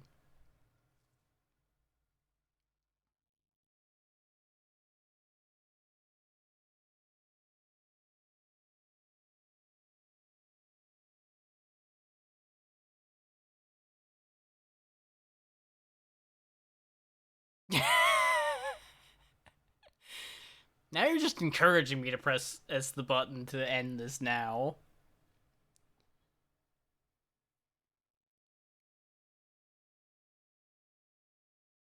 I feel like this is some weird reverse psychology where you're expecting me to end the stream because of this now, but because you're expecting me to end it because of that, now I'm not going to end it.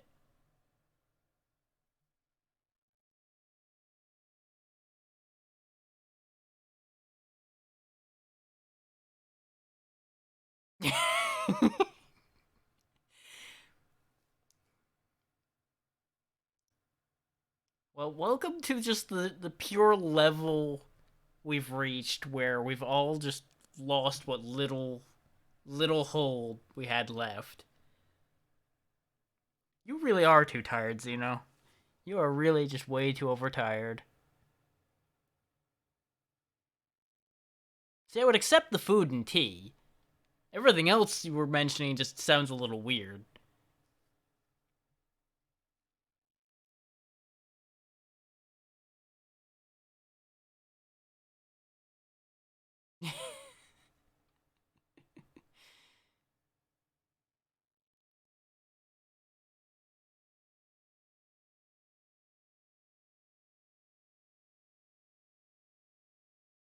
So I was going to raid somebody else who's playing this, but so many of these just do not have titles or such that appeal at all. Yes, Zeno.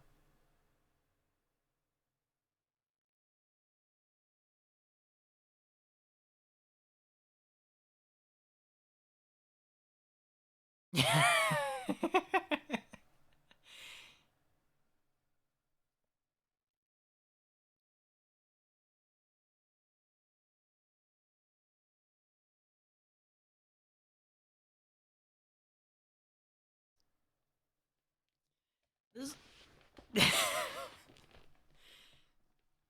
That's easy for you to say, Zeno. You're assuming I was ever not insane to begin with. Just look at the things I do. I'm pretty sure that train has left that station a long time ago.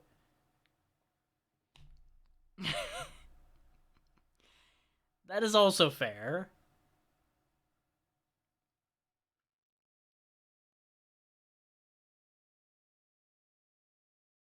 Yes, that is a good idea. I agree wholeheartedly with this plan. Okay.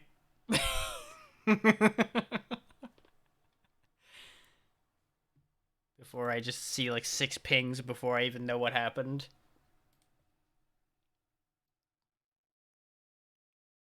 So the way this is being shouted at makes me feel like this is not actually going to be what happens, and Zeno is going to continue to be here. Or until I finally find somebody to raid.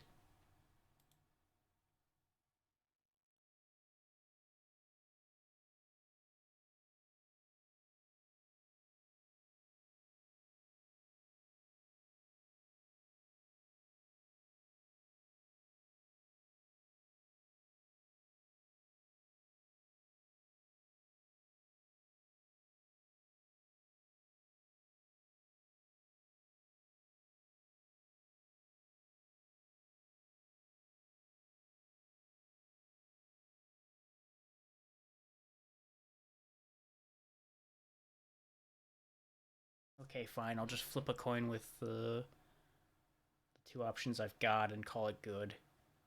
I kept refreshing, like, okay, is anything else going to show up? Because I've been rating both of these more than most, but they are the only ones in this damn time slot today, apparently. Unless I just pick a random damn game and hope somebody's streaming it that looks acceptable.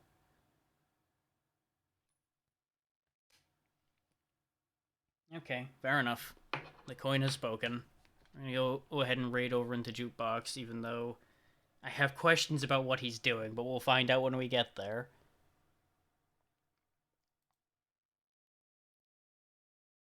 God damn it, you both did it. You both went and goddamn did it. How did I know this was going to happen? Ah. Ah. There was that the reaction you were hoping for?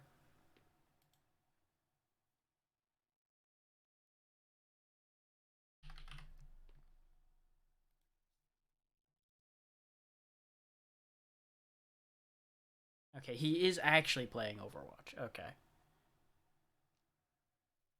We can watch people do better at Overwatch than I probably would. Or he'll get bodied and it'll be funny. Either one will work out, really.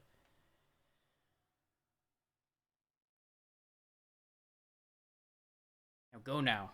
Go. Go.